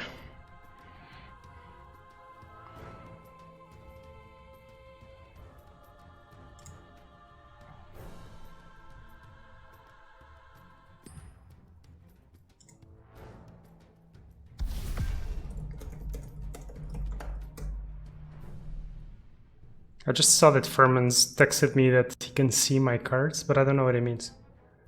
He wrote in the Discord, he see my cards in translation or no. I don't know what I mean. What? I don't know what it means. Well, if he could see his cards, there's nothing I can do about it. The one thing that I said is that if you play Grievous Lectenders and you get the colorless Grievous, normally they show up there. So if that's what it means, yes. Should he even be listening to the stream though? I don't know, man. There is a 7-minute delay. I can't do more than that. Like, that's all I can do.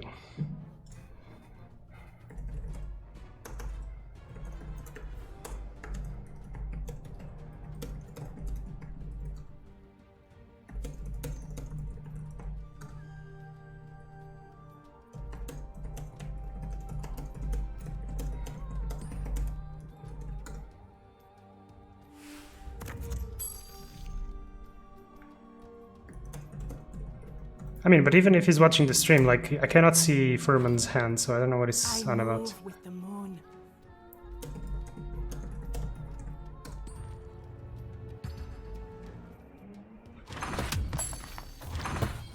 All right. So congratulations to Underscore. Classic long hauler 1.0 player. He walks away with the $60, man.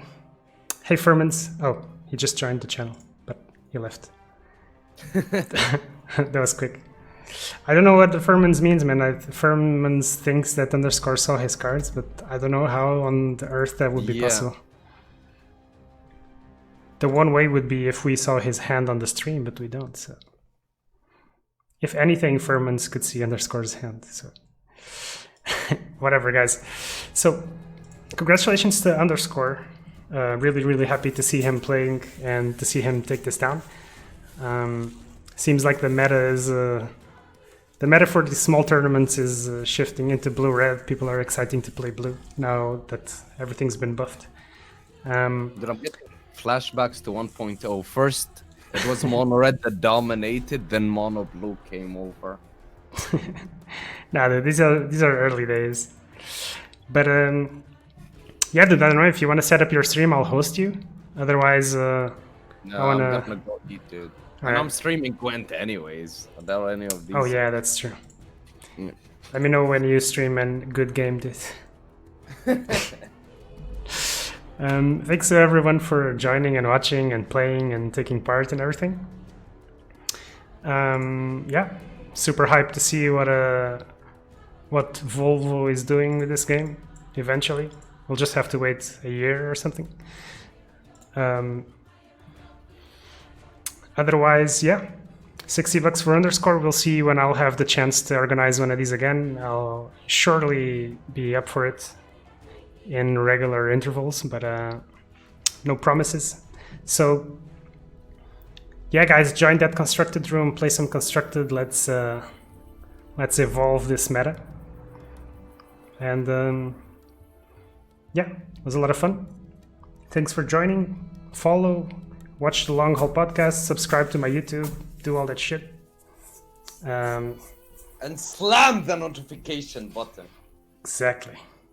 And then go sub to Rashid. All right, I think we'll leave it at that, dude. Thanks for joining. Go eat some food. Yeah, no problem, man. See you, dude. Learn to cook. See you. Bye. Bye.